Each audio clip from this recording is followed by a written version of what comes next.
Heaven and earth birthed a singular truth. Only humans possess the sacred spirit seed.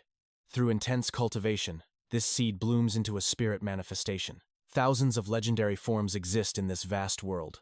And among mankind, those blessed with supreme talent step onto the path of power. They command spiritual energy to become legendary spirit masters. But beware the tragic cycle of death. When a master falls, their spirit manifestation remains. If a departed soul harbors burning resentment, the untethered spirit will bite back. It steals the lifeless vessel to walk the earth once more. We call this the demonic awakening. 15 years ago, the fall of Lakfong City shook the world. Black fog swallowed the sky, lingering through the endless night. By dawn, mountains of corpses painted the streets red. Over 200,000 souls were wiped out. Not a single survivor remained. Since that cursed day, the dead refused to rest. Demonic awakenings plague the land. For every 10 corpses, 9 will rise as bloodthirsty fiends. Pure panic suffocated the mortal realm. To fight the dark, the Spirit Suppression Bureau was forged. Elite masters gathered from across the heavens. They formed specialized divisions to hunt the wicked, slaying evil, banishing dark spirits, and protecting the innocent. Among them is the Grim Corpse Division. Their sacred duty is returning the dead to their homelands. They pacify the tormented souls violently ripped from their loved ones. One foot in the underworld, the other in the realm of the living. Even in death, the spirit must find peace. I carry this coffin back to the ancestral soil. The time is now exactly midnight. Truong Huyen and Fier Han, 2 9th-rank corpse escorts, lead the grim procession. Their destination lies deep within the silent burial grounds. Truong Huyen breaks the eerie silence, his voice trembling slightly. "Senior brother," he asks, "nothing goes wrong on this cursed route, right?" Fier Han's expression darkens as he whispers the tragic truth. The helpless woman resting inside this wooden box. She was forcefully taken as a concubine right after giving birth. Even her desperate husband was brutally murdered while trying to save her. In our cursed line of work, is there a single corpse that has not suffered a gruesome fate? We need to pick up the pace immediately. We must reach the resting point before the midnight hour of the rat. Otherwise, a demonic awakening is absolutely guaranteed. Truong Huyen nods sharply, swallowing his creeping dread. He lets out a highly annoyed sigh. If it were not for that useless trash carrying the coffin, we would have crossed the threshold hours ago. Trailing heavily behind them, the struggling coffin bearer, Din Hyo, finally speaks up. "Senior brothers, please go on ahead. I promise I will not fall behind." Fier Han glances back over his shoulder. The wooden casket weighs several hundred pounds. Yet this frail boy has carried it across the entire treacherous journey. He possesses a terrifying, stubborn resilience.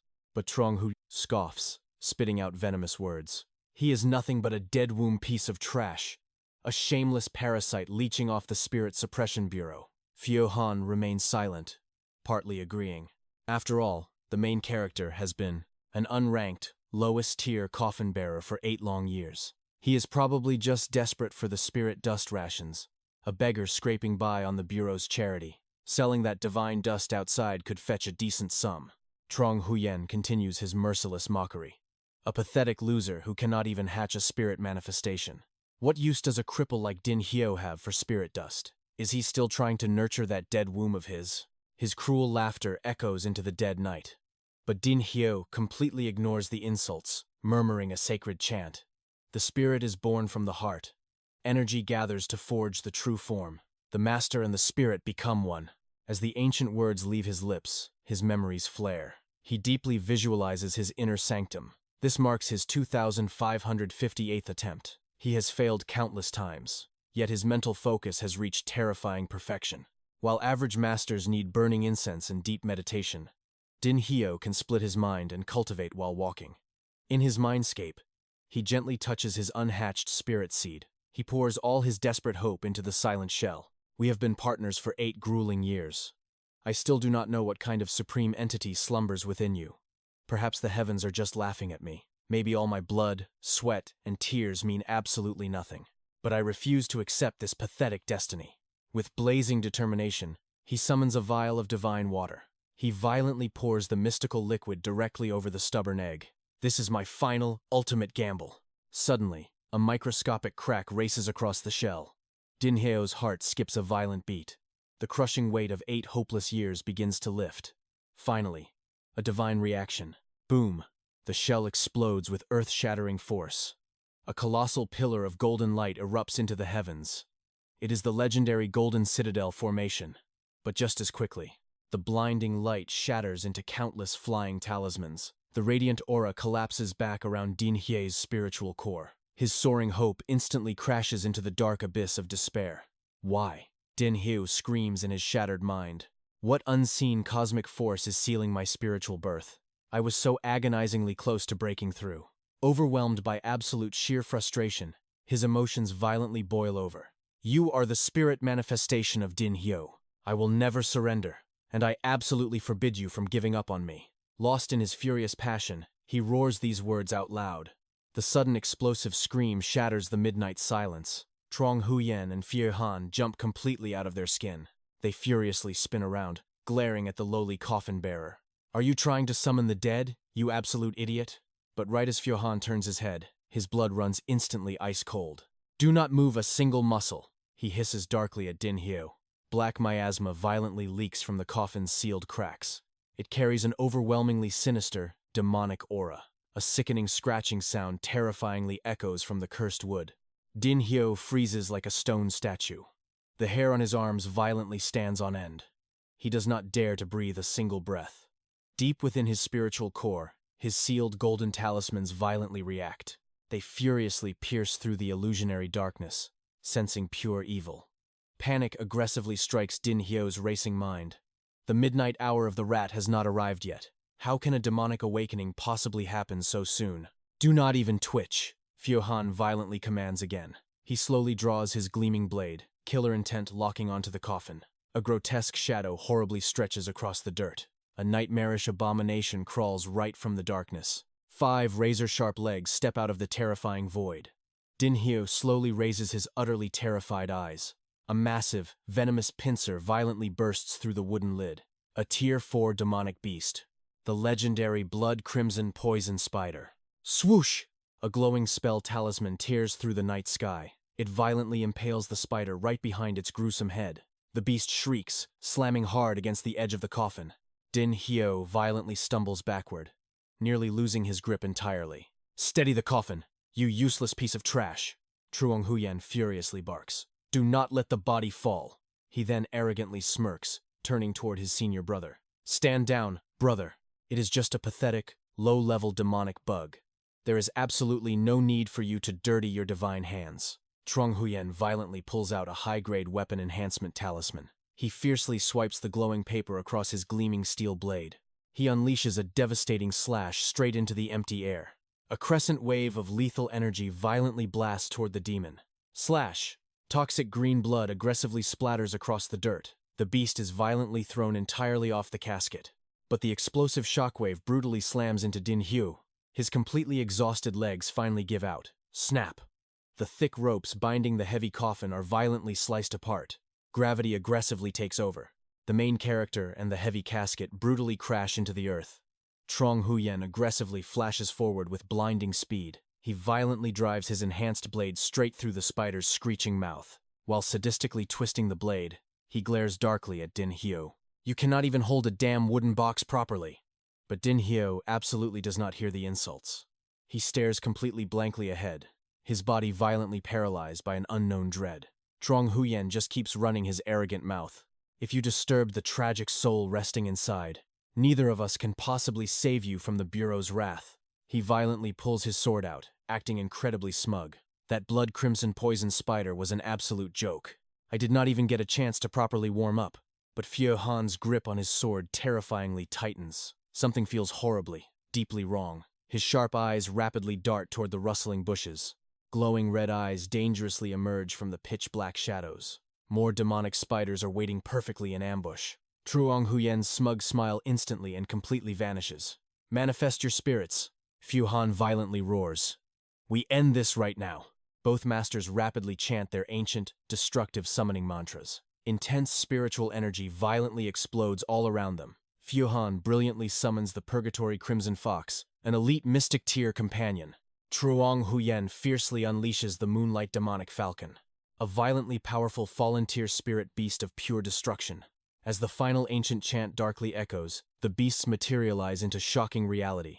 They violently launch themselves like rockets at the incoming terrifying horde. Fyohan's blazing flaming fox brutally strikes first. Its massive fiery jaws aggressively clamp down on a spider's skull, crushing it instantly. Not wanting to be outdone, Trong Huyen's winged falcon viciously dives from above. Razor-sharp, deadly talons violently rip through demonic flesh, tearing a monster to absolute shreds. But the real nightmare is only just beginning. The remaining crimson blood parasites surged forward with terrifying speed. Their deadly intent was locked onto a single target, Din Hyo and the mysterious Coffin. Recognizing the catastrophic threat, Fyohan recalled his silver wolf. Aurora Wind Annihilation, he chanted loudly, summoning a devastating tempest to seal the crimson tide. Right beside him, the red fox unleashed absolute hell. Netherworld spirit fire erupted from its jaws like a blazing dragon.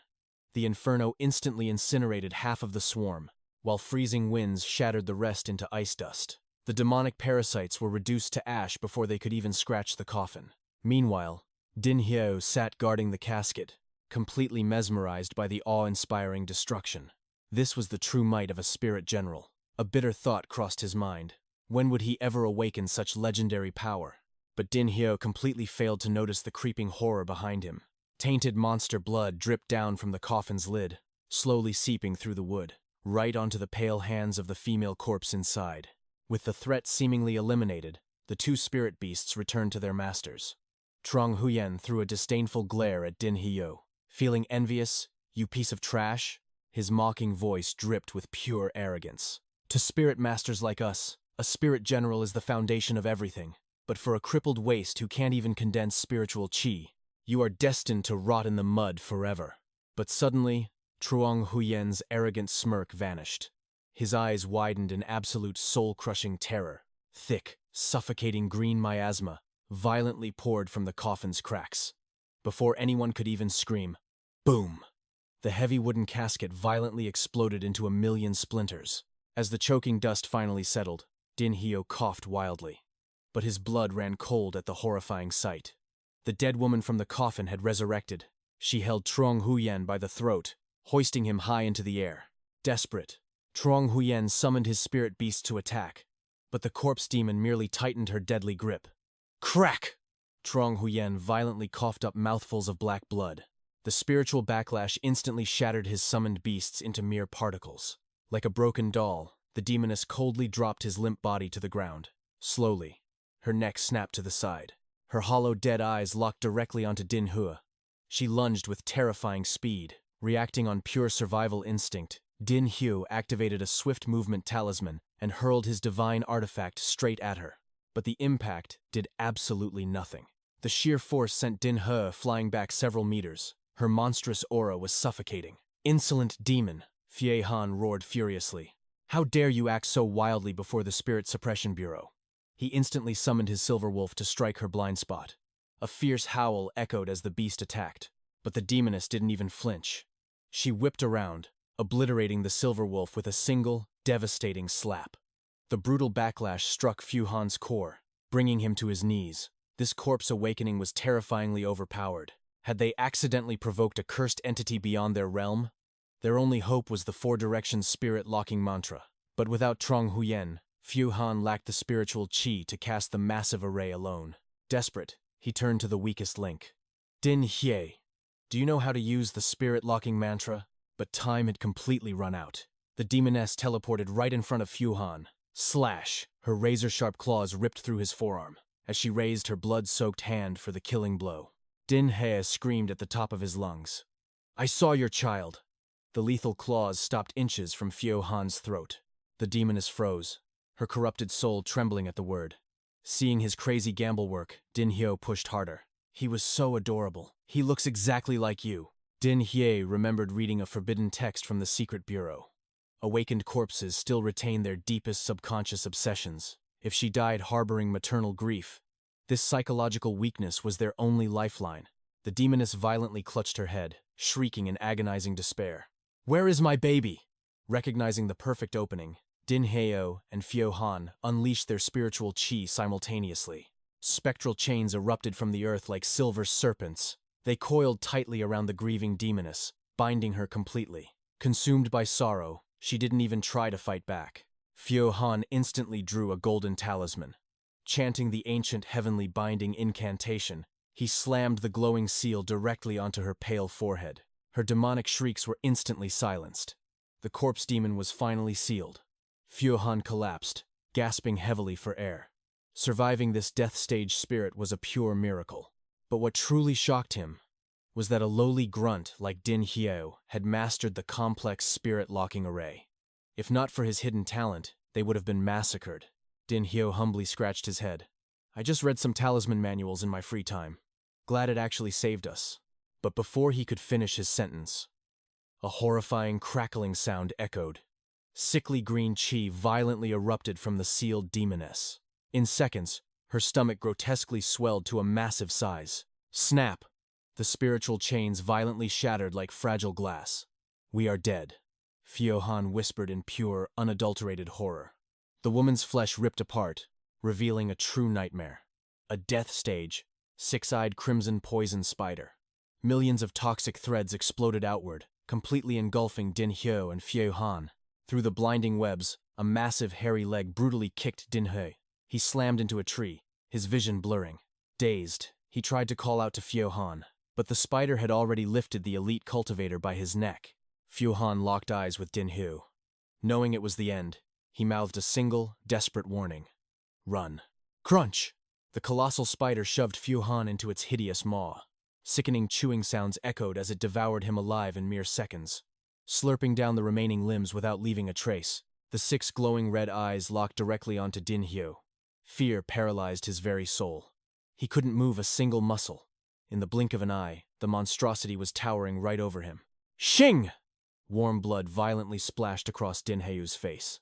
A massive, razor-sharp scythe had pierced clean through his chest. A bitter, helpless laugh echoed in his mind.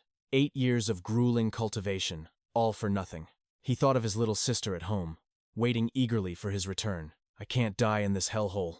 Suddenly, an ancient voice echoed from the mysterious cyan egg sealed within him. Are you really giving up like pathetic trash? Giving up? No. He absolutely refused to die here. His eyes snapped open, burning with demonic green fire. He gripped the impaling scythe with his bare hands.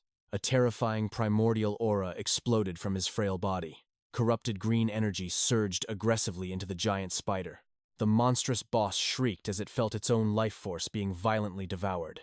With a savage, beastly roar, Din Hyo viciously ripped the scythe out of his own chest. His injured arm began to pulsate violently. Muscles bulged, veins turned pitch black, and his hand morphed into a horrifying, mutated demonic claw. Power. Absolute, terrifying power coursed through his veins. Using his newly awakened evolutionary arm, Din Hyo grabbed the colossal spider by its hideous head. The monster screeched in pure agony. Din Hyo pulled it close, flashing a chilling, villainous smile. He pumped all his hypertoxic, awakened chi directly into its skull. Boom! With a devastating punch, the death stage boss completely detonated. Viscera and green blood rained heavily from the sky. But the slaughter wasn't over. Driven by pure, unadulterated battle lust, Din Hyo pinned the twitching corpse down. With a sickening rip, he brutally tore its head from its body. Standing amidst the carnage, the newly awakened demon hunter laughed maniacally. That was a delicious meal, a sinister voice echoed. Suddenly, 2 massive bursts of killing intent erupted. They violently twisted together, piercing the heavens in a terrifying display of power. Meanwhile, nearby, a girl named Bai Thu rushed toward the epicenter of the blast. Sensing the suffocating demonic aura, she prayed to the heavens for no casualties. After all, the recent surge in undead corpse awakenings had become an absolute nightmare. At that exact moment, an elder talisman master was drafting a complex rune. Snap! His brush inexplicably shattered in half. Stroking his beard, the elder let out a heavy sigh of resignation. The inevitable had finally arrived. A golden dragon trapped in a shallow pond would eventually soar. The world's balance was about to shatter. Deep within our protagonist's spiritual sea, an ancient voice echoed.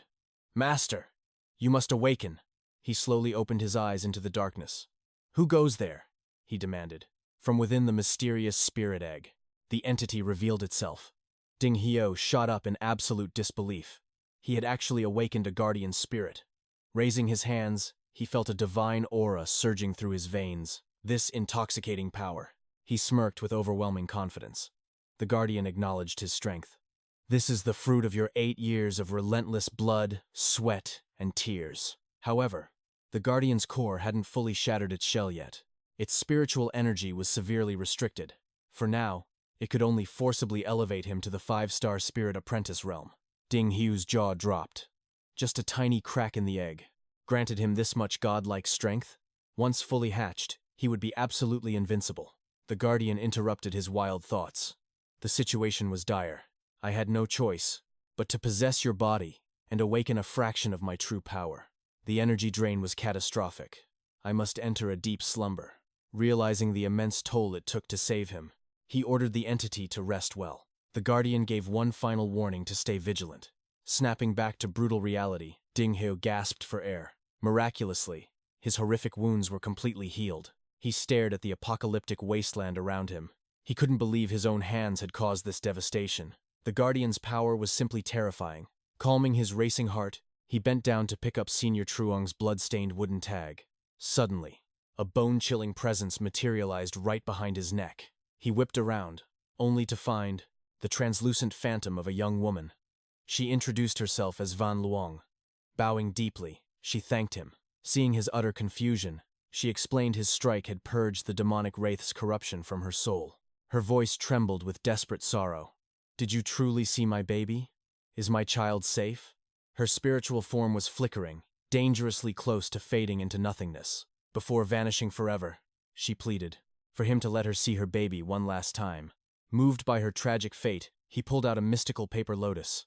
The Soul Lantern Talisman. This artifact could anchor her remaining soul fragment, granting her a final chance to fulfill her dying wish. I haven't met your child, he admitted, but I swear on my honor, I will guide you to Lai Village to see them.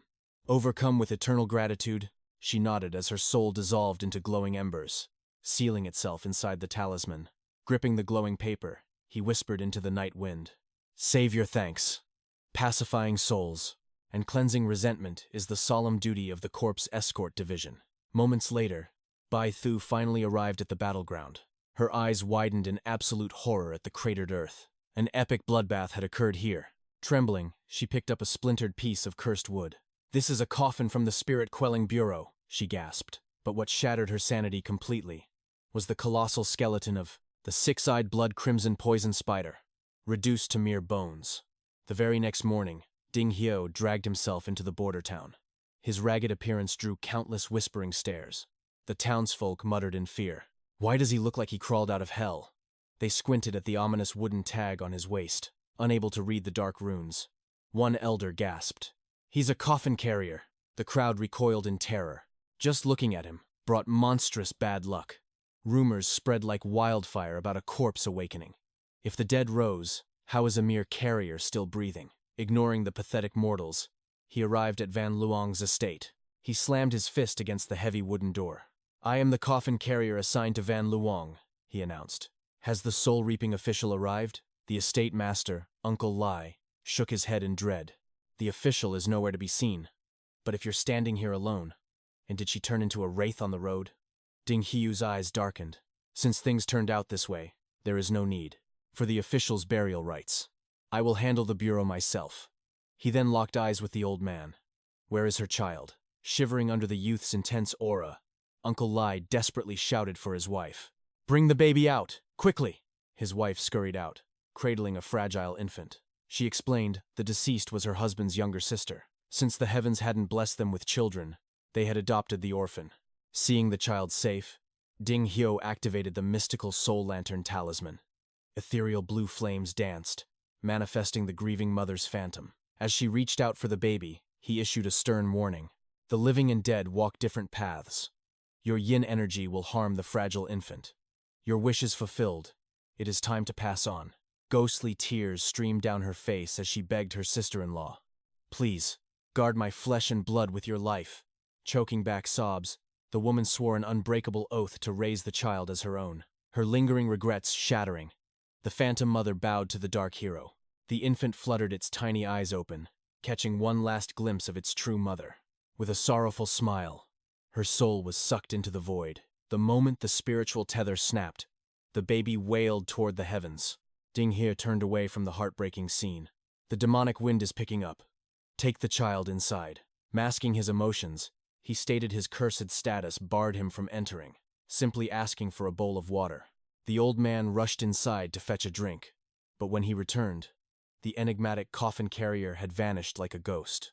Only 2 shining silver tails remained on the steps. Meanwhile, our hidden powerhouse was already marching down the desolated official road. He casually flipped through his bloody loot. 36 supreme spirit talismans, 500 taels of pure silver, 150 grams of mystical spirit dust, and a brutally sharp short sword. This massive fortune was stripped straight from the corpses of the elite escorts. But hidden among the treasures, his eyes locked onto a pulsating divine artifact. The legendary Keelan spirit orb. He couldn't fathom how that arrogant senior obtained such a heaven-defying treasure. This orb could hoard vast amounts of spiritual energy, multiplying a cultivator's destructive power to monstrous levels. Unleashing it all at once would vaporize mountains. If that fool had channeled this artifact against the demonic wraith, he would have crushed it with absolute ease. A terrifying realization hit him. Why did the senior choose death over using this supreme trump card? Suddenly, an icy, venomous voice sliced through the eerie silence behind him. A coffin carrier never abandons their cargo. Deserting your post. Do you know how the Spirit-Quelling Bureau punishes traitors? A cold sweat drenched Ding Hyo's spine. How did a terrifying, soul-reaping official track him down so fast? Standing menacingly in the shadows was a rank 9 executioner, Lu Fiyen. Concealing his explosive aura, he slowly turned around, bowing respectfully to his lethal senior sister. But his mind was racing at light speed.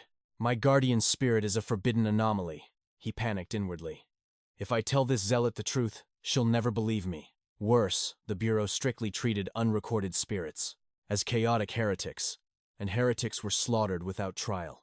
He needed a flawless lie to survive this interrogation. Feigning absolute terror, he bowed lower and reported that the deceased's soul had horribly mutated into an evil wraith. The elite escorts were torn to shreds in seconds. He spun a pathetic tale of barely escaping with his miserable life, begging the executioner to pardon his missing coffin.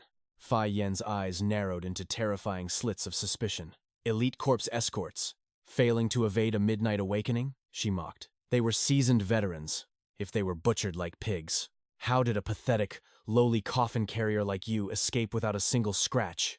Do you take me for a fool? Feeling the murderous intent locking onto him, he scrambled to fabricate his next move. The mutated spirit transformed into the terrifying six-eyed blood spider. My 2 senior brothers were no match for its venom, and were slaughtered on the spot. Din Hyo spun his web of lies perfectly. Then, a mysterious master appeared from the shadows and obliterated the beast. That is the only reason this humble junior survived. He kept his head bowed. If senior sister doubts my words, you can. Inspect the spirit-sealing talisman yourself to see if that monster's soul remains trapped inside. Hearing this, Yanfei's suspicion wavered. After all, how could a mere coffin-bearer defeat 2 elite corpse guards? But whether that mysterious master took the real treasure was a different story.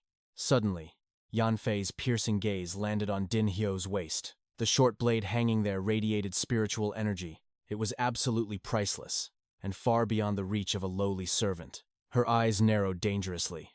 That blade looked far too familiar. Before Din Hyo could even react, a chilling gust of wind hit his face. Yanfei lunged forward, swinging her sword straight at his neck. Dodging the lethal strike, he heard her icy demand. What other treasures are you hiding, little brother? Take them out and broaden my horizons. Din Hyo's mind raced. She was definitely hunting for the legendary Keelan Spirit Pearl. If he handed it over to save his skin, she would instantly realize he was the one who murdered Senior Zhang. Playing the pathetic victim, he cried out. Senior Zhang gave me this blade to protect myself before the mutation happened. I swear I have nothing else on me. If Senior Sister desires this blade, I will gladly offer it to you. Please, spare my life, and remember our sect's rules against harming fellow disciples, he begged, masking the cold calculation in his eyes. But Yanfei sneered with absolute disgust. Cut the act, you worthless trash. Senior Zhang treasured that blade more than his own life. He would never hand it to a rat like you. You definitely stole it from his corpse. Hand over everything you took, and I might be merciful enough to leave your corpse intact. Her killing intent erupted. Yan Fei unleashed a flurry of devastating slashes. Din Hyo was forced back, desperately parrying with his stolen blade. As a 7-star spirit apprentice, her aura was suffocating. He was currently no match for her in a head-on clash. He could not afford to waste time here. Seizing an opening, Yan Fei leaped into the air, gathering deadly energy for a fatal blow. Hand over the Qilin spirit pearl, now, she screamed. In a flash, Din Hye pulled out a sharpness talisman, swiped it across his blade, and swung upward with tremendous force. The clash sent Yan Fei skidding backward. Shock painted her face. How could a basic talisman block her overpowering spirit aura? Taking advantage of her stun, Din Hyo immediately slapped a swiftness talisman onto his leg. Channeling his energy, he bolted like lightning. You think you can escape me? Yan Fei roared in fury. She stomped the ground and launched herself forward, instantly cutting off his escape route. Din Hyo spun around to flee in the opposite direction, but his heart sank. Blocking his path were 2 more enemies, Sun Shu, a rank 9 coffin bearer, and Miao Sun, a rank 8. He was completely surrounded.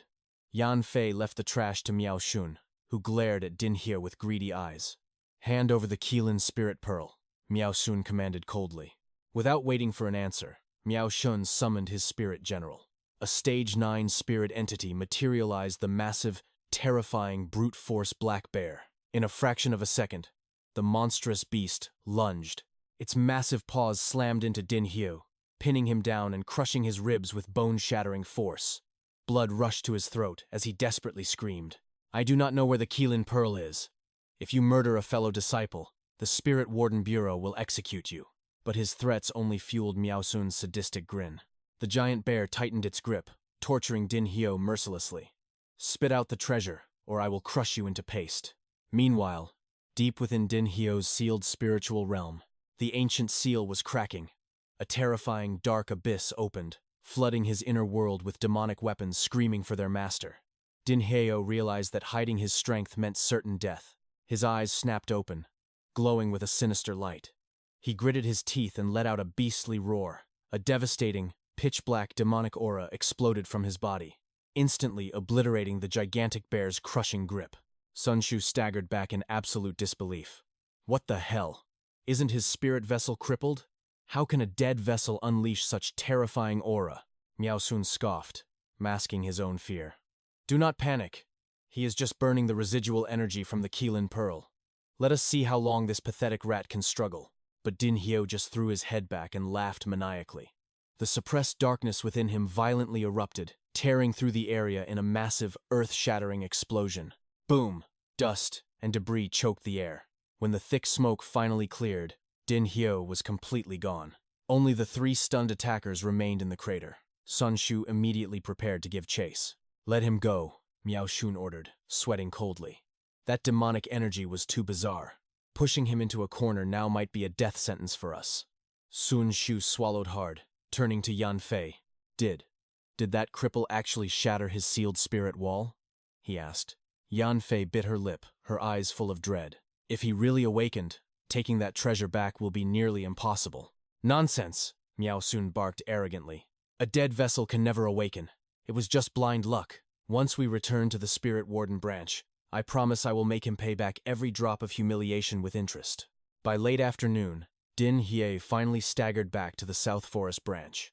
He wiped the blood from his mouth, his mind spinning with schemes. I need to report the mutation to the registry immediately to establish my alibi. The moment he stepped into the registry hall, the head clerk looked up in utter shock. I will be damned. I never expected a mere coffin bearer to crawl out of that slaughterhouse alive. Din Hyo's eyes flashed. The clerk already knew about the mission's catastrophic failure. The old clerk flipped through his ledger. The spirit lamps of your senior brothers shattered hours ago. We assumed a dreadful mutation occurred. It is a miracle a weakling like you survived. He ordered Din Hye to recount every detail of the nightmare. Din Hye immediately put on his best acting performance, waving his arms frantically and stammering like a terrified coward. After hearing the dramatic, fabricated tale, the clerk snorted. Makes sense. A cripple without a spirit general fainting from fear is perfectly normal. You are incredibly lucky to be breathing, boy. Din Hyo scratched his head and offered a foolish, nervous laugh. The clerk waved his hand dismissively. I have recorded your statement. You are dismissed. Get out of my sight. Before leaving, Din Hyo played his final card. Sir, what should be done with my deceased senior's belongings? He asked timidly. The clerk laughed mockingly. The corpse division is full of beggars anyway. Keep whatever garbage they left behind. Din Hyo bowed respectfully and walked out, a terrifying smirk creeping onto his face.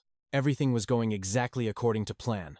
Now, even if they discover I hold the Keelin Pearl, I have a perfect excuse. The most crucial step now is to finally hatch my ultimate spirit general. Just as he walked away, a stunning figure arrived at the branch. It was the elite investigator, Bai Shi. As she passed Din Hyo, a chill ran down her spine. The lingering aura on this lowly boy felt terrifyingly familiar. Inside, the Corpse Division commander breathed a massive sigh of relief. You have finally returned, Bai Shi. She bowed respectfully. During my journey, I sensed a monstrous fluctuation of killing intent, so I detoured to investigate. The commander's eyes widened with intense curiosity. Bai Shi's expression turned incredibly solemn. The demonic energy shot straight into the heavens. I rushed to the epicenter at top speed, but I was too late. The terrifying six-eyed blood spider had already been drained of all its life force, leaving nothing but a pile of dried, crumbling bones. The commander froze in his tracks. Hearing the shocking report about the corpse guard and the coffin bearer, his eyes widened in sheer disbelief. Beside him, Bai Shi's brow furrowed, wondering if the Vanguard Bureau in South Forest City had recently dispatched any coffin transport to the cursed Lee Village. The moment the words Lee Village hit the commander's ears, he violently flinched. A sense of catastrophic dread washed over him. Suddenly remembering the young man, and realizing that an absolute nightmare must have unfolded. Without wasting a single breath, he motioned for Bai Shi to follow him deep into the Vanguard Bureau. His trembling hands immediately snatched up the official ledger, freshly penned with Ding Xiao's terrifying account. Skimming the morbid details, the commander broke into a cold sweat. This kid has the devil's own luck, he muttered in awe. Passing the ledger to Bai Shi, he explained the grim reality. The dead soul's resentment must have been suffocatingly thick. When the corpse awakening triggered, the malicious aura was so overwhelming, if it weren't for that, an elite corpse guard wouldn't have been slaughtered so easily.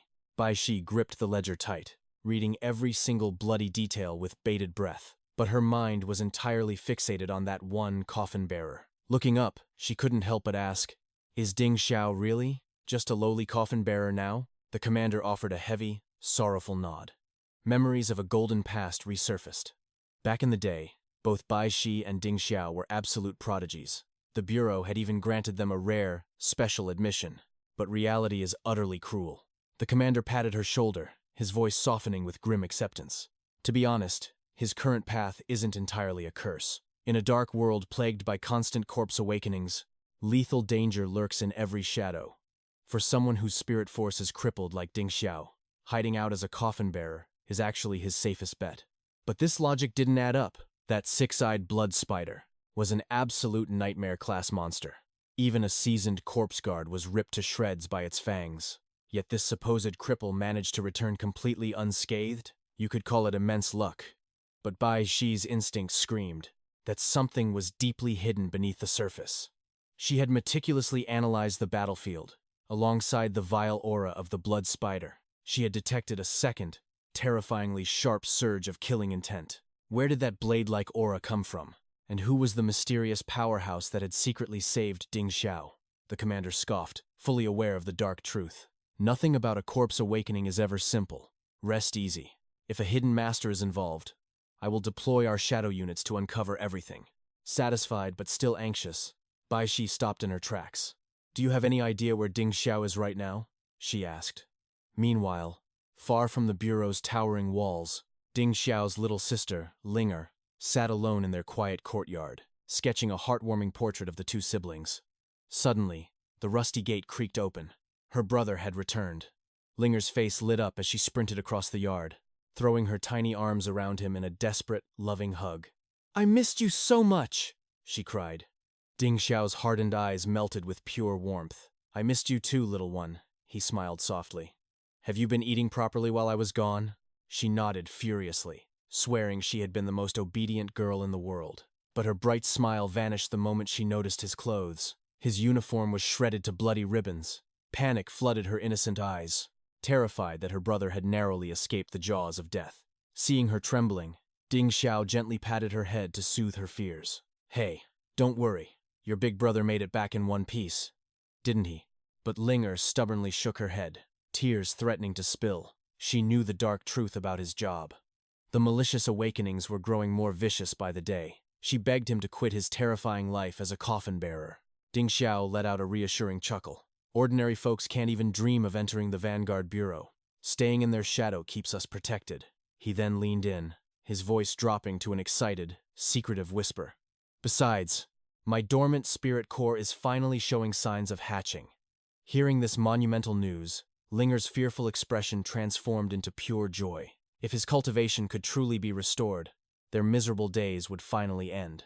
The crushing weight of their poverty lifted instantly. With his power returning, he could finally step back into the light. Ding Xiao then shifted the topic, his tone turning serious. "While I was gone, how has your illness been acting up?" Linger immediately flinched, her eyes darting away nervously. Mumbling that she was perfectly fine, she instinctively backed away, begging him not to look at her condition. But Ding Xiao's protective instincts flared up. His voice carried a commanding, undeniable weight. "Linger, listen to me. Turn around. Now." Defeated by his stern gaze, the little girl slowly turned her back to him.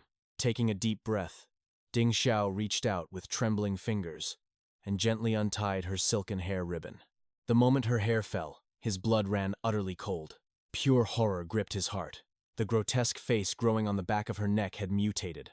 It was significantly larger than before. Initially, he had prayed it was just a strange patch of baldness, but it was undeniably the dreaded demon grudge. A veteran talisman master had once warned him about this very curse. The demon grudge was the ultimate omen of catastrophic doom. It was a dark anomaly, so terrifying that the superstitious elders claimed it would drown everyone around it in a sea of blood. Because of this very curse, the siblings had been treated like absolute trash. Hunted, cursed at, and pelted with stones, they were mercilessly banished from Fallen Wind City. Yet to Ding Xiao, she wasn't a monster. She was his entire world. He stubbornly viewed it as a mere illness, swearing to the heavens he would find a cure. But the dark reality was becoming impossible to ignore. As Linger grew, the demonic entity evolved with her. It was even beginning to sprout sinister eyes and a twisted nose. The world was unforgiving. After the Fallen Wind City massacre, the Bureau had enacted a ruthless, ironclad law. Anyone bearing a mutated anomaly must be slaughtered on sight. If anyone discovered Linger's dark secret, she would be executed without mercy. That was exactly why Ding Xiao endured the shadows, terrified to ask for help. But sitting by and doing nothing was no longer an option. If this demonic parasite kept growing, her death warrant was sealed. Ding Xiao's fists clenched so hard his knuckles turned bone white. A raging fire of determination ignited within his soul. He would tear the heavens apart before letting anyone harm a single hair on her head. Sensing his boiling inner turmoil, Linger gently grasped his trembling hands. She flashed a brave, heartbreaking smile, telling him not to carry such a heavy burden. "I've lived with it for years, big brother. I'm still going strong." Ding Xiao didn't say a word.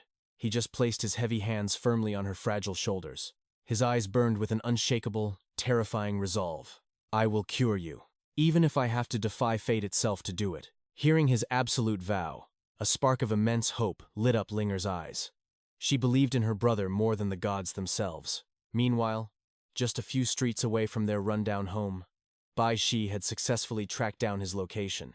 She had just finished questioning the local residents. As she turned away, a bitter old woman spat on the ground, muttering, "Why would such a gorgeous noble lady look for a cursed coffin bearer? He brings nothing but sheer bad luck." Those venomous words struck Bai Shi like a physical blow. Her heart twisted with an uncomfortable, sharp ache. Just because he carried coffins, he had to endure this disgusting prejudice? Was this the miserable hell Ding Xiao had been suffering through all these years? Her mind flashed back to their golden era. He wasn't a pathetic loser back then. He was a peerless martial god in the making, shaking the very heavens with his talent. 8 years ago, they were the twin stars of their generation. Both were granted elite status by the Vanguard Bureau. They were the undisputed prodigies, praised by every grandmaster. Their lives had been brilliantly intertwined, pushing each other to greater heights. Back then, Bai Shi was just another admirer of his monstrous potential. Her eyes were constantly drawn to his confident back. She had pushed herself to the absolute limit, proudly declaring that one day she would defeat him in single combat. And Ding Xiao had only smiled that arrogant, charming smile, genuinely waiting for the day she could finally challenge him. But destiny played a cruel trick. When he was drafted by the Imperial Capital's Ultimate Bureau, she was sent far away to the prestigious White River Spirit Academy. From that exact moment, their shining destinies violently snapped apart. Who could have predicted that years later she would be standing outside his slum, investigating him as a suspect? The cruelty of fate left a bitter taste in her mouth. Raising her delicate hand, she prepared to knock on the weathered wooden door, but just then, she heard his low, gentle voice, chatting warmly with his little sister inside. Bai Shi's raised hand froze in midair. A massive wave of hesitation crashed over her heart. They hadn't spoken in years. Barging in now might ruin everything. Alerting him prematurely could destroy the entire investigation. Taking a deep breath, she decided to retreat into the shadows. It was far wiser to wait for the commander's official intelligence report before making her move. But little did she know. Ding Xiao's senses were far beyond human limits. He had clearly detected her presence lingering outside his door, yet he simply chose to ignore it, casually continuing to cook dinner for his sister. Later that dead of night, the facade of a weakling completely shattered. Sitting cross-legged in the dark, Ding Xiao ignited his hidden cultivation. A terrifying, ancient divine energy violently surged through his meridians, his every breath resonating with the overwhelming power of a true monster.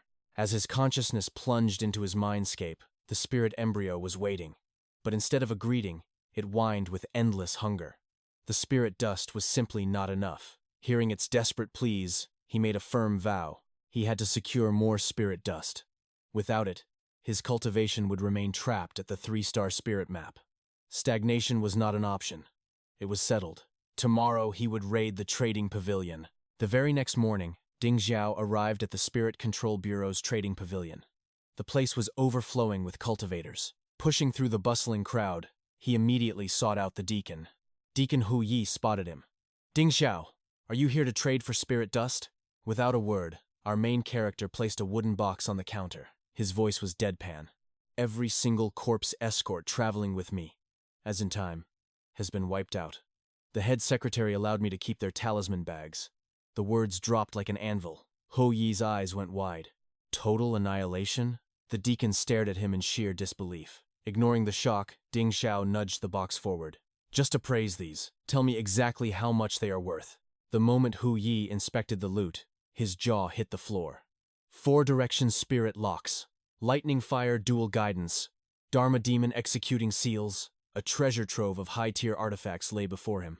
After taking a 20% cut, this is worth 15,000. Ding Xiao's mind raced. He kept 100 taels for Ling Er's medicine and requested 200 grams of pure spirit dust. With the remaining funds, he purchased 2 flying flower sword shadow talismans and 6 gathering talismans. Moments later, Hu Yi placed the precious arsenal right on the counter. Gripping the talismans, Ding Xiao's eyes gleamed with absolute resolve. The internal exam is only half a month away. I must accelerate my cultivation. Becoming a rank 9 corpse escort is my only path. Meanwhile, a massive crowd had gathered nearby. Nervous whispers filled the air.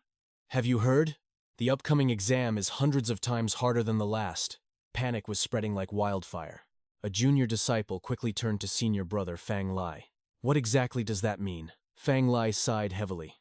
"The other 5 departments are targeting us. They think the corpse department earns too much for doing too little. They want to purge our ranks." Our commander stood alone against them. To compromise, the spirit department has been allowed to hijack our exam. The revelation sent chills down their spines. "Wait, we have to duel the spirit department?" The disciples were paralyzed by the news. The corpse and spirit departments were bitter blood rivals. This wasn't an exam. This was a sanctioned slaughter, an excuse for the spirit department to grind them into dust. Standing a short distance away, Sun Shu gritted his teeth. "Should we even risk our lives in this?" Miao's eyes narrowed with cold determination. "Cultivation is like sailing against a raging storm. If you do not advance, you die." Even without this ambush, our department was never truly safe. Lurking in the shadows, Ding Xiao observed the trio. So they were joining the bloodbath too. Wolves outside, and tigers within. This exam was turning into a deadly crucible. But a true hunter never fears the dark. By late afternoon, Ding Xiao stood alone in the dense forest. 2 fingers drew a void cloud talisman. His aura flared with explosive intensity. With a single devastating swipe, he unleashed the spell. A blade of pure wind ripped through the air. Crack! 3 massive ancient trees were instantly sliced completely in half. Ding Xiao stared at his hands in awe. His aura reserves were monstrous. To master a notoriously volatile spell like the Void Cloud Talisman in mere seconds, this was the power of a hidden genius. Inside his mindscape, the spirit embryo cheered with wild ecstasy. Congratulations, Master. You have shattered your limits. Welcome to the 6-star spirit map. But that was not all. His foundation was so horrifyingly deep, he could casually crush a 7-star cultivator. Thirsting to test his absolute limits, Ding Xiao shifted his gaze toward the towering mountain peak. Boom! He launched himself into the sky like a shooting star. The wind howled past his ears. This terrifying speed, this godlike freedom. He had never felt anything so utterly intoxicating. In mere seconds, he breached the clouds. The dying sun painted the heavens in blood-red hues.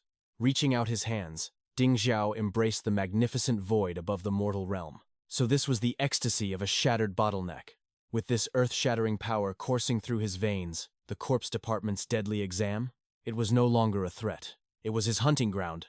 The day of reckoning arrived. Every disciple gathered at the grand arena. High above, the commander's voice boomed like thunder. The corpse department exam begins today. But the rules have changed. This trial will take place inside a secret realm. The corpse and spirit departments will clash directly. You will form squads of 5 for absolute survival. The tension in the air was suffocating. Behind the Lord of Namlam City, Bai Shou leaned toward Bai Shi. Who holds the upper hand? Her eyes gleamed with dark suspicion. The spirit department. They came here for blood. Stepping forward, Spirit Commander Tian Xing sneered with sheer arrogance. Whichever squad slaughters the realm's assassin and pacifies the wandering souls first, gets instantly promoted. Fail, and face absolute elimination. His mocking gaze swept over the corpse department. Try not to die too pitifully. Down below, despair gripped the disciples. Fang Lai was absolutely right. They were walking into an execution. The spirit department was going to butcher them. Fear poisoned their hearts. But a sliver of hope remained. This was a team battle. With perfect synergy, they might just defy the heavens. The head secretary stepped onto the platform, presenting 2 ancient jars. Draw your lots. Matching numbers form a squad. May fate guide your path. The lottery of death had begun. Yan Fei and his 2 arrogant lackeys stepped up first. As luck would have it, all 3 drew the exact same number. A sinister grin spread across their faces. The alliance was forged. Watching from above, the commander nodded in silent approval. 1 rank 8 and 2 rank 9 soul returners. A flawless, low-level vanguard. But then, the entire arena went dead silent. A lone figure casually strolled toward the platform. Ding Xiao. Gasps of pure shock rippled through the crowd. What the hell? Why is the coffin carrier here? The mockery began instantly. Unbothered by the blazing glares, Ding Xiao looked the secretary dead in the eye. I am entering the exam. Up in the stands, Bai Shi's heart skipped a beat. It was him, the man she had been hunting. The secretary's face twisted in absolute fury. A lowly coffin carrier dared to demand entry? Are you insane? He barked, spit flying from his lips. This exam is about our department's survival. You have no spirit guardian. You are just a garbage-tier porter. Get out of my sight before I throw you out. Stop wasting my precious time. The disdain in his voice was venomous. Ding Xiao didn't even flinch. His voice was ice-cold. Show me the rule. Where does it say a coffin carrier cannot enter? Hand over the lots. The sheer audacity left the crowd breathless. The secretary's face turned purple with rage. Fine. You want to die that badly? Go test your aura first. I will gladly watch you humiliate yourself. The ultimate gatekeeping had begun. That is complete garbage. Ho Yi roared from the crowd, stepping up for his friend. Everyone else just volunteered. Why does Ding Xiao have to pass a separate test? The injustice was glaring. The secretary sneered with supreme arrogance. Because they actually possess aura. He is a crippled nobody. If he refuses the test, he can crawl back to the graves. The hostility was absolute. Hu Yi gritted his teeth, ready to wage war. But Ding Xiao raised a hand, silencing him instantly. A hidden smirk played on his lips. Let it be. A test is nothing. Calmly, he walked toward the legendary 8 trigrams array. As he raised his palm toward the ancient stone, his mind raced. This artifact only measures raw aura capacity. It cannot expose my spirit guardian. If I suppress my overwhelming power, no one will suspect a single thing. With a masterful restraint, he slammed his hand into the core. Instantly, a terrifying energy prepared to awaken. Shrouded in a blazing crimson aura, the main character stood absolute. Behind him, Haungia gasped in disbelief. 3 distinct paths of aura. Even the commander's eyes widened in utter shock. How could this lowly brat possess such power? Tonhook froze in his tracks. He finally realized that Din Hye, surviving their last encounter, was no mere stroke of luck. Meanwhile, Mie, Tam still suspected this was the borrowed might of the Keelan spirit pearl. Ignoring their stares, Din Hye calmly turned to the examiner. "Can we draw our lots now?" The old official nodded, frantically. High above the arena, the commander watched the young man reach into the drawing box. He thought to himself, even with awakened aura, this trial is, essentially a death trap. I must ensure his survival. With a subtle flick of his wrist, the commander channeled his divine energy, secretly altering the fate written on Din Hye's token. At that moment, the examiner announced the results. Din Hye was placed in Yenfi's elite squad. She shot him a piercing glare, vowing to take special care of him. But across the courtyard, the Spirit Division's rank 8 officer, Tu Nien, scoffed loudly. "Is this the grand spectacle we waited for? What an utter joke!" He sneered at the Corpse Division. "Crushing pathetic weaklings absolutely kills my appetite for slaughter." Thrusting his silver badge right into Din Hye's face, he spat venomous words. "You are nothing but a filthy coffin carrier. How dare a rat like you enter the sacred trials? No wonder your miserable Corpse Division cannot suppress the rising demonic tide. Step aside, and let our Spirit Division purge the darkness you useless fools cannot handle." Din Hye remained unbothered, though he had not expected to clash with Tu Nien so soon. This arrogant genius was vastly stronger than Miu Tam. A head-on collision right now would be devastating. However, Miu Tam stepped forward, her eyes blazing with righteous fury. "Countless brothers and sisters from our division have bled and died fighting those fiends." She demanded to know if Tu Nien dared to erase their bloody sacrifices. Unfazed, the arrogant genius simply laughed in her face. "A dog's mouth can never spit out ivory," he mocked mercilessly. But she held her ground, roaring back. "Without the corpses we piled up to protect you, how could your precious Spirit Division sit on your high horses and reap the rewards?" Up in the VIP pavilion, Commander Lang turned sharply to Thien Ha. "Your disciple lacks discipline and respect," he growled, warning him about breaking sect rules. Yet Thien Ha just sat there, sipping his tea with a cold smirk. "The Corpse Division is incompetent. That is merely a fact," he stated, entirely defending Turnien. My disciple spoke. No lies. As murderous intent flared between the two commanders, Bakthu hastily intervened. "Gentlemen, quell your aura. Why squabble here and delay the youngster's destiny?" Seizing the moment, Thien Ha laid down a brutal challenge. "If Commander Lang refuses to accept reality, let the trial results speak. If even a single squad from the Corpse Division survives and advances, I shall personally force my entire Spirit Division to bow and apologize before the whole world." Commander Lang accepted without hesitation. "Mark your words, Thien Ha. Do not choke on your regret later." Deep down, Commander Lang was sweating bullets. He had bet his entire legacy on Din Hye's shoulders. That was exactly why he manipulated the lots earlier, gifting the boy 3 formidable allies as a human shield. The boy absolutely could not fail him now. Just then, the examiner's voice echoed across the courtyard. "Yen Fi's vanguard squad is short 1 member. Are there any other disciples brave enough to join the rank 8 and 9 death trials?" The Corpse Division crowd murmured in despair. Everyone knew the horrifying truth. At the exact same cultivation level, the Spirit Division's monstrous prodigies outclassed them, completely. With such a massive gap in combat power, adding 1 more sacrificial lamb would change absolutely nothing. The examiner's tone turned stern. "Hear me well. If you cannot form a full party of 5, then the 4 current members will be disqualified immediately." Tun Huck glared at the trembling crowd. "You spineless cowards," he roared, disgusted by their fear. Seeing their shattered morale, Turnien twisted the knife further. "Look at these pathetic turtles hiding in their shells. You cannot even muster 5 warm bodies, yet you dream of passing the abyss? Bow your heads and surrender now. It might just save you from a thoroughly humiliating massacre." The Corpse Division disciples bit their lips. eyes glued to the dirt, utterly paralyzed by the oppressive aura. But suddenly, a single hand pierced through the sea of despair. It was Haungia. He stepped forward, registering his name as a humble coffin carrier for the deadly trials. Astonished, Din Hyo immediately grabbed his shoulder. "You have a safe life at the logistics pavilion. Why dive headfirst into this bloody hellhole?" Haungia looked at him with burning determination. "Brother, you survived in the shadows for years without a drop of aura. If you can defy the heavens, then so can I." Though his current cultivation base was pitifully weak, his spirit roared like a lion.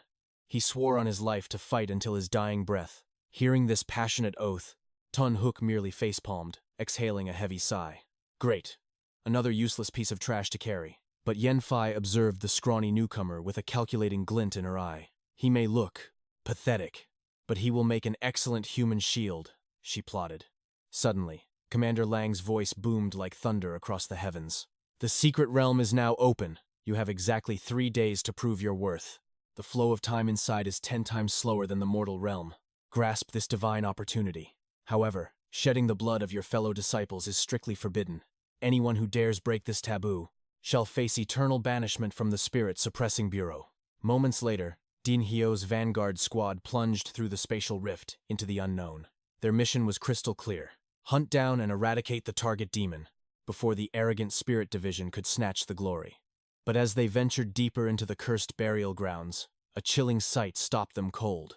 Every single grave had been violently ripped open. Yet, Din Hyo's sharp eyes caught an anomaly. Not everything was desecrated. Looming in the shadows of the wasteland sat one perfectly intact, ancient coffin. Without warning, a foul, toxic green mist began spewing from its sealed crevices. The heavy wooden lid slowly groaned open. A little girl's pale face peeked out from the darkness. "Hurry! You have to help me find my grandpa," she whimpered. Calling out sweetly to her big brothers and sisters, the creepy phantom crawled clumsily out of her wooden tomb, begging for their aid. This was no ordinary ghost. It was a Stage 1 master-level wraith, known as the Puppet Demon. Mutom and the entire squad instantly summoned their weapons, dropping into fierce combat stances, to encounter a master-level entity the second they stepped foot inside. This was an absolute nightmare. Logically, mere spirit apprentices like them were only supposed to face the weakest servant-tier ghouls. Yet here stood an abomination, an entire realm above their pay grade. Suddenly, the little demon's innocent, pleading gaze twisted into a glare of pure, concentrated malice. "I said, help me find my grandpa," she shrieked, her demonic aura erupting with violent impatience. A cold sweat drenched the backs of all 5 cultivators. They were walking on a razor's edge with this highly volatile fiend. Mutom transmitted a hurried mental message to the group. "Do not provoke it. We must stabilize her mood first and search for a fatal flaw." But completely ignoring protocol, Din Hyo stepped toward the enraged spirit. "Little one, what does your grandfather look like? We cannot hunt blind," he asked calmly. The ghastly child paused, her creepy voice echoing through the fog. "He is 9 feet tall. His arms dangle past his knees. He has a withered face, pitch-black lips, and rotting green teeth. Most importantly, he brews the most delicious flesh soup. So sweet and fresh, but a terrifying ancient monster kidnapped him. He is trapped inside. A cursed array formation. I cannot break the seal, and I cannot save him." Yenfei's eyes narrowed dangerously. This little demon's emotional swings were incredibly erratic. No one could fathom what sinister trap she was luring them into. Was this a deadly gamble worth taking? Closing the distance, Din Hyo stared right into the creature's hollow eyes. "Where is this array? Lead the way, and I swear I will free him." Touched by his absolute lack of fear, the little wraith giggled, calling him her sweet big brother. "You are the only good human here," she cheered, gesturing for him to follow. Skipping through the graveyard of bones, the little demon began humming a blood-curdling nursery rhyme. "Chop off the hands, rip off the head. That is, my dear, sweet grandpa." Haungia swallowed hard, his face pale as a sheet. He leaned in, whispering frantically to Din Hyo about the terrifying song. Honestly, even the fearless main character felt a shiver crawl down his spine. Anxious about the ominous aura, they suspected the demon brat was leading them straight to its demonic grandfather. Yenfei asked Miao Tam for their next move, but he was dead set on tailing them. His dark plan? Wait for the perfect moment and slaughter everyone at once. The 6 of them trekked deep into the abyss. Behind the main group, Mutam's treacherous trio prepared a deadly ambush. They activated the forbidden soul-snatching tripartite array. Instantly, a massive phantom bell materialized above our trio, crashing down from the heavens to crush them. Sensing the lethal killing intent, Din Heu reacted purely on instinct. He grabbed Haungia by the collar and channeled his guardian spirit to yank him, right out of the bell's crushing radius. Suddenly, a poison dagger whistled straight toward Din Hyo's face, but with lightning-fast reflexes, he delivered a devastating kick, deflecting the blade and successfully escaping the death trap. Back in the shadows, Mutam's squad seethed with absolute fury seeing our main character survive. Meanwhile, trapped inside the bell, the demon brat threw a monstrous tantrum, wailing about how these big, bad adults were bullying an innocent child. It shrieked at the top of its lungs, crying out for its grandfather. Outside, Din Hyo exhaled a heavy breath, narrowly avoiding being refined into blood mist by that vile soul-snatching array. Thank the heavens he kept his guard up, knowing these backstabbers would never let him live in peace. But suddenly, the demon brat went berserk. It pounded against the spiritual bell with earth-shattering force. Cracks spider-webbed across the artifact. Realizing they poked a sleeping dragon, Mutam screamed at his team to run. This abyssal child was way too overpowered. The array was crumbling. They had to retreat immediately. But inside the shattering bell, the demon brat's eyes glowed with pure, unadulterated wrath, vowing to boil their flesh and drink their blood. With a deafening roar, it crushed a cursed voodoo doll in its palm. Instantly, an overwhelming tide of crimson blood aura erupted. Boom! The demonic energy obliterated the heavenly bell. Like a predator catching its prey, the brat's dark magic formed bloody tendrils, violently dragging everyone back into the abyss. Mutam sprinted for his life, only to witness Yen Fai and Ton Hook completely mummified by the crimson threads. The suffocating blood aura lunged for Mutam next. It was simply too fast and way too deadly. Flash! Din Hyo descended like a martial god, his blade severing the dark magic threads in a single strike. He commanded Mutam to rescue the others while he held the demonic entity at bay. Nodding in agreement, Mutam drew his combat dagger and sprinted over, slashing frantically at the cursed ropes, binding his fallen teammates. But the moment he tore the cocoon open, his blood ran cold. His teammates were gone. Before he could process the horror, a blade plunged deep into his ribs. He coughed up blood, staring at his attacker. It was Haungia. His friend's eyes were pitch black, fully possessed by the demon. Haungia grunted like a starving beast, demanding fresh meat and bloody soup. Hovering nearby, the demon brat now held 2 horrifying voodoo dolls that looked exactly like Yen Fai and Ton Hook. It giggled morbidly, whispering about dicing them into fine pieces for the ultimate bone broth. Seeing the absolute chaos, Din Hyo sprinted forward, just as Mutam collapsed from Haungia's brutal stab wound. Our main character roared, begging his possessed friend to snap out of it. But the only response was a lethal sword thrust aiming straight for Din Hyo's eye. Clang! Sparks flew as Din Hyo miraculously raised his blade, parrying the devastating strike and blasting away Haungia's corrupted sword aura. Gasping for air, Mutam yelled that Haungia's soul was completely hijacked. They had to knock him out immediately, or he was a goner. Left with absolutely no other option, Din Hye gritted his teeth and launched into action. He flashed forward, gripping Haungia's shoulders tightly. Whispering a desperate apology, he unleashed his hidden cultivation power, slamming his friend into the solid earth. The overwhelming force erupting from Din Hyo left Haungia pinned to the ground, smoke rising from his violently paralyzed body. Meanwhile, the demon brat simply floated there, hands behind its back, mocking the tragic scene. Din Hyo finally understood. This was a high-tier spirit fiend. It manipulated dark magic to force allies into a deadly slaughter fest. Suddenly, the demon pouted, dramatically complaining that Din Hyo was a big bully for snapping its favorite puppet strings. But then, its adorable face twisted into a psychopathic grin. It revealed a horrifying truth. Broken toys can always be fixed. Creak! Snap! The severed threads inside Haungia's voodoo doll magically stitched themselves back together. Right behind Din Hyo, his unconscious friend jolted upright like a resurrected corpse, completely unharmed and radiating killing intent. Mutam spat blood, recognizing this forbidden art. It was the legendary demonic puppet magic, only the rarest, most mutated fiends possessed.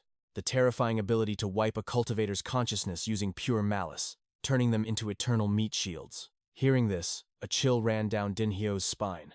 If his friend remained a puppet for another half-hour, his soul would be erased permanently. He had to snatch that cursed doll from the demon immediately. But before he could move, a grotesque, elongated arm, made of twisted puppet strings, lashed out at him. Bam! Mutam desperately threw out glowing ceiling talismans, barely blocking Haongia's relentless zombie-like assault. He screamed at Din Hyo to slay the fiend right now. This wasn't a joke. It was a rank 4 slaughter demon. Pushing his agility to the absolute limit, Din Hyo charged at the laughing spirit, locking his eyes on the voodoo doll. That cursed item was the anchor of the spell. He needed to rip it from those demonic little hands. But just as he closed the distance, swoosh, the demon vanished into thin air, instantly teleporting right to his face. Din Hyo froze in absolute shock. As it swiped its claws, the brat sneered, mocking him for being a pathetic adult who liked picking on kids. Talk about zero martial honor. Reacting purely on battle instinct, Din Hyo crushed a swift movement talisman, generating a speed boost to dodge the lethal decapitation strike. But this sadistic demon wasn't letting him breathe. It wanted to play a deadly game of hide-and-seek. Floating higher, the brat raised Haongia's cursed doll to the heavens and roared. The forbidden incantation. Heavenly net ghost mesh. Immediately, Haongia's possessed body launched toward Din Hyo. Gripping his talisman tightly, our main character wildly parried the barrage of razor-sharp puppet threads slicing through the air. Finding a split-second opening, he channeled all his aura into his sword and hurled it like a meteor. Pierce! The blade impaled the demon brat right through the chest. The little monster shrieked, dropping the voodoo doll in agonizing shock. Din Hyo flashed forward, snatching the doll mid-air. He bit his thumb, smearing blood on it while chanting the purification spell. Withered Tree Spirit Seal. Flash! The cleansing light hit Haongia, instantly snapping him out of the demonic trance. He collapsed onto the ground, absolutely bewildered, staring at his hands in terror and wondering why his fingernails had grown into demonic claws. But just as victory seemed certain, disaster struck. The voodoo doll in Din Hyo's grip suddenly cracked open. A foul, corruptive black sludge exploded from the seams, dripping directly onto his bare flesh. Sizzle. The demonic poison instantly calcified his arm. Thick, black veins pulsed violently, creeping up his neck and onto his cheek, inflicting a soul-tearing, excruciating agony. The demon brat cackled maniacally, blood dripping from its fangs. It mocked him, declaring this was the ultimate penalty for crossing it. Enjoy the slow decay of the heart-piercing, bone-eating curse. Yanking the sword right out of its own chest without flinching, the demon brat aimed the bloody blade straight at Din Hyo's vulnerable head. But inside the void of his mind, our main character had just transcended into his inner spiritual realm to meet his hidden trump card, his overpowering spirit general. Seeing its master poisoned and humiliated, the ancient entity erupted in heaven-shaking fury. How dare this pathetic demon touch its host? The absolute disrespect ignited the spirit general's blazing wrath. It was time to deliver some divine punishment, taking over Din Hyo's physical body. A supreme, terrifying, ancient presence now opened its eyes, glaring down at the trembling demon brat. No longer just the man they knew. The demonic energy swirling around him belonged to a terrifying spirit general. Seeing the little ghost, Ding Xiao's face twisted into a menacing smirk, eager to play its twisted game. He spread his arms as if commanding the boundless sea of dark aura within his very soul. The little ghost, trying to manipulate his mind, giggled and pointed out that Ding Xiao had grown a tail. How amusing, it mocked, but its hands ruthlessly unleashed countless cursed puppet strings, darting forward to bind him. Just as the razor-sharp threads stopped inches from his face, Ding Xiao's eyes glowed with chilling authority. He declared that today, he would be the one playing with his prey. The moment the words left his mouth, Ding Xiao's shadowy tail lashed out like a whip of pure abyss, violently slamming into the little ghost's body before it could even react. Thrown to the dirt, the bratty demon threw a tantrum, screaming that he was bullying a child and threatening to call its grandpa to slaughter them. But before the brat could finish its whining, it flinched in absolute terror, as Ding Xiao practically teleported right in front of its face, ready to deliver a bone-crushing follow-up strike. The little ghost trembled, unable to comprehend why a mere human's tail possessed such suffocating demonic pressure, and what kind of monstrous spirit general was actually residing inside him. Sensing its fear, Ding Xiao's bloodlust only surged higher. He was fully committed to making this arrogant demon suffer a miserable defeat. Instantly, a cluster of massive, Terrifying tails erupted from his back, blocking out the light. With overwhelming, frenzied power, they smashed the little ghost into the ground, completely knocking it out in a display of absolute dominance. Meanwhile, watching from the rear, Miaosun and Hu Yi were left completely speechless. The sheer impact of the strike having kicked up a massive cloud of dust, Miaosun swallowed hard, completely re-evaluating the situation. He had assumed Ding Xiao only gained his power by absorbing the Qilin bead, but now it was clear. He had cultivated a terrifying, living spirit general. And what was even more horrifying was that Ding Xiao himself seemed unaware of just how monstrous and taboo his spirit general truly was. Pinned to the ground, the little ghost finally broke, sobbing and begging Ding Xiao for mercy. It promised to let them go, but foolishly added that if he did not comply, its grandpa would slaughter his two friends. Ding Xiao's eyes turned pitch black.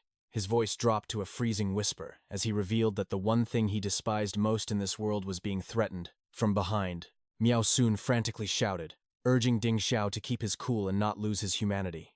But those words fell on deaf ears. Ding Xiao's demonic tail had already slithered up to the very crown of the little ghost's head. Suddenly, the tip of the tail peeled open like a grotesque maw, clamping down ruthlessly over the demon's skull. The little ghost shrieked in soul-tearing agony, its screams only fueling Ding Xiao's dark euphoria. Hu Yi watched in absolute awe, his mind blown by the sheer terrifying might of Ding Xiao's spirit general. Miaosun, however, was shivering in disbelief. He never expected that Ding Xiao actually possessed the forbidden ability to devour demonic energy. Towering over his prey, Ding Xiao coldly commanded the little ghost to spit out the location of their missing allies. But before the demon could even form a word, his tail violently crushed its body into absolute nothingness. Stepping over the vanishing ashes, Ding Xiao declared he would gladly pay this grandpa a personal visit. But just as he spoke, his body jolted, and he coughed up a violent surge of dark, corrupted miasma from his lungs. The corruption purged, Ding Xiao stood up completely fine, letting out a heavy breath now that the demonic pest was dealt with. He turned to Miaosun, his tone urgent, reminding him that time was running out, and they needed to find Fei Yan and Sun Shu immediately. But as he turned around, the freezing edge of Miaosun's blade was pointed directly at his throat. "You hid that power quite well, didn't you, Ding Xiao?" A chill ran down Ding Xiao's spine. He remembered that Miaosun had once tried to kill him, but was spared due to the secret realm's rules. Now that Miaosun had witnessed his forbidden taboo general, he could not let him live, or so Ding Xiao thought. Without warning, Miaosun gripped his sword tightly and lunged straight toward Ding Xiao, only to roar at him to dodge. The blade flew right past Ding Xiao's ear. The true target was not Ding Xiao at all. Standing high on a jagged cliff was Zhao Ran, a new, arrogant enemy looking down at them with disgust. This snake had been waiting in the shadows the entire time, ready to scavenge the spoils. Zhao Ran sneered, genuinely surprised that Ding Xiao managed to defeat a master-tier evil spirit. He openly admitted he had underestimated the weakling, but arrogantly assumed that Ding Xiao and Miaosun had entirely depleted their spiritual reserves. Confident in his absolute victory, he mocked that they would never leave this secret realm alive. Turning his back to leave, he lazily ordered his lackeys to slaughter the three of them, leaving no survivors. As Zhao Ran casually walked away, Miaosun cursed the bastard for his shameless ambush. But Ding Xiao's eyes were fixed on the retreating figure, realizing that this scum had been watching the entire fight. Since Zhao Ran had seen the monstrous nature of his forbidden spirit general, there was absolutely no way Ding Xiao could let him leave this place alive. Assessing the dire situation, Ding Xiao asked if the heavily injured Miaosun still had the strength to fight. After a brief moment of hesitation, Miaosun smirked, wiping the blood from his mouth as he activated his own spirit general armor, proving he was not out of the game yet. Seeing his allies resolve, Ding Xiao left the grunts to Miaosun and bolted straight towards Zhao Ran to reclaim the stolen wooden puppet. The moment Zhao Ran's lackeys charged at him, Ding Xiao instantly activated a speed talisman. His body blurred into a phantom-like state, gracefully flipping right through their defensive formation like a shadow.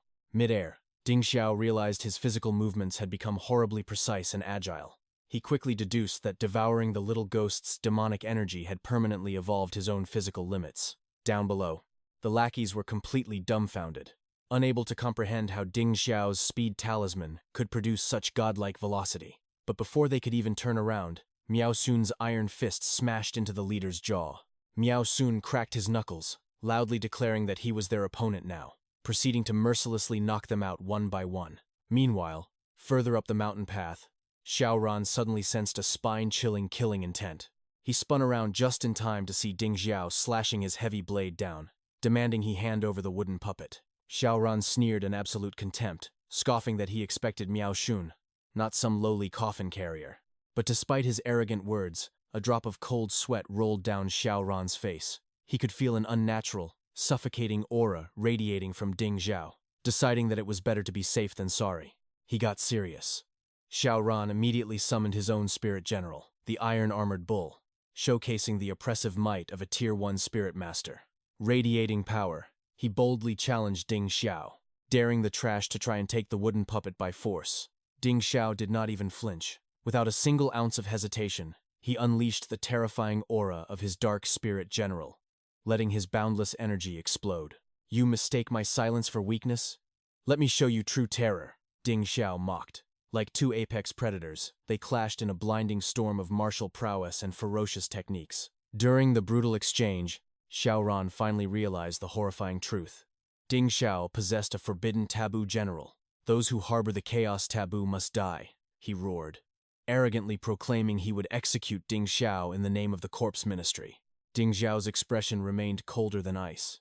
He simply pulled back his fist, the dark energy swirling violently around it, and nonchalantly apologized for shattering Xiaoran's fragile pride. The moment the words echoed, the demonic tail materialized from thin air behind Ding Xiao's back, shooting forward like a dark spear and piercing straight through Xiaoran's chest. The arrogant elite froze in absolute, mind-shattering disbelief. Just a second ago, Xiaoran had been smiling from ear to ear, but now, he was violently coughing up mouthfuls of blood. He could not comprehend how Ding Xiao had effortlessly bypassed his supposedly invincible spirit general armor. Gasping for his last breath, Xiaoran spat out a bitter curse, declaring that a monster carrying a taboo general was destined for a gruesome end. Unfazed, Ding Xiao coldly replied that if he were a true evil spirit, Xiaoran would not even have had the luxury of speaking his final words. Refusing to die alone, the blood-soaked Xiaoran let out a crazed roar, swearing to drag Ding Xiao down to hell with him. With his last ounce of strength, he violently grabbed Ding Xiao by the collar. Before Ding Xiao could break free, their momentum sent them both plunging into the pitch-black abyss below. Back at the ridge, Miao Shun and Hou Yi had secured the puppet, only to witness Ding Xiao's horrifying fall into the gorge. While Hou Yi panicked like a madman, Miao Shun remained remarkably calm. Staring into the abyss, he confidently stated that a monster like Ding Xiao would never die that easily. Meanwhile, the Yanfei puppet in Miao Shun's hand suddenly pulsed with a sinister blood aura. The eerie red glow reminded him of a critical mission he still had to complete. Deep within the abyssal trench, our main character, Ding Jia, finally regained consciousness.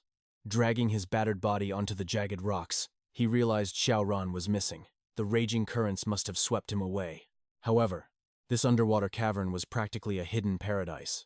Dense spiritual energy saturated the air like a thick mist. Staggering to his feet, Ding Xia gasped as he spotted a cluster of legendary Dala Buddha flowers blooming in the shadows. According to the forbidden texts of the corpse ministry, these divine blossoms could completely purify demonic malice. No wonder this hidden sanctuary felt so pure. Suddenly, the ethereal figure of his spirit general materialized beside him. The spectral guardian revealed a game-changing secret. If his master cultivated in this sacred domain, his rate of refining demonic aura would multiply exponentially. Not only that, but he could rapidly break through, straight to the 9-star spirit disciple realm. Hearing this, Ding Xia did not waste a single second. He immediately sat in a lotus position to cultivate, promising himself he would grow strong enough to rescue Miao Shun and Hou Yi. At that exact moment, within the assassin's deadly hideout, Yan Fei and Sun Shu had already been captured, strung up upside down like slaughtered livestock. Miao Shun stared at the bubbling blood pool, his instincts screaming that something horrifying lurked beneath. He warned the others not to make a move. But the words barely left his mouth before the crimson surface began to boil. A grotesque skull slowly breached the bloody water, followed by the terrifying manifestation of a white-haired demon. The chilling truth dropped like an anvil. This was the infamous grandfather the little demon constantly bragged about. A nightmare incarnate, a Tier 3 flesh-eating blood corpse master. The sheer, oppressive aura of the old monster suffocated the room. The duo instantly realized the grim reality. They were practically ants facing a dragon. Winning was utterly impossible. This trial was a rigged death trap. Just as they prepared a desperate retreat, the demonic elder scoffed. He sneered that livestock had no right to run from the butcher. With a flick of his wrist, the blood pool erupted into two massive crimson hands, violently lunging after Ho Yi and Sun Shu. Meanwhile, back in the hidden sanctuary, Ding Jia remained in a state of absolute zen, frantically absorbing the ambient energy. After what felt like an eternity of agonizing cultivation, the spirit general announced his massive leap in power. He had officially reached the peak of the 9-star spirit disciple realm. Furthermore, his raw physical strength had absolutely shattered the limits of a Tier 1 spirit master. Ding Xia clenched his fists, completely awestruck. By devouring both divine aura and demonic malice simultaneously, his leveling speed was nothing short of monstrous. But the moment of triumph was abruptly cut short. A suffocating wave of pitch-black death aura poured out from an adjacent tunnel. Driven by his awakened senses, Ding Xia marched straight into the heart of the creeping darkness. The sinister presence felt incredibly familiar. The overwhelming spiritual energy of the cave had previously masked its foul stench. Stepping deeper into the abyss, his eyes widened at the sight of a blood-red palanquin. It was plastered with countless sealing talismans and surrounded by inverted, hanging skeletons. The emblem of the Spirit Suppression Division marked it as an ultimate trial objective. Yet, the shattered seals on the outside told a different story. Someone had already breached it. To make matters worse, the deathly aura had completely vanished from the heavy wooden coffin. Bracing himself for the worst, Ding Xia shoved the lid open. What he saw inside froze the blood in his veins. Lying within were the physical corpses of the little demon and its terrifying grandfather. Their spirits had abandoned their mortal shells to become pure, unadulterated evil. A forbidden necromancy technique so rare, even the Corpse Ministry's secret texts barely mentioned it. Ding Xia's mind raced with horrifying implications. Was this impossible difficulty intentionally designed by the examiners, pitting rookies against a demonic entity leagues above their level? Perhaps it was a brutal test of their survival instincts and adaptability. Were they supposed to find a hidden weakness to survive? But one chilling detail shattered that theory. The grotesque posture of the grandfather's corpse. Its stiff, dead hands were curled as if fiercely guarding something on its chest. The pieces of the puzzle violently snapped together. A third party had definitely been here and stolen an artifact of unimaginable power. Meanwhile, the situation had escalated into an absolute nightmare for Hu Yi. He and Miao Shun were hoisted violently into the air, the old monster's blood magic crushing their windpipes. As he sadistically tortured the two hunters, the demon praised his little granddaughter, promising her a lavish feast of human flesh. He gleefully offered to brew them into a rich marrow soup, but the little demon whined, complaining that the most delicious prey had slipped away. The ancient demon merely chuckled, declaring he could already smell the missing appetizer approaching. The fool was actually marching straight into the jaws of death. Right on cue, heavy footsteps echoed through the cavern. Ding Xia stepped from the shadows, effortlessly carrying the massive coffin of the demonic duo on his back. Spotting him, Miao Shun desperately choked out a warning, begging him to flee from this unstoppable Tier 3 blood corpse. Instead of running, Ding Xia ruthlessly slammed the heavy coffin into the stone floor with an earth-shaking thud. His eyes burned with an unwavering golden intensity. He fiercely declared that today, he would execute the ultimate mandate of the Corpse Ministry: annihilate all evil. The little demon shrieked upon seeing their stolen tomb, but the grandfather merely let out a bone-chilling laugh. He completely brushed off the insult, mocking Ding Xia's sheer arrogance. The old monster praised the boy's foolish bravery for daring to desecrate their remains. His tone turned absolutely venomous as he vowed to personally flay the flesh from Ding Xia's bones, piece by bloody piece. Facing overwhelming odds, Ding Xia made a legendary, suicidal gamble. He would use his own flesh and blood as bait to trap this abomination. Moving faster than the eye could track, he drew 3 golden talismans and roared a divine incantation. Spirits separated from flesh shall find no peace. By the mandate of heaven, be exorcised. The glowing papers shot forward like blazing arrows, but just as the divine light threatened to strike the demonic elder, he unleashed a blinding flurry of sword strikes. The oppressive dark energy shattered the holy talismans into useless sparks of light. From the sidelines, the little demon eagerly cheered, begging her grandfather to chop the intruder to ribbons. Amidst the devastating storm of blades, Ding Xia ignited a speed talisman. He attempted a daring, point-blank frontal assault. But the veteran monster instantly saw through the maneuver, delivering a ruthless horizontal slash that obliterated the magic symbol right off Dingxia's chest. The mystical wind energy violently dissipated into nothingness. The old monster clicked his tongue in wicked amusement, praising the boy's flawless martial arts. He mocked Dingxia, asking if he was simply too impatient to be eaten. With a sinister sneer, he commanded the surrounding blood aura. Vile, crimson tendrils slithered across the floor like vipers, violently snapping around Dingxia's ankle. With a brutal yank, the monster dragged him helplessly into a pit of suffocating mud. The elder threw his head back in maniacal laughter, revealing a horrifying, cyclops-like visage dripping with pure demonic malice. Gloating over his trapped prey, the creature hoisted his cursed blade high into the air. He declared the boy's severed head would make the perfect broth. But little did the monster know, this fatal proximity was exactly what Dingxia wanted. Concealed within his clenched fist was his ultimate trump card, the legendary Qilin Orb. With a roar of defiance, he hurled the divine artifact directly at the beast's face. If this demon loved eating so much, Dingxia would force-feed him the cataclysmic wrath of a holy beast. Time seemed to freeze as the glowing sphere closed the distance. It flew inches from the monster's gaping jaw, and in a blinding flash of pure, holy retribution, the cavern erupted into a devastating, earth-shattering explosion of divine energy. The shockwave pulverized the very stone beneath their feet. As the choking dust finally began to settle, the horrifying silhouette of the old demon remained standing, his arms wrapped protectively around his granddaughter. He gently coaxed the trembling child, promising that as long as he lived, she would feast. But the cocky words barely left his cursed lips. From the swirling smoke, a monstrous, shadowy tail erupted from Dingxia's body. It lunged with godlike speed, its massive jaws clamping violently over the demon's head and swallowing him whole down to the chest. The ancient abomination's physical form began to violently disintegrate. His terrifying blood aura was greedily devoured by Dingxia's hidden power. The only sound left was the harrowing, ear-piercing scream of the little demon crying for her grandfather. As the oppressive crimson fog finally dissipated into nothingness, the invisible chains shattering allowed Sun Shu, Yan Fei, Hu Yi, and Miao Shun to crash to the floor. Hu Yi's eyes practically sparkled with pure hero worship, absolutely mind-blown by Dingxia's monstrous strength. To single-handedly obliterate a Tier 3 demon was the stuff of legends, but Dingxia's expression remained as cold as a graveyard. He warned them with absolute dread. The nightmare wasn't over. In a spine-chilling twist, the old monster's twisted vitality allowed him to devour part of Dingxia's power right back. The shadowy tail was forcibly severed. Reforming from the bloody mist, the demonic elder licked his lips, sadistically praising the intoxicating flavor of Dingxia's aura. Standing tall, the grotesque fiend was completely, impossibly unscathed.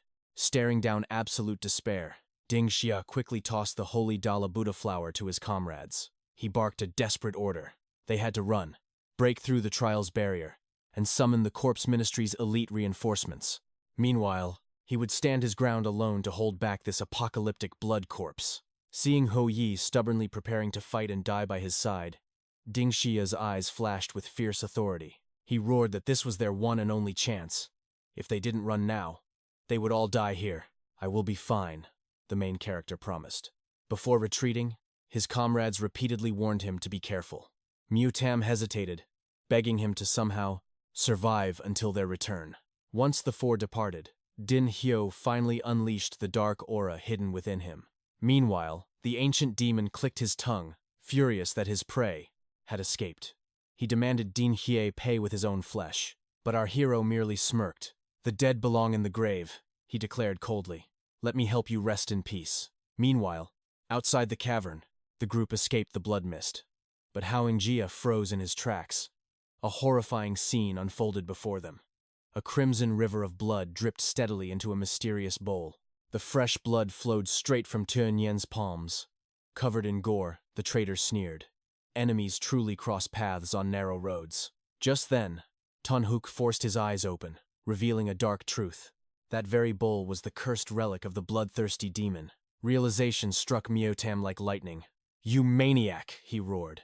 "You sacrificed your own life force to amplify the evil spirit's killing intent. No wonder the Corpse Division arrogantly claimed no one would survive this trial. They had rigged the entire game." Hearing their revelation, Tianyan laughed like a madman. So what if I did? He challenged. That bastard Din He heavily wounded me, ruining my perfect scheme. This cursed artifact was meant to bind the demon and complete the mission. But since my legs are broken, none of you are leaving this place alive. Seeing the madman's resolve, Haungia remembered Din Hyo's earlier deduction. The demons were trapped by their own endless grudge. The ghostly grandfather and grandson were obsessed with their morbid soup. Wait, Haungia gasped. That bowl must be the absolute key to breaking their curse. Mutam gritted his teeth. Waiting for backup would waste precious time, and Tianyan was already running on fumes. Charge in and snatch that bowl, Mutam commanded. Tianyan spat out blood, admitting his physical limits. I cannot fight, he hissed, but my teammates can. Vengeful spirits materialized from the shadows behind him. Pure fury erupted in Mutam's eyes. You are an officer of the Spirit Suppression Bureau. How dare you weaponize the dead? The horrifying truth dropped. These ghouls were his fallen comrades. Tianyan smirked twistedly. Since these trash could not protect me in life, they will serve me as absolute meat shields in death. This utter disrespect for human life snapped Mutam's last thread of patience. Blazing with rage, he instantly summoned his guardian spirit. He vanished into a blur of motion. Bam! His fist completely shattered the jaw of the first advancing ghoul. Divine energy exploded outward like thunder, blasting the other undead creatures away. Yet, the mindless horde swarmed back in, desperate to tear him apart. Rage fueled his martial arts to the absolute limit. His fists became a blur, deflecting deadly claws with one hand while delivering bone-crushing counters with the other. This is bad, Yanfei cried out. At this rate of exhaustion, he will eventually be overwhelmed. We must support him. Beside her, Haungia stared deeply at the mandala Buddha flower. It was the treasure Din Hyo had trusted him with. I will not let you down, he vowed silently. He exhaled spiritual smoke onto the delicate petals. Gripping the stem with all his might, he roared an ancient chant. Mandala of the Self, evil spirits, scatter and vanish. As the incantation echoed, an ocean of blinding spiritual energy erupted from the divine flower. The majestic waves washed over the battlefield, completely suppressing the ghouls swarming Mutam. The undead monsters froze in terror. Shrieking in absolute agony, they crumbled to dust before the holy light. However, triggering this divine artifact extracted a heavy toll from Haungia. His life force was rapidly draining away. I refuse to be a burden, he whispered stubbornly. As his knees buckled, Yanfei dashed over. Catching his falling body, she gasped in horror. He had burned his own blood essence to fuel the flower. The backlash hit Tianyan instantly. Spewing dark blood, his face turned deathly pale. Trembling, the traitor stared in sheer disbelief. A legendary treasure like the mandala Buddha flower. How do you nobodies possess it? His supposedly flawless master plan was crumbling right before his eyes. How did it end up like this? He choked out. Without another word, the villain collapsed entirely, his body completely drained of blood. Seizing the moment, Mutam snatched the cursed bowl. This is definitely the key to breaking the demonic array, he declared, leaving Yanfei and Tan Hook to guard the unconscious traitor. He sprinted back into the dark depths to save his friend. Meanwhile, deep within the blood cavern, the demon child kept whining for his grandfather to boil the human for dinner. Drooling over the prospect of firm, muscular flesh, the old ghoul charged forward with his rusted blade. I cannot wait another second, he cackled wickedly. With a terrifying roar, he smashed his heavy sword directly into the ground. The earth shattered into a million pieces. Obeying the demon's will, massive, jagged rocks levitated into the air and shot toward the main character like cannonballs. Unfazed, Din Hyo performed a flawless backflip. He whipped out 3 golden talismans. Spirit Binding Array, he commanded. Invisible chains materialized, violently shackling the old beast. The demon brat panicked, but the grandfather laughed mockingly. These flimsy mortal chains cannot hold me. Honestly, Din Hyo already knew this bitter truth. The Spirit Binding Array would only buy him a few precious seconds. He had no idea when Haungia's group would find the curse-breaking relic. Dragging out this battle against a superior monster was suicidal. It was time to unleash his hidden trump card. He awakened the guardian spirit slumbering deep within his soul. A chilling, ancient voice echoed from the void. I shall harvest this fool's life, the inner demon sneered. A mere master-level spirit dares to act arrogant before me? Right on cue, The old ghoul shattered the mystical chains. Howling with false confidence, he lunged forward. Gripping his blade with both hands, he leaped into the air, aiming a death blow right at Din Hyo's skull. He even had the audacity to demand the boy reveal his spirit tail again so he could chop it off. Hearing this absolute disrespect, the guardian spirit's pitch-black aura engulfed Din Hyo entirely. "You truly believe that I cannot slaughter you?" The bone-chilling voice made the old ghoul freeze in midair. Pure terror replaced his bloodlust. Wrapped in absolute darkness, Din Hyo smirked. "You want to cut off my tail? Let us see if you have the strength to back up those words." Bending his knees, he erupted from the ground like a dark meteor. He intercepted the airborne demon, appearing instantly behind his back. Boom! A devastating punch sent the ancient ghoul crashing face first into the solid rock. Hearing the pathetic whimpers of his enemy, Din Hyo plummeted like a falling star.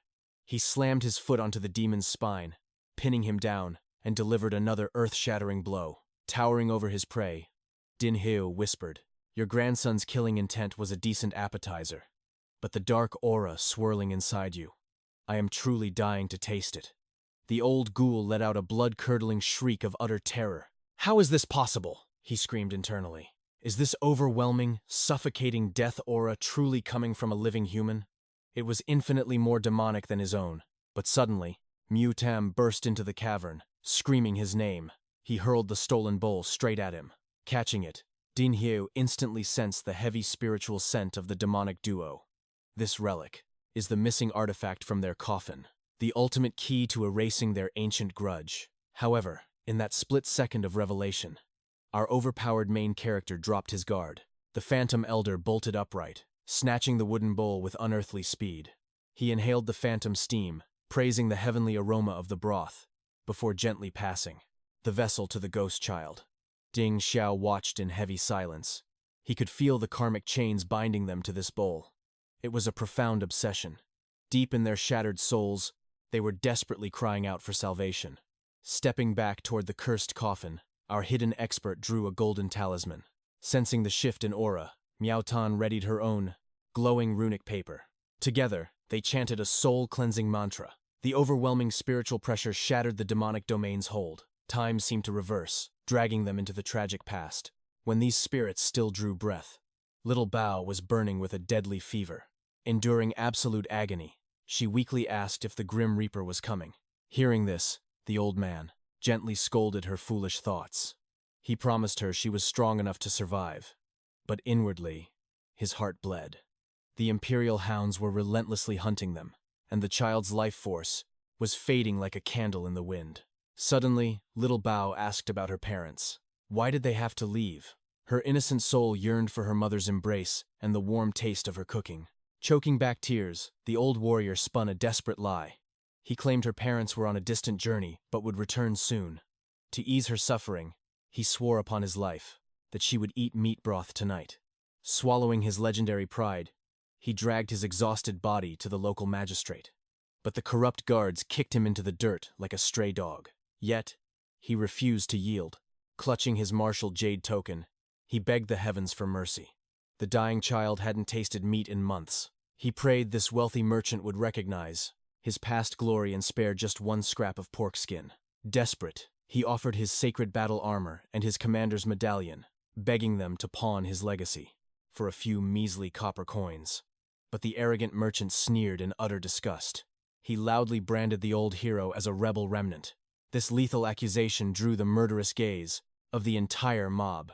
They descended like rabid beasts, beating the old veteran mercilessly. But through the storm of blows, he protected that empty wooden bowl, his mind anchored solely to his granddaughter's survival. Under the blood moon's light, he returned with a steaming bowl of rich meat broth. He gently awakened the fragile girl. She devoured the heavenly meal, her pale cheeks finally flushing with life. Hearing her praise the delicious food, the old warrior's absolute limit was breached. His spiritual core gave out, and he collapsed heavily onto the cold earth. Little Bao froze in pure, unadulterated horror. Her grandfather's sleeve was soaked in crimson. He had severed his own arm for that meat. This soul-crushing revelation tore a gut-wrenching scream from her throat. But tragedy was far from over. The vile merchant arrived with a swarm of imperial hounds. They pinned the broken family down, officially branding them as traitors of the old regime. The ruthless captain ordered their immediate execution. Not even an innocent child was spared. Without a shred of mercy, little Bao was brutally slaughtered. As her life force faded, a demonic vow echoed in her soul. This blood debt would be drowned in rivers of blood. Back then, the brutal war between two empires had left millions displaced. Even a legendary general of the Song dynasty was reduced to this pathetic state. Hearing this tragic karma, Miao Tan gripped her weapon. The Demon Suppression Division only hunted evil spirits, never interfering in mortal wars. This political slaughter was beyond their jurisdiction. Back in the spectral realm, the two spirits finally embraced. Yet, the child wept tears of blood, blaming her foolish craving for the soup. The grandfather wailed in absolute agony, cursing his own weakness for failing to protect his bloodline. Watching this heartbreaking scene, Ding Xiao's eyes hardened. He declared it was time to fulfill the Corpse Division's sacred duty. They channeled overwhelming spiritual qi into two radiant talismans. Chanting the soul-fulfilling mantra, divine light erupted. The tragic phantoms dissolved into pure, ascending starlight. As the spiritual energy drifted upward, two more figures materialized from the ether. It was her missing parents. After enduring hell itself, the family of four was finally reunited in the afterlife. Before crossing the heavenly gates, little Bao bowed deeply to our hidden expert. She believed his unyielding strength would cleanse this rotten world. A rare, gentle smile graced his stoic face. The spirits completely faded into the cosmic void, but the moment they vanished, a terrifying dark aura pulsed. Floating down from the dissipating energy was a pitch-black demonic rune, a soul-luring death talisman. Grasping the sinister paper, Miao Tan's eyes blazed with murderous fury. She swore she would drag those Spirit Division bastards through hell. Meanwhile, outside the abyssal realm, the crowd held their breath. The portal rippled with spatial energy. Emerging from the shadows were none other than Ding Xiao and Miao Tan. Seeing their battle-torn state, the arrogant Spirit Division burst into mocking laughter. They ruthlessly jeered that these coffin-carrying trash must have pissed their pants in terror. Conversely, the Corpse Division disciples hung their heads in shame. How could a team with a lowly coffin-bearer possibly survive the trial? They had completely lost face. The arrogant Spirit Division commander seized the moment to humiliate his rival. He sneered that suppressing demons required absolute martial power, not some pathetic undertakers chanting lullabies. In this world of cultivation, absolute strength ruled all. Refusing to bow, the Corpse Division commander fired back. Pacifying lingering karma was their sacred path. He condemned the Spirit Division's mindless slaughter, blasting their self-righteous arrogance that blatantly ignored the heavenly Tao. Suddenly, the portal violently ripped open again. Yan Fei stepped out, unleashing a storm of insults at the Spirit Division dogs, and dangling from her bloody hand was Xiao Ran by his hair. She violently tossed him forward, demanding the crowd greet their precious senior brother. The moment they witnessed this brutal display, absolute silence fell. Both factions were completely paralyzed with shock, their brains short-circuited. Xiao Ran was a legendary first-stage spirit master. How could he be beaten to a pulp by mere spirit apprentices? It defied all laws of cultivation. Breaking the silence, Miao Tan aggressively raised Ding Xiao's arm. The wooden token gleamed in the light. She proudly declared their absolute victory. They had purified the vengeful spirits and passed the heavenly trial. The Corpse Division instantly erupted into deafening cheers. The tables had completely turned. A squad with two lowly coffin bearers had absolutely crushed the elite Spirit Division. Mighty spirit masters defeated by mere apprentices. Let's see if those arrogant elites would ever dare to look down on the Corpse Division again. Burning with unbridled wrath, the Spirit Division commander roared like a wounded beast. He cursed them as filthy grave-digging mongrels. How dare they humiliate his elite disciples? With such insolence? Unfazed by his killing intent, Yan Fei ruthlessly slammed Xiao Ran's face into the dirt. She crushed her boot against his skull, dropping a bombshell revelation. This traitor violated sect laws by luring demonic entities. Worse, he tried to slaughter his own comrades and crippled members of the Corpse Division.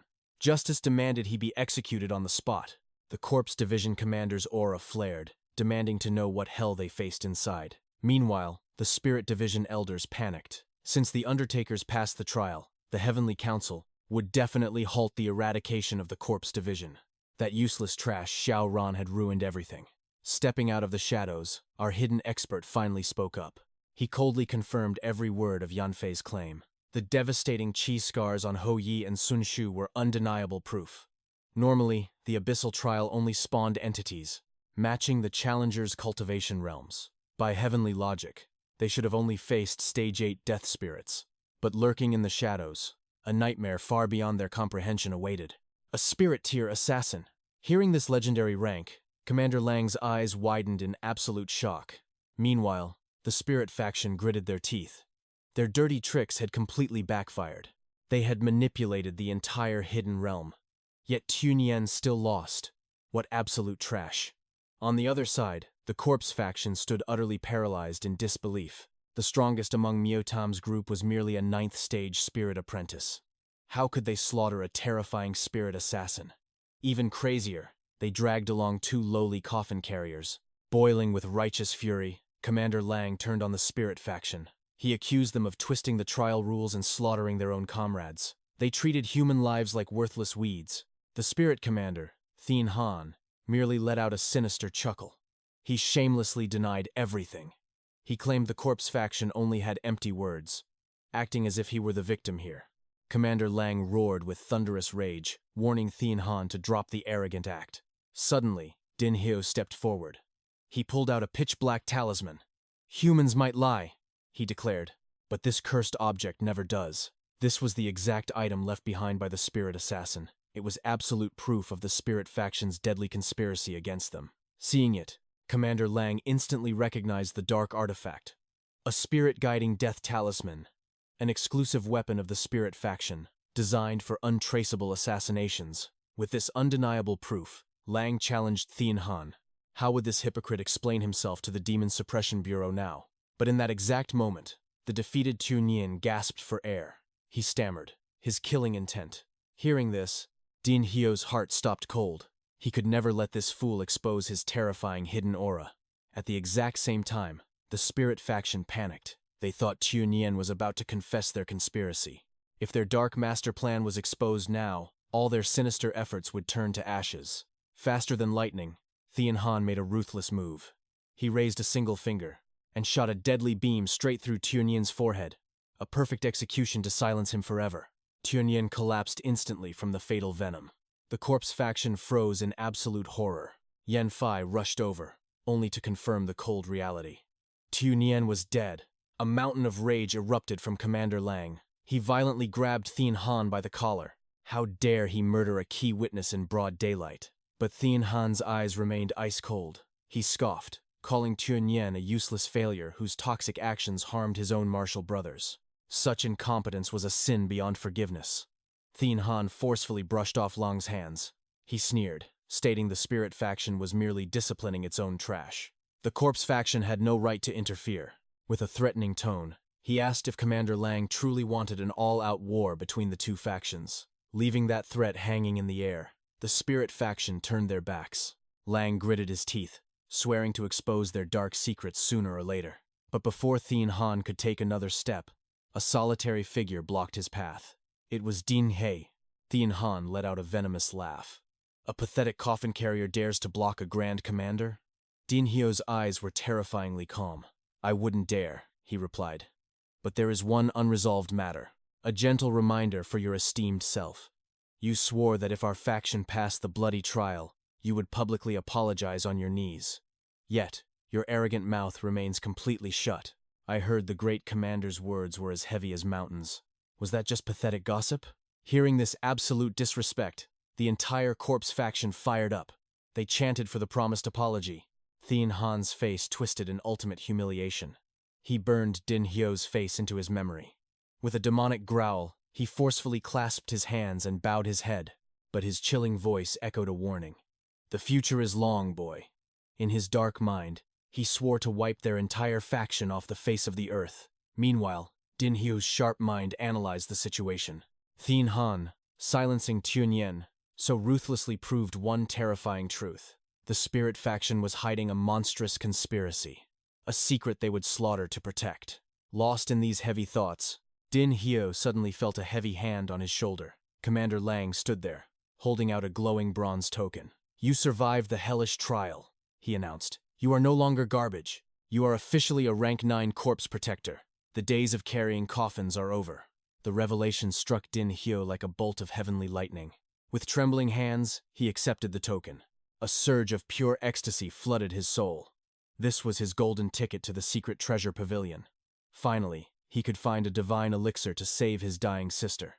This sacred vault held the greatest mystical artifacts of the Demon Suppression Bureau, strictly forbidden to anyone below a protector or soul pacifier. Standing before the grand gates, Din Hyo proudly presented his new badge. The Guardian announced the rules. A rank 9 protector could claim one single artifact from the mystic sector. The heavenly vault was split into 4 divine tiers: Heaven, Earth, Mystic, and Yellow. The Heaven tier was the absolute pinnacle. The higher you climbed, the more heaven-defying the treasures became. But only supreme cultivators with unmatched authority could ever dream of stepping foot in there. Stepping inside the glowing halls, Din Hyo's eyes darted across countless mystical items. He had to choose wisely. One single artifact could change his fate. He vowed to grow stronger, to unlock better elixirs. His little sister's life depended on it. Suddenly, a glowing dark paste caught his eye. The Spirit Slaughtering Balm, a legendary medicine capable of purging evil chi and healing cursed scars. This was it. This was the miracle cure his sister needed. But before he could grab it, Tan-hook shattered the silence. Sprinting like a madman, he screamed Din Hyo's name. Disaster had struck. Haungia was dying. Rushing back to the faction's medical ward, the scene was absolutely grim. Haungia's arm was completely mangled and rotting. The royal physician finished his inspection with a dark scowl. He sighed heavily. A demonic flower has rooted in his meridians, creeping straight toward his heart. There is nothing medical science can do. Din Hyo's blood ran ice cold. Desperate, he begged the doctor for any hidden method. But the old physician just turned his back. Start preparing the funeral, he coldly threw over his shoulder. Those words dropped like a terrifying guillotine. Everyone in the room stood completely paralyzed in despair. Mutam lowered his head in utter shame. He blamed his own negligence for letting Haungia act so recklessly. But before another pathetic excuse could leave his mouth, a shadow moved. Bang! Din Hyo's fist exploded right into Mutam's face. The devastating strike sent shockwaves through the room. The others recoiled in sheer terror, wondering why Din Hyo had completely snapped. Panting heavily, rage blazed in Din Hyo's eyes like wildfire. Back in the cursed realm, you selfish cowards only cared about your own survival. You abandoned us to die like stray dogs. Did you think I wouldn't settle this blood debt? Mutam choked out a bloody apology, while the other two shamelessly tried to make excuses. Furious, Din Hyo grabbed one by the throat, lifting him off the ground. He viciously threw the coward across the room. His overwhelming killing intent suffocated the air. Yenfei bravely dashed forward, spreading her arms to block his path. She begged him to calm his raging storm. Calm down? Din Hyo roared, charging forward with a bone-shattering punch. Where was your calm when you left my brother to rot? Forced into a corner, Yenfei unsheathed her gleaming spiritual sword. But Din Hyo had transformed into an absolute demon.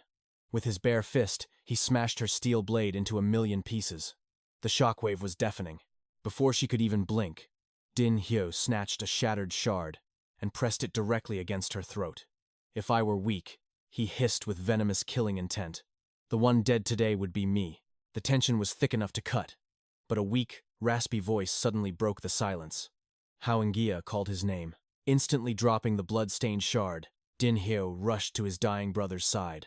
Coughing up black blood, Haungia whispered the truth. Yenfei was the one who pulled him from the abyss. Let the grudge die here. Hearing this, a massive weight lifted off Yenfei's chest. Mutam apologized profusely. She swore upon her life to find a cure for Ho Yi, no matter the cost. Hearing this, Ding Zhao's gaze turned icy as he stared them down. He issued a chilling ultimatum. If Hu Yi recovers, our feud ends here. But if he dies, I will harvest your lives to pay for his. With those heavy words, Ding Zhao turned his back and walked away. His mind echoed with Commander Lang's morning warning. The Deluo Buddha flower had never before taken root in a human host. Lang had pointed him toward the Corpse Department's grand library, but Ding Xiao had already devoured every ancient scroll in those archives. He found absolutely nothing. Not a single record existed on how to extract this demonic parasite. Exhaustion weighed on his shoulders like a mountain as he finally reached his front door. But upon opening it, he froze. Bai Chu was there. Memories flooded his mind. She was the fiery little girl from his past, the one who swore to the heavens she would surpass his power. Years had flown by like a fleeting dream. Now, she stood as the absolute pinnacle, the undisputed top disciple of the Spirit Communication Academy. Meanwhile, Ding Xiao masked his true power, feeling a bitter irony. He was merely a newly promoted corpse escort officer. In the eyes of the world, she had won. Bai Qiu respectfully cupped her hands in a warrior's greeting. "It has been a long time," she said softly. Ling chimed in with a bright smile, showing off the lavish feast Bai Qiu had brought for them. Maintaining his humble disguise, Ding Xiao returned a deep, formal bow. A faint smile graced Bai Qiu's lips as she gently asked Ling to give them the room. She had matters of life and death to discuss with him. Ling obediently gathered the food and stepped away. Once alone, the atmosphere shifted. Bai Qiu instantly brought up the Daluo Buddha flower. She had uncovered a forbidden text deep within her academy. The demonic parasite demanded 2 legendary spiritual herbs to cure: the heart of the phantom demon and the 8-phase earth spirit herb. Ding Xiao's heart skipped a beat. How did she know exactly what he was desperately searching for? But before he could ask, Bai Qiu pulled out an ancient, withered tortoise shell. Her eyes gleamed with determination. She revealed a clue to the 8-phase earth spirit herb. It was hidden deep within the treacherous eastern wilderness. This mystic shell was a mutated bone artifact, forged to guide him through the deadly fog. Ding Xiao accepted the ancient artifact, a mix of gratitude and suspicion in his eyes. "You did not come all this way just to play savior, did you?" he asked, his voice low and guarded. Knowing she could not lie to him, her expression turned dead serious. She was hunting for the truth behind the 6-eyed blood-red poison spider. A cold sweat dripped down Ding Xiao's spine. He never expected someone from the high courts to still be digging into that bloody massacre. And worse, it was Bai Qiu herself. Her piercing gaze locked onto him, demanding to know what truly happened in the shadows that day. But Ding Xiao played the perfect fool. He stuck strictly to the official sect reports. He claimed the monstrous spider ambushed his squad, slaughtering his senior brothers until a mysterious supreme expert descended from the heavens. He spun a tale of sheer luck and divine intervention. Yet, deep inside, his mind raced with deadly calculations. What towering faction was pulling Bai Qiu's strings? If they unearthed his hidden cultivation, the orthodox sects would brand him a demonic rogue cultivator and hunt him down. But Bai Qiu was relentless. She demanded every detail about this so-called supreme expert. What was his spirit form? His cultivation realm? Which forbidden art did he wield? Did he speak any ancient truths? She fired questions like arrows, stepping closer into his personal space. Her overwhelming aura forced Ding Xiao to step back, feigning awe and fear. I only saw a glimpse," he stammered. He wore robes of dark gold. Bone needles pierced his skull, and bizarre demonic tattoos covered his face. He painted the picture perfectly. "I was just a lowly coffin carrier. How could a mortal like me comprehend the Tao of such a godlike being?" He sold the lie flawlessly. In truth, Ding Xiao had perfectly described the heavenly Tao, an infamous, vanished assassination syndicate his late grandfather once warned him about. Deflecting their attention to ghosts of the past was his best play. Bai Qiu's eyes widened as the puzzle pieces clicked in her mind. But dread washed over her. That terrifying syndicate had been wiped from the martial world 20 years ago. Why would they emerge from the abyss now? Suddenly, she raised her arm. A magical paper crane fluttered out from her silk sleeves. "Director, you heard all of that, did you not?" She spoke into the mystical artifact. A faint, ancient voice transmitted back through the arcane link. Bai Qiu nodded in understanding, but to Ding Xiao, the voice was an unintelligible whisper. A chill ran through his veins. He finally realized the sheer scale of the invisible net surrounding him. A terrifying powerhouse was constantly monitoring her. Thank the heavens, his hidden identity remained buried in the dark. Her mission complete, Bai Qiu announced she had to rush back to the Spirit Quelling Bureau. Ding Xiao frowned. "And what about the investigation?" he asked. She shook her head firmly. "This shadow game is no longer your burden," she declared. His only mission was to brave the eastern wilderness and save his friend. Without hesitation, she tossed him a shimmering jade medallion. "The eastern wilderness is plunging into chaos. This token will grant you safe passage." Ding Xiao reached out, his fingers brushing against hers as he took the jade. Instantly, his breath caught in his throat. Her skin was as cold as eternal ice. A dark yin energy pulsed beneath it. Catching his shocked expression, Her cheeks flushed a bright crimson. She stumbled over her words, blaming the freezing night winds. Refusing to meet his gaze, she turned her back and fled into the night, citing her urgent mission. But her voice drifted back through the darkness. You have exactly 1 month before the flower claims his soul. Find the earth spirit herb. I will secure the other half of the cure. As her silhouette vanished, guilt gnawed at Ding Xiao's heart. She trusted him with her life, yet his entire existence was built on lies. Shaking off the heavy burden of secrets, he walked back inside. Bai Qiu had urgent sect business, he told his sister softly. Then, he pulled out his ultimate prize. It was the Jiao Dragon Spirit Fluid, a supreme treasure he had looted from the corpse department's hidden realm. He prayed its divine essence would suppress the terrifying demonic face growing on Ling Er's back. Ling Er gasped, her eyes widening in sheer disbelief. The secret treasure pavilion? But brother, only Soul Return escort officers are allowed to step foot in there. She realized the truth immediately. Her brother was no longer a mere mortal. Ding Xiao smiled, a fire burning in his eyes. That is right. I have finally broken through. He carefully pierced the seal on the glowing vial, unleashing a wave of pure, refreshing spiritual energy. He gently applied the shimmering golden drops to the grotesque curse mark on the back of her neck, his fists clenched tightly. He had swallowed his pride and endured hellish humiliation for years. But finally, the wheels of fate were turning in his favor. He looked into his sister's eyes and made a blood oath. When he returned from the eastern wilderness, he would tear apart the heavens to find a permanent cure. Anxiety clouded Ling Er's sweet face. Her brother had just survived the jaws of death, and now he was marching straight back into hell. Ding Xiao gently patted her head, softening his hardened gaze. He explained Ho Yi's dire condition and the quest for the miraculous herbs. Do not fear for me, he whispered, a terrifying hidden aura leaking for just a fraction of a second. I am no longer the weakling I used to be. With the divine medicine applied, Ding Xiao prepared for his grueling journey. He gave his final commands. Stay hidden. If danger comes knocking, run straight to the Spirit Quelling Bureau and find Commander Lang. Ling Er waved a tearful goodbye. But the moment the heavy wooden door slammed shut, a devastating agony erupted in her skull. It felt like 10,000 needles piercing her brain. She desperately clawed at the back of her neck. Was this the divine medicine purging the curse? She gritted her teeth, prepared to endure the excruciating torment of the demonic face fighting back. Meanwhile, beneath the blood-red moon, Ding Xiao arrived at the Corpse Case Great Hall. It was a macabre sanctuary of the Spirit Quelling Bureau, where unclaimed corpses rested, waiting for disciples to escort their wandering souls back to their ancestral soil. Commander Lang stood before him with a serious gaze. The veteran had heard about our hero's urgent quest. He needed to travel to the desolate eastern wastelands to find the legendary 8 Generals' spirit grass. To cover his tracks, the commander offered him a highly classified escort mission. He deliberately assigned him a very specific, high-tier corpse. The fallen Grandmaster had been a legendary warrior in life. Possessing a pure water attribute spiritual core, the chances of a demonic corpse awakening were near zero. More importantly, the client was a fabulously wealthy merchant. The bounty offered was astronomically higher than any standard mission. His little sister's health was rapidly deteriorating, and she desperately needed high-grade medicine. This massive payout was his only hope. Hearing the details, our hero bowed deeply, thanking the commander for his profound kindness. The veteran smiled grimly, reminding him of his new status.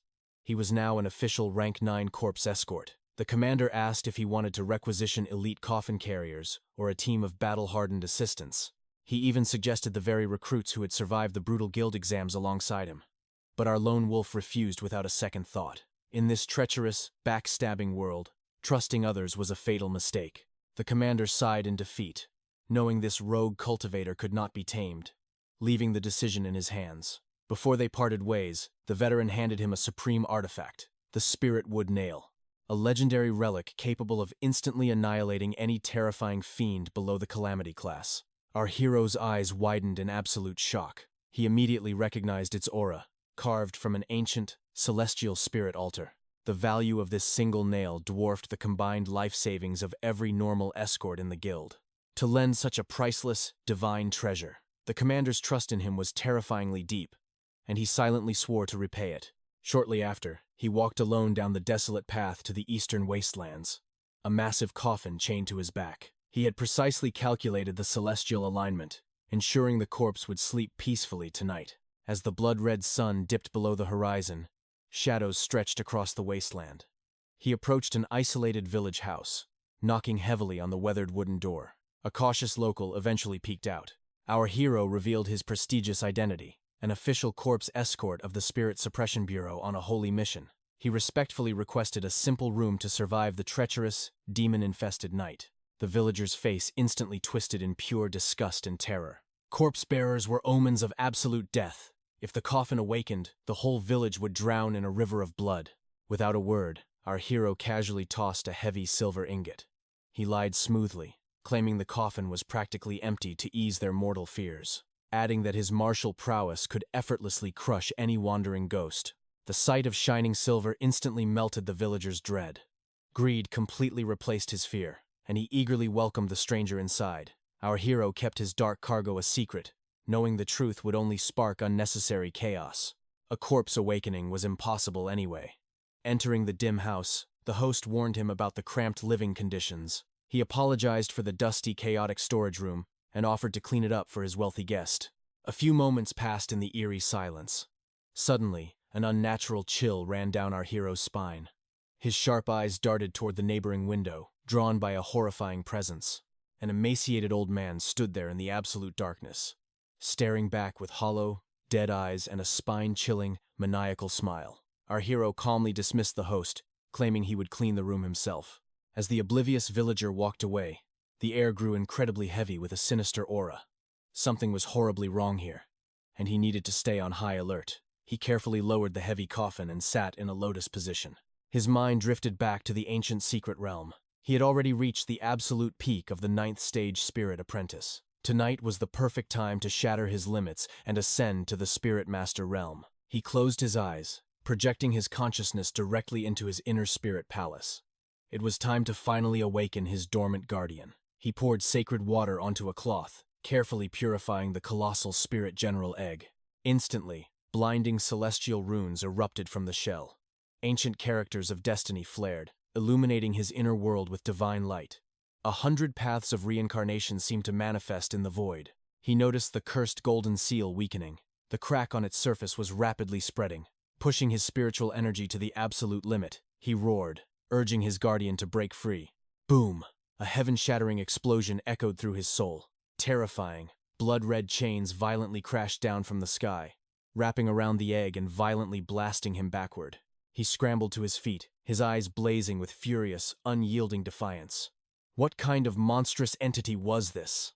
He only sought a fraction of power to survive in this apocalyptic era. Who dared to block his destiny? With a furious war cry, he charged blindly at the divine chains.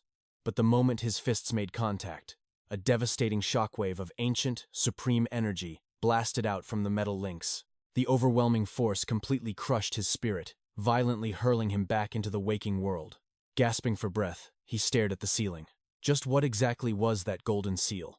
And why did it absolutely refuse to let his power awaken? Deep within his mind, his spirit general's weak, trembling voice echoed, begging for forgiveness, stating the seal's divine power was simply too absolute to break. Our hero let out a heavy, exhausted sigh. They would shatter these cursed chains another day. He swore a blood oath to his guardian. He would never surrender, and his spirit general was forbidden from giving up either. Suddenly, the villager called from outside the door, shattering his focus. Dinner was finally ready. He had waited 8 grueling years for absolute power. A few more days would not break him. He stepped out to join the family. The host nervously served a painfully simple, oil-free vegetable soup. Bowing deeply, he apologized for the impoverished, bland meal, expecting the grand cultivator to be absolutely furious at the disrespect. But our hero smiled faintly, perfectly content with this humble offering. Just then, the creepy old man clutched his skull and let out an agonizing, beastly shriek, screaming that he was sick and tired of these miserable, tasteless weeds. He violently slammed the table, demanding fresh, bleeding meat and noodles. The terrified host desperately tried to soothe his crazed father, explaining they could not even afford flour. Feeling a pang of pity, our hero promised to buy them fresh meat at dawn. The very moment those words left his lips, the old man's crazed eyes locked onto a massive cockroach scurrying across the filthy floor. He shrieked with absolute glee, drooling as he called it fresh meat. With terrifying, inhuman speed, the elder lunged off his chair, His frail fingers slammed onto the stone floor, violently trapping the vile insect. He lifted the squirming creature, unhinging his jaw with a sickening crack. Our hero froze in absolute horror, shouting for the madman to stop. But it was too late. The old man crushed the roach between his yellowed teeth, chewing with manic, grotesque delight as he praised its juicy flavor. The nightmare did not end there. The insane elder turned, offering the mangled, oozing insect parts to his son and the guest. Grinning widely, he thrust his bloodied hand right into our hero's face, urging him to take a bite. Boom! Survival instincts instantly kicked in. Our hero drew a demon-banishing talisman, hurling it with deadly precision. He chanted the heavenly mantra, and the glowing paper slapped violently onto the elder's forehead. The old man froze instantly, issuing guttural, inhuman gargles. Suddenly, blinding, scorching light erupted from deep within his veins. He clawed at his burning skull, screaming in pure, unadulterated agony. The horrified son screamed, lunging forward to save his father. But our hero ruthlessly yanked him back. He ordered the foolish mortal to open his eyes and witness the terrifying truth hidden beneath the flesh. The elder's human skin began to violently tear apart. A grotesque, razor-sharp beast claw burst through the rotting flesh. A demonic weasel fully manifested, bearing horrifying fangs and radiating a bloodthirsty killing intent. But facing the overwhelming aura of a spirit suppression escort, the monster panicked and bolted into the night. Without a second thought, our hero gripped his executioner's blade and gave chase like a god of death. In a single, breathtaking flash of cold steel, the blade cleaved through the dark night, splitting the demon's skull wide open. The foul beast crashed into the dirt, twitching violently before drawing its last miserable breath. The ignorant son threw himself over the monster's bloody corpse, weeping uncontrollably, screaming into the void for his beloved father. Our hero sheathed his blade, his eyes filled with a heavy, sorrowful coldness. He coldly shattered the man's delusions, revealing his father had been dead for days. This demonic parasite had completely hollowed out his organs and stolen his memories. Watching the mortal wail in absolute despair, our hero clenched his fists, wondering if he could ever save this broken world. If only he had realized the truth sooner. Cutting open the demonic weasel's stomach revealed a strange purple cabbage. If memory served him right, this specific crop was exclusively consumed by the residents of the Donghuang territory. He immediately interrogated the grieving man, asking if his late father had visited that sector recently. The man nodded, confirming a theatrical troupe had performed in Donghuang just days ago, and his father had attended. Din Hyo's eyes narrowed as the puzzle pieces slammed together. The beast originally lived in Donghuang. It had ambushed the old man during the play and stolen his identity. But weasels thrived in bustling, chaotic cities. Why would a demon flee to a desolate, impoverished farming village? What kind of terrifying entity was lurking in Donghuang to scare off a demon? Tossing a heavy pouch of silver to the morning sun, Din Hyo offered a solemn word of comfort. The dead are gone, and the living must forge their own path. Leaving the village, he cast one last glance over his shoulder. A long night breeds endless nightmares, he thought. There was no time to waste. He had to breach Donghuang and secure the legendary 8 Generals Earth Spirit Herb. He pushed through the darkness, traveling relentlessly until the first rays of dawn pierced the dense canopy, washing over Din Hyo's face. As he lifted his gaze, the towering gates of the Donghuang sector loomed before him. It was his first time setting foot here. Yet, the moment he approached, 2 arrogant guards pointed their blades at him, mercilessly mocking the cursed coffin bearer and demanding he get lost. Unfazed, Din Hyo flashed his official token. Corpse Escort Officer of the Spirit Suppression Bureau. His voice cut through the air. He was here on official business. The guards' faces paled in an instant. Reluctantly, they hauled the heavy gates open, tossing a bitter warning to mind his own business inside. As Din Hyo walked past, they stared at his back, whispering like cowards. Another one? Why do they keep sending people to this cursed place? Stepping into Donghuang, Din Hyo's sharp senses flared. The main streets were unnervingly silent, like a graveyard. The atmosphere was thick with an eerie, unnatural dread. He decided to stay focused, deliver the coffin first, and investigate the shadows later. The wealthy Lai family compound should be located, just past this district. But as he turned down a narrow alley, a deafening chant echoed from the plaza ahead. A massive crowd was reciting a twisted mantra. Heavens descend, 5 paths open. Bind the flesh, Rhythmic, hollow bell chimes shattered the silence. Clang, clang. The metallic ringing echoed against the gloomy sky, sending shivers down the spine. On both sides of the street, mindless residents in dark, heavy cloaks fell to their knees. They bowed fervently toward three bizarrely masked figures, performing a chaotic, hypnotic dance in the center. Suddenly, a fanatic, wearing a grotesque chicken mask, pointed a finger right at a woman's forehead. Suppress the curse. Destroy the heavenly generals. Awaken the immortal aura. Lord, reveal your divine might. Like a puppet on strings, the woman clasped her hands, weeping as she endlessly praised the so-called immortal Chi Lord. Din Hyo watched the madness, assuming it was just some deranged local tradition. But in that exact second, the spirit, general residing deep within his soul, violently stirred. It detected a suffocating, bloodthirsty, demonic aura radiating through the air. Is it coming from those masked freaks? Din Hyo asked his inner spirit. But the ancient entity scoffed in denial. No, boy, look around. The stench of death is everywhere. This entire domain is drowning in vile, decaying energy. While Din Hyo was scanning the area, trying to lock onto the invisible threat, a heavy hand suddenly slammed onto his shoulder. Hey there, coffin bearer, a voice called out. It was Duong Thuat, a rank 7 corpse escort officer, flanked by 2 grim-faced companions. You must be Din Hyo? Keeping his guard up, Din Hyo nodded and respectfully asked for their identities. The officer let out a hearty laugh. Waving off the formalities, Duong Thuat explained they were stationed here for a gruesome mission, and that the commander had personally ordered him to watch Din Hyo's back. He introduced his partners, rank 8 Soul Return officers, Lan Chao and Fuang Hai. They are good men, so drop the stiff act. Kid, Duong Thuat grinned. Leaning in, Duong Thuat nodded toward the fanatic crowd. Curious about that circus over there, aren't you? Din Hyo didn't deny it. He admitted he had never witnessed such a twisted, unsettling ritual before. Duong Thuat's smile vanished, replaced by a cold sneer. That is no tradition. It is a parasitic evil cult. Those scum wearing livestock masks call themselves the Can Keep sect. They brainwash the weak-minded commoners, forcing them to worship some fabricated immortal Chi Lord just to drain their life savings for incense money. Din Hyo frowned, his hidden power simmering. If they are a dark cult, why has the Bureau not slaughtered them yet? Duong Thuat let out a heavy sigh, revealing the grim reality. Dong Hoang is infested with trash like them. The authorities are too corrupt to care. Besides, they are just crippled cultivators with shattered spiritual roots, posing no real threat to the establishment. Now, if they were like you, Din Hyo, a so-called cripple who somehow managed to awaken a spirit general, then we would have a catastrophic problem. Din Hyo kept his expression neutral, knowing full well his path was unnatural. To forge a spirit general from a shattered foundation was defying the heavens.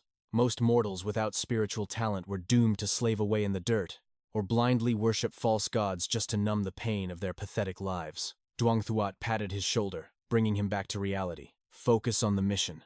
The corpse you are carrying belongs to the wealthy Lai family. They are powerful allies of our bureau. Follow me. We are taking the back alleys to bypass that cultist garbage. Din Hyo followed closely behind. A twisted cult.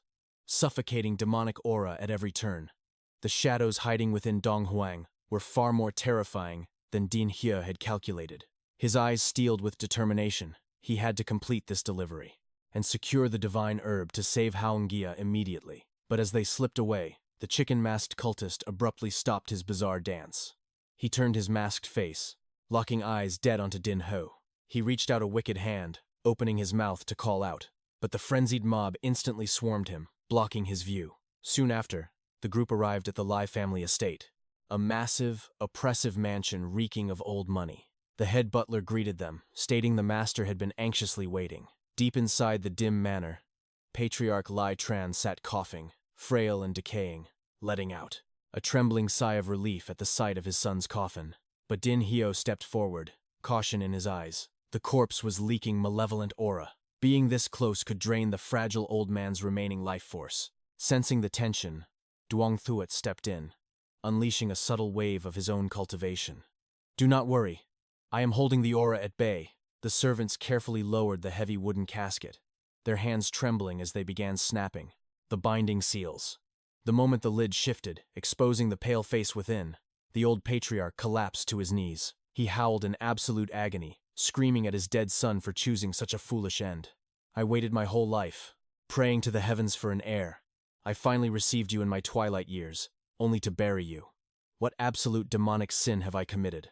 Wiping his tears, he looked up at Duong Thuot. Is there an auspicious day? To bury him soon? Duong Thuot shook his head grimly. Absolutely not. The earth here is poisoned with evil karma. If we bury him now, it will trigger a corpse awakening. He will mutate into a bloodthirsty fiend. Fear flashed in the old man's eyes.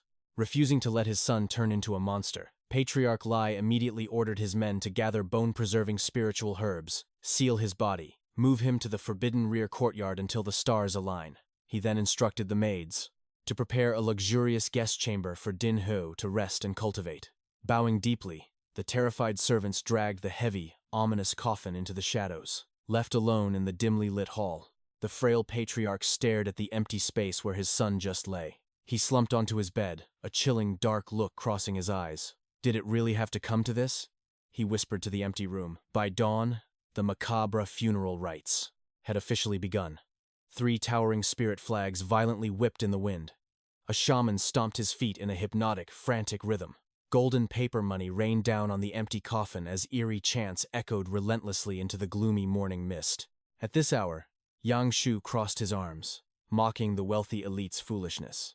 They loved squandering gold on charlatans, claiming to be spirit masters. He told us to hang back and watch the show, keeping our guard up just in case. Ding Xiao seized the moment. He asked if the senior had ever heard rumors of the legendary 8-phase earth spirit herb. Yang Shu rubbed his chin in deep thought before finally revealing the truth. There were secret tracking arts that could pinpoint its general location. But Dong Huang was currently descending into absolute chaos. The thick, suffocating demonic miasma in the air would completely blind any tracking spells. He promised to help Ding Xiao once the city's unrest settled down. Hearing this, our main character's curiosity piqued. What twisted nightmare was actually unfolding in this cursed town? Taking a seat, Yang Shu let out a heavy sigh. It was a long, dark tale. The nightmare began exactly half a month ago, when bizarre anomalies started creeping into the locals' homes. At first, everyday objects vanished into thin air. Pots, pans, and trivial items simply disappeared in the dead of night. But then, the shadows grew hungrier, dragging away the livestock, and finally, human beings started vanishing without a trace. The Spirit Suppression Bureau immediately suspected a high-tier spirit fiend. They dispatched Yang Shu to hunt down the anomaly, but even he was struggling. Alongside 2 seasoned comrades, he had scoured the shadows for half a month. Yet, they found absolutely nothing. Ding Xiao's eyes widened in disbelief. A mighty 7th-grade spirit master? Completely stumped? If a veteran like him could not find a single clue, just what kind of monstrous spirit fiend was lurking in the dark? Ding Xiao immediately offered his strength, asking if he could join the hunt. But Yang Shu shot him down instantly. This slaughterhouse was no place for a lowly 9th-grade corpse carrier to play hero. As for the legendary 8-phase earth spirit herb, Ding Xiao would have to rely on his own wits to find it for now. Suddenly, a blood-curdling scream shattered the peaceful night. The fake priests were crying out in absolute terror. Yang Shu gritted his teeth, cursing the useless amateurs. Their sloppy rituals had triggered the worst-case scenario. Patriarch Li had succumbed to a fiendish awakening. The corpse violently blasted out of its coffin, grabbing 2 of the frauds by the throat. The undead monster roared, falsely accusing them of murder, demanding their lives as a blood sacrifice. Without hesitating, Yang Shu and his squad dashed into the fray. A suppression bell rang out, its piercing chimes cutting through the deadly aura. Chanting ancient mantras, they unleashed their mystical arts. Glowing talismans transformed into spiritual chains, ruthlessly binding the mutated corpse. Yet, even as the demonic seals locked him down, the monster burst into hysterical laughter. He mocked them, declaring they were all completely doomed. "You will all be devoured alive," he shrieked. Annoyed, Yang Shu slammed a high-tier silencing talisman directly onto the corpse's forehead. Cutting off the madman's curse, he forcefully shoved the undead abomination back into the coffin. He commanded his team to nail the lid shut and layer it with fresh, potent seals. They could not afford any more demonic slip-ups before the burial. Yang Shu then shot a venomous glare at the trembling fake priests. In broad daylight, a corpse should never mutate this easily. These reckless fools had practically force-fed the body with demonic energy. to trigger an awakening. This was exactly why soul suppression was a job for true masters. "Leave the divine arts to the professionals," he muttered. But a cold chill ran down Ding Xiao's spine. What did the monster mean when it said they would all be eaten alive? Yang Shu brushed it off as pure demonic delusion, a side effect of the malignant energy. He told Ding Xiao to ignore the dying threats of a mindless fiend. He swore on his pride that the new seals would hold through a hurricane. As long as no one touched or moved the cursed coffin before the funeral, it would never awaken again. He shot a death glare at the fake priests, issuing a final, brutal warning. If the corpse broke free one more time, he would personally end their worthless lives. Glancing up at the darkening sky, Yang Shu realized their time was up. He turned to Ding Xiao with a serious expression. His team had to rush to the southern district for an urgent mission, meaning they had to part ways here. With the coffin delivery mission officially complete, Ding Xiao was finally free to move. Now, his absolute priority was securing that elusive herb. He scoured every corner of Donghuang, asking everyone he met. But the legendary 8-phase earth spirit herb was like a ghost, completely unheard of. Worse yet, the moment he brought it up, several locals slammed their doors in his face. They were terrified of being dragged into dark cult business. Frustration boiled within Ding Xiao. How could the native residents know absolutely nothing? Even the mysterious cursed bone in his possession remained completely dormant. No matter what spiritual energy he channeled, it gave zero response. Was the 8-phase earth spirit herb just a myth in Donghuang? Suddenly, an eerily withered old woman shuffled out from the shadows. She stared intently at Ding Xiao, asking why his forehead lacked the immortal blessing. Confused, he frowned as the old crone pointed a bony finger at her own forehead. She revealed a strange, glowing mark, calling it the half-immortal seal. With this brand, she claimed the immortal lord would grant her ultimate protection. A sudden realization hit Ding Xiao like a thunderbolt. He remembered those bizarre cultists from his very first day. Masking his suspicion, Ding Xiao politely lied, saying he was busy searching for a rare item. He claimed he simply had not found the time to pay respects to the half-immortals yet. But the old woman's next words froze the blood in his veins. "Are you also searching for the 8-phase earth spirit herb?"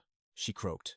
Ding Xiao's eyes narrowed dangerously, his hand inching toward his weapon as he demanded how she knew. With a creepy smile, she revealed the truth. Just half an hour ago, 3 other young cultivators had been desperately asking about the exact same herb. Ding Xiao's mind raced. Could it be Miao Xun's elite squad? Before he could process this, the crone dropped another bombshell. The sacred herb was currently hidden inside the city god temple, guarded fiercely by the half-immortals themselves. She claimed fate had brought them together, which was why she was secretly leaking this golden intel. She swore she had kept her mouth shut when those other 3 youths asked. Relaxing his guard slightly, Ding Xiao pressed her for more details. The old woman then led him through the winding streets to a secluded, eerie courtyard. She knocked on a heavy wooden door, chanting that the half-immortals were bringing blessings. But standing behind her, Ding Xiao's instincts were screaming. Her sudden appearance was way too perfectly timed. Why would she only share this top-secret info with a total stranger? Despite the obvious red flags, this was his only solid lead on the legendary herb. It looked like a trip to this cursed city god temple was totally unavoidable. He had to see these so-called half-immortals with his own eyes. A short time later, he stood before the decaying gates of the temple. Stepping inside, the atmosphere immediately grew thick and suffocating. Hundreds of grotesque statues glared down at him, their faces twisted in demonic rage.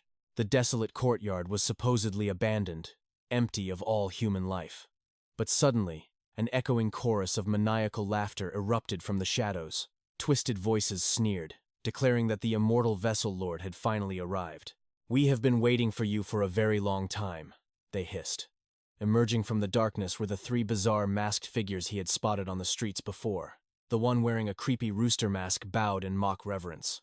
"This humble servant is honored to finally gaze upon your greatness. But since you have stepped into our domain, do not even dream of leaving alive." Ding Xiao's mind spun.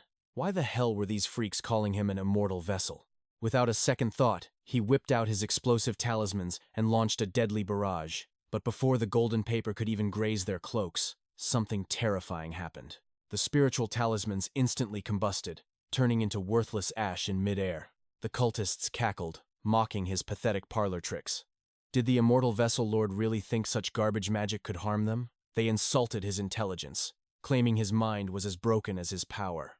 Witnessing his absolute best attack neutralized in a split second, Ding Xiao felt a cold sweat drop. Gripping his blade, he demanded to know what their twisted endgame was. The three masked psychos leaped from the rafters, landing with unnatural grace. They told the main character not to panic, swearing they would not torture him. They simply wanted to forcefully harvest a few precious things from his body. Ding Xiao's brow furrowed in utter disgust. What sick experiment were they planning? The rooster-masked freak pointed a terrifying clawed finger right at Ding Xiao's heart. He declared that his life force was now their property. With an explosive burst of speed, the three monsters lunged forward like hungry wolves. Seeing the overwhelming odds, Ding Xiao instantly burned a Gale Stride talisman. Golden wind wrapped around his legs as he initiated a tactical retreat.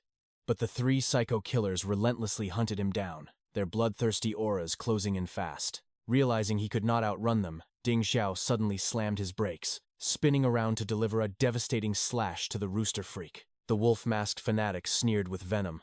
Is the great immortal Qi master nothing but a coward? He mocked relentlessly while launching his comrade into the air. The chicken-masked lunatic vaulted into the sky. Like a falling meteor, he crashed heavily onto Ding Xiao. The brutal impact shattered the ground beneath them. Meanwhile, the bull-masked beast continued to taunt our hero's miserable state. Ding Xiao's eyes went cold. With a flick of his wrist, he summoned 3 golden talismans. "Shut your mouth!" The spiritual paper ignited in midair, transforming into binding chains of light that coiled around the beast. But the bull demon just laughed. He fed on Ding Xiao's rising fury. At that exact moment, a dark and terrifying aura exploded from deep within Ding Xiao's core. His fist became a blur of devastating power. He smashed right into the bull's jaw with a bone-crushing strike. But as the monster was sent flying, Ding Xiao felt something horribly wrong. His inner qi was boiling over. The spiritual energy violently rebelled, slipping completely out of his control. Desperate, he reached out through his soul, trying to summon his spirit general from within. But his inner realm was dead silent. Worse yet, the bull and chicken demons were melting together. Their bodies fused into a grotesque, towering abomination. The monstrous hybrid inhaled deeply. "Your aura smells divine, but your strength is pathetic." It taunted him, begging for more violence. They knew that every ounce of Ding Xiao's anger only fed their demonic hunger. "Enough of your garbage," Ding Xiao roared. He launched himself forward like a raging storm. His fist carried the weight of a mountain as it slammed, straight into the hybrid's skull, shattering it to pieces. But as the dust settled, Ding Xiao gasped for air. Why was this murderous rage consuming him? The headless monstrosity just chuckled, revealing the terrifying truth. "The moment you stepped into this temple, you fell into our forbidden array. Escape was utterly impossible." Suddenly, a chorus of demonic whispers invaded Ding Xiao's mind from every direction. The maddening voices echoed in his skull, threatening to tear his sanity apart. He clutched his head in agony. "Stop playing these cheap ghost tricks." But the mental assault only grew more vicious. The dark whispers amplified into deafening screams. Ding Xiao's eyes turned bloodshot. "Shut up! Shut up right now!" His sanity finally snapped, and he unleashed an earth-shattering roar. Violent energy erupted from him like a volcanic blast. The demons rejoiced at his corruption. "You have finally shown your true colors. We are exactly the same." "Ding Xiao!" A familiar voice sliced through the darkness. It was Yan Fei. Ding Xiao gasped for air, his eyes snapping open. The nightmarish illusion shattered, revealing his 3 companions. Miao Sun looked at him, with intense worry, asking if he was all right. Ding Xiao scrambled up, his mind still spinning. Was it all just an illusion? His face was ashen white. Suddenly, he gagged, vomiting out 2 bizarre, crimson masses of cursed energy. Wiping his mouth, he demanded to know what just happened. Yan Fei quickly explained. They had seen a group of raving lunatics sprinting toward this very spot. They followed them, only to witness a chilling scene. Ding Xiao was slumped on the ground, entirely devoid of life. The masked freaks had surrounded him, chanting a wicked curse. Sensing the dark magic, they immediately chased the cultists away. Sun Shu stepped forward, his expression grave. "Do you feel any dark corruption lingering inside your meridians?" Ding Xiao checked his internal flow, finding nothing out of place. "I am fine, for now." But before they could relax, the temple doors creaked open. The 3 masked lunatics slowly drifted back into the room. Ding Xiao's killing intent instantly flared up. "You dare show yourselves after cursing me?" He marched toward them, demanding answers. Why did they trap him in that demonic mindscape? The freaks giggled eerily. We merely wish to help you achieve your deepest desires. Suddenly, the wolf-masked lunatic tilted his head. Do you not desire the 8 Generals' Earth Spirit herb? Ding Xiao froze. In a flash of lightning, he grabbed the freak by the throat. Who told you about that? The lunatic choked out a terrifying truth. The immortal Chi Master told us. Ding Xiao's mind raced. They had just called him the immortal Chi Master in the illusion. Just how many masters were there? The wolf demon giggled through his crushed windpipe. Go to the abandoned Zhao family manor in the East City. You will understand everything. Ding Xiao's grip loosened. Could he actually trust these twisted minds? Is the legendary spirit herb hidden in that manor? He interrogated. But the lunatics shook their heads in unison. They had no idea where the mythical treasure truly rested. Ding Xiao's patience wore incredibly thin. He lifted the masked fanatic off his feet. Are you absolutely certain that going to the Zhao Manor is the only way? But the broken record of a man just repeated his haunting mantra. The immortal Chi Master has spoken. The Master has spoken. Ding Xiao's wrath threatened to consume him again. Seeing his dangerous state, Miao Xun rushed over and grabbed his shoulder. Calm your mind, Miao Xun urged. They are just corrupted maniacs. Do not let their madness infect your soul. They had to find the spirit herb on their own terms. Ding Xiao exhaled sharply, tossing the freak aside. But a dark doubt lingered in his heart. Why was his temper so incredibly volatile today? Was this the lingering effect of their twisted curse? And what did they mean when they said he was exposed? Did they sense the ancient spirit general sleeping within him? Later that night, under a blood-red moon, the group arrived at the desolate Zhao family manor. Stepping inside the cursed ruins, Yan Fei drew a mystical talisman to trace any life force. Nothing, she whispered. Not a single living soul breathes here. The silence was deafening. Ding Xiao turned to his companions with a stern warning. Leave now while you still have your lives. I will not tolerate betrayal or dead weight like last time. Yan Fei lowered her head, true remorse in her eyes. We sincerely apologize for our past mistakes, but we must cure Hu Yi at all costs. Miao Xun drew his blade, his resolve unwavering. I will prove my worth with my sword. Please, give us one last chance to fight by your side. Ding Xiao's icy exterior finally began to melt. But before he could accept their loyalty, a sinister laugh echoed from the shadows. A grotesque stone statue beside them began to tremble violently. The statue's jaw unhinged with a sickening crack. Immortal Chi Master, it hissed. Suddenly, a horrifying chicken head erupted from its stone mouth. Ding Xiao's face drained of color as absolute terror struck him. He stumbled back, shouting a warning. The others looked at him, completely bewildered. He frantically pointed at the statue, explaining the horrific mutation. But to his companion's eyes, the statue was just a lifeless piece of rock. Ding Xiao stared at it. The chicken head was completely gone. Was he hallucinating again? Just what kind of psychological torture was this cult running? Miao Xun frowned, sensing his leader's mental strain. Your spirit is completely frayed. We need to retreat and rest. But Ding Xiao's eyes burned with stubborn fire. Retreating was not an option.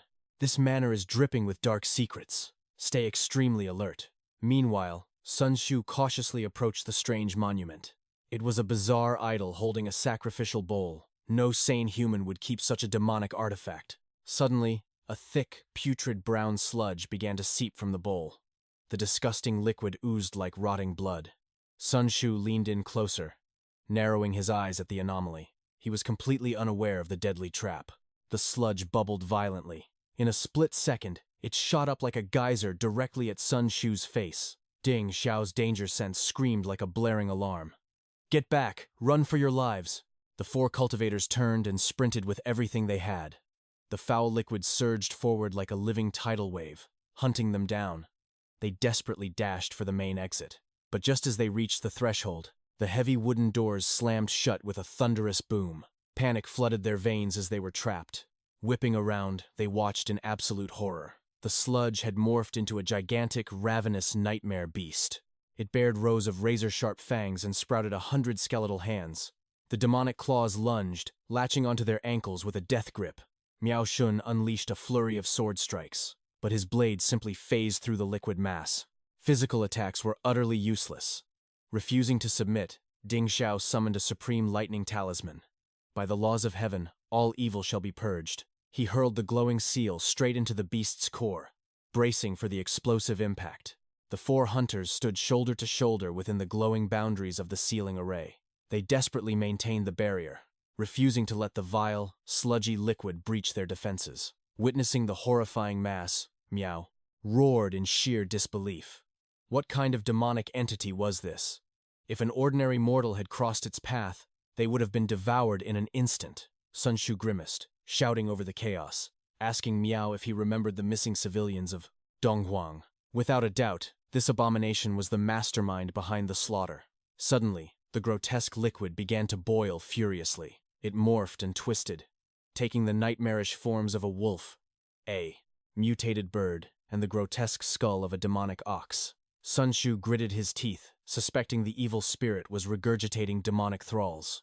But Ding Xiao's eyes narrowed. The mutant bone sealed within his arm was pulsating with a frenzied reaction. He thrust his glowing bone toward the foul sludge, forcing the entity to violently vomit out even more bizarre mutations. Ding Xiao's mind raced. Could the mythical spirit grass actually be hidden inside this monstrous core? However, the true nightmare had just begun. The regurgitated demonic thralls awakened, their eyes glowing with crimson malice as they lunged straight at the group. Seeing the imminent clash, Meow stepped up, offering to hold the line so Ding Xiao could dive in for the spirit grass. Without hesitation, Meow and Sun Shu manifested their towering spirit generals. Empowered by their spirit possession, the vanguard charged forward like raging titans, colliding head-on with the demonic horde. Seizing the opening, Ding Xiao activated a divine speed talisman. His figure blurred into a phantom, vaulting right over their heads. He plunged straight into the horrifying brown sludge. In a flash, he threw himself into its gaping maw. Instantly, the beast's monstrous jaws snapped shut, swallowing him whole. Ding Xiao crashed into a pool of foul-smelling liquid. Pitch blackness surrounded him. He had officially entered the stomach of the abyssal demon. But where was the spirit grass? Just as anxiety crept in, a faint, ethereal glow caught his eye in the distance. It was the legendary 8 Generals Earth Spirit Grass. Wading through the corrosive sludge, he approached it step by step, silently praying this would be the salvation Hu Yi desperately needed. But the moment Ding Xiao reached out to pluck the divine herb, a blinding flash of spiritual light erupted. When he finally opened his eyes, a wave of profound shock washed over him. He was standing in his own courtyard. Confusion gnawed at his mind. Glancing toward the house, he spotted his little sister, Linger, sitting beneath the old tree. She was violently crunching on something, giggling and chanting about how sweet it smelled. A chill ran down his spine as he approached, calling out her name.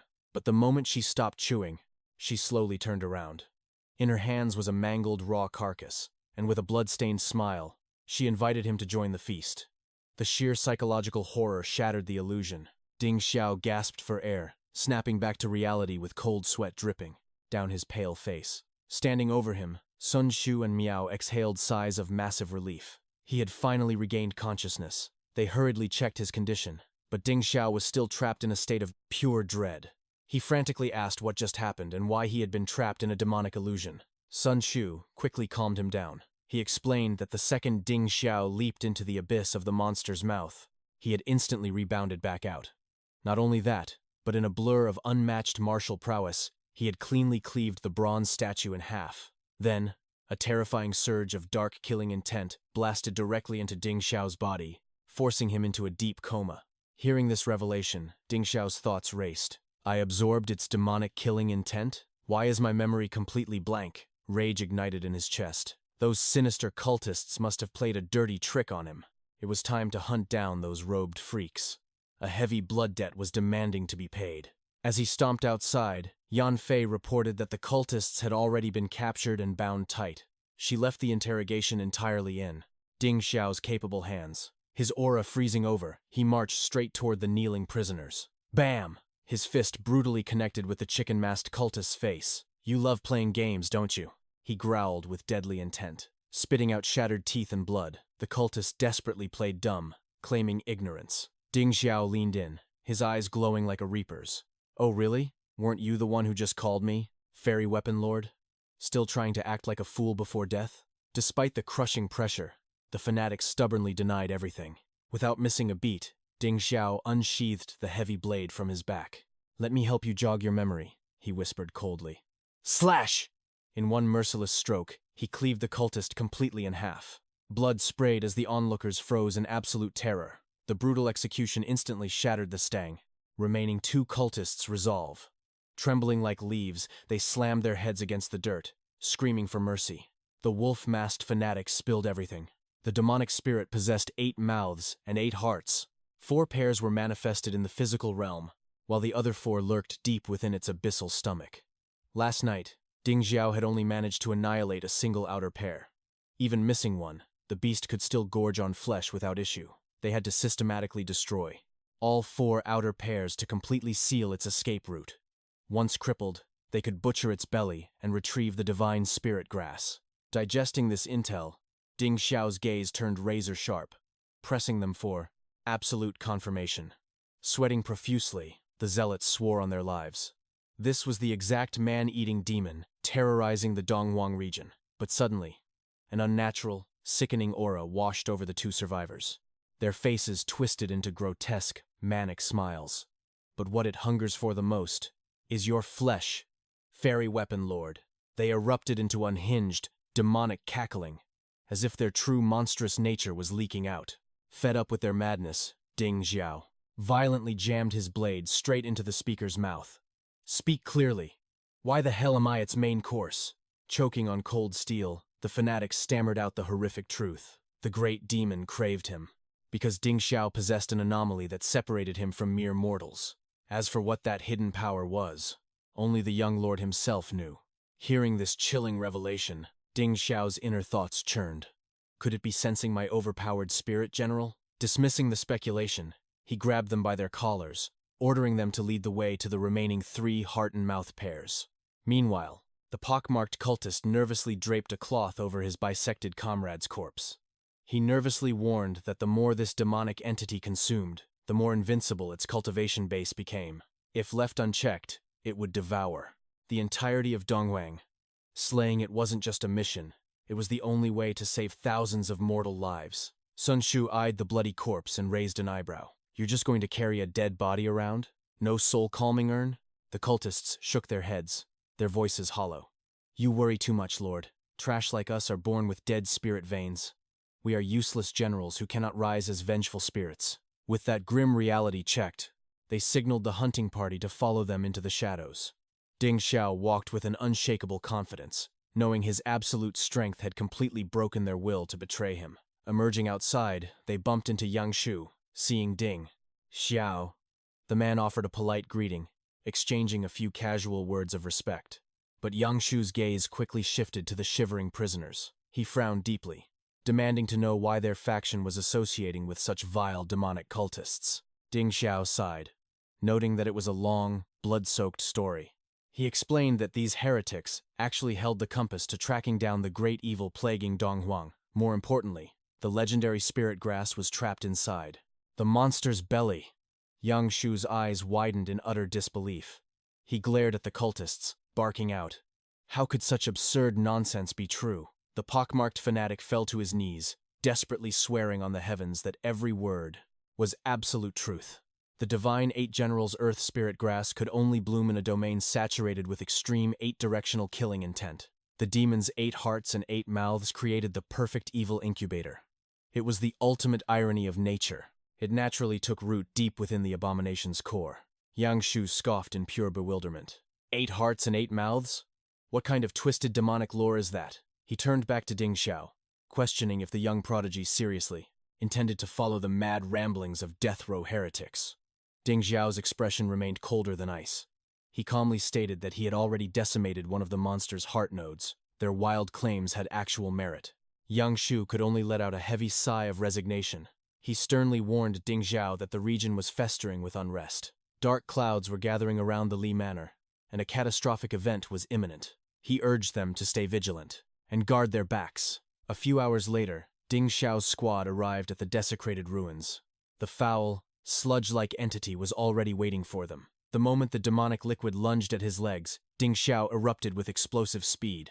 He launched into the air, his heavy sword descending like a divine judgment, splitting the grotesque statue's head completely in 2. Right behind him, his 3 allies unleashed their auras, storming the battlefield. steel sang as they ruthlessly butchered the remaining statues.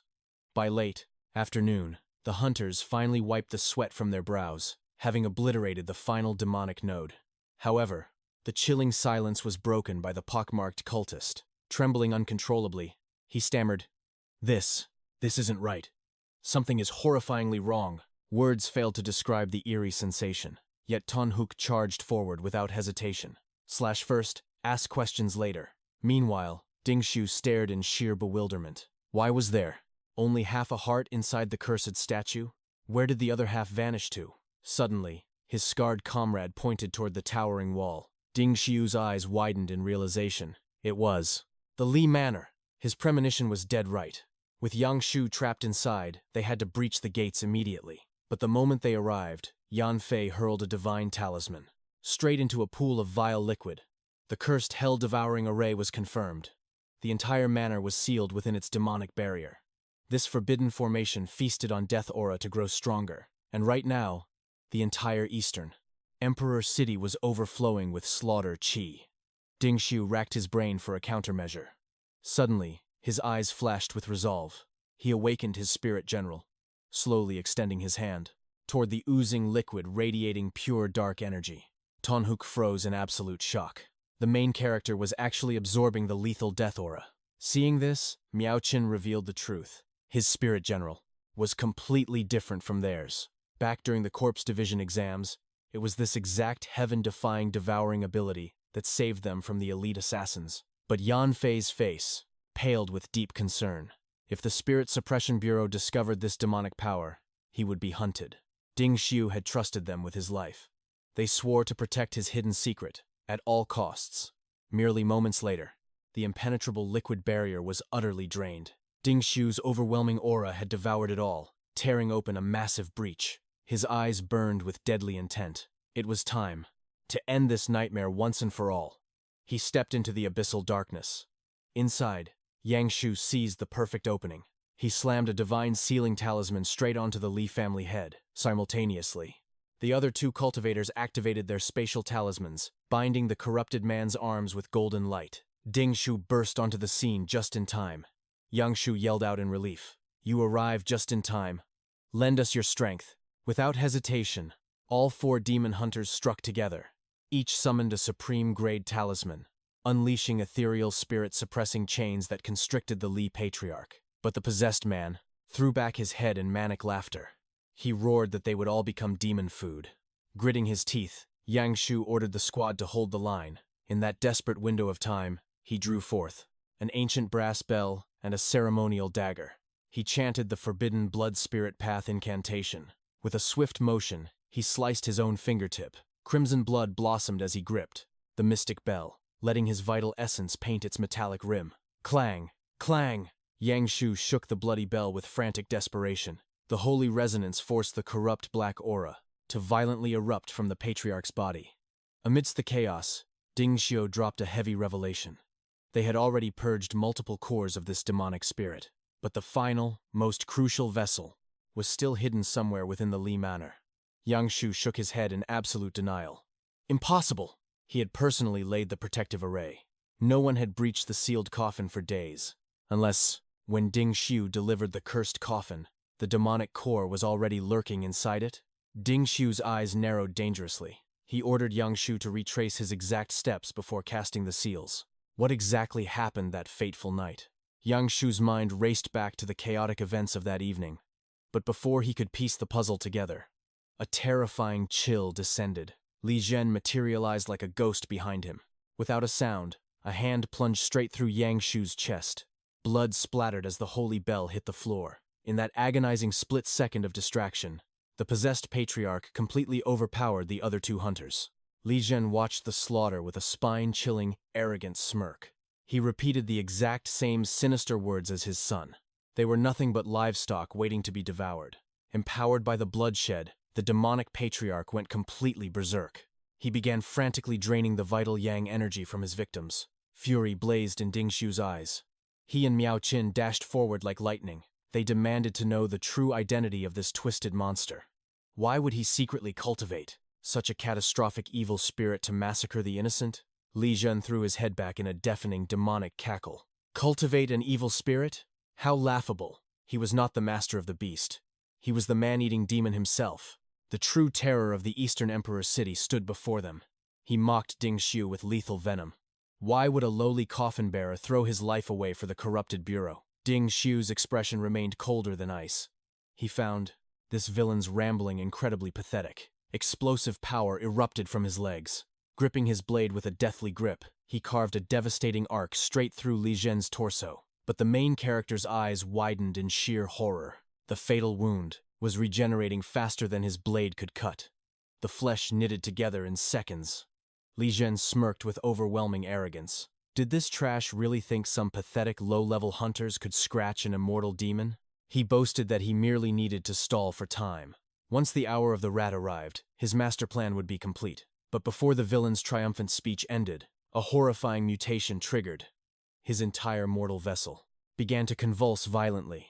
A sickening tide of sludgy, corrupted blood erupted from his maw. Ding Xiu braced his weapon, shouting at the transforming monster. What twisted sorcery was this? But the mutating Li Zhen shrieked in absolute agony.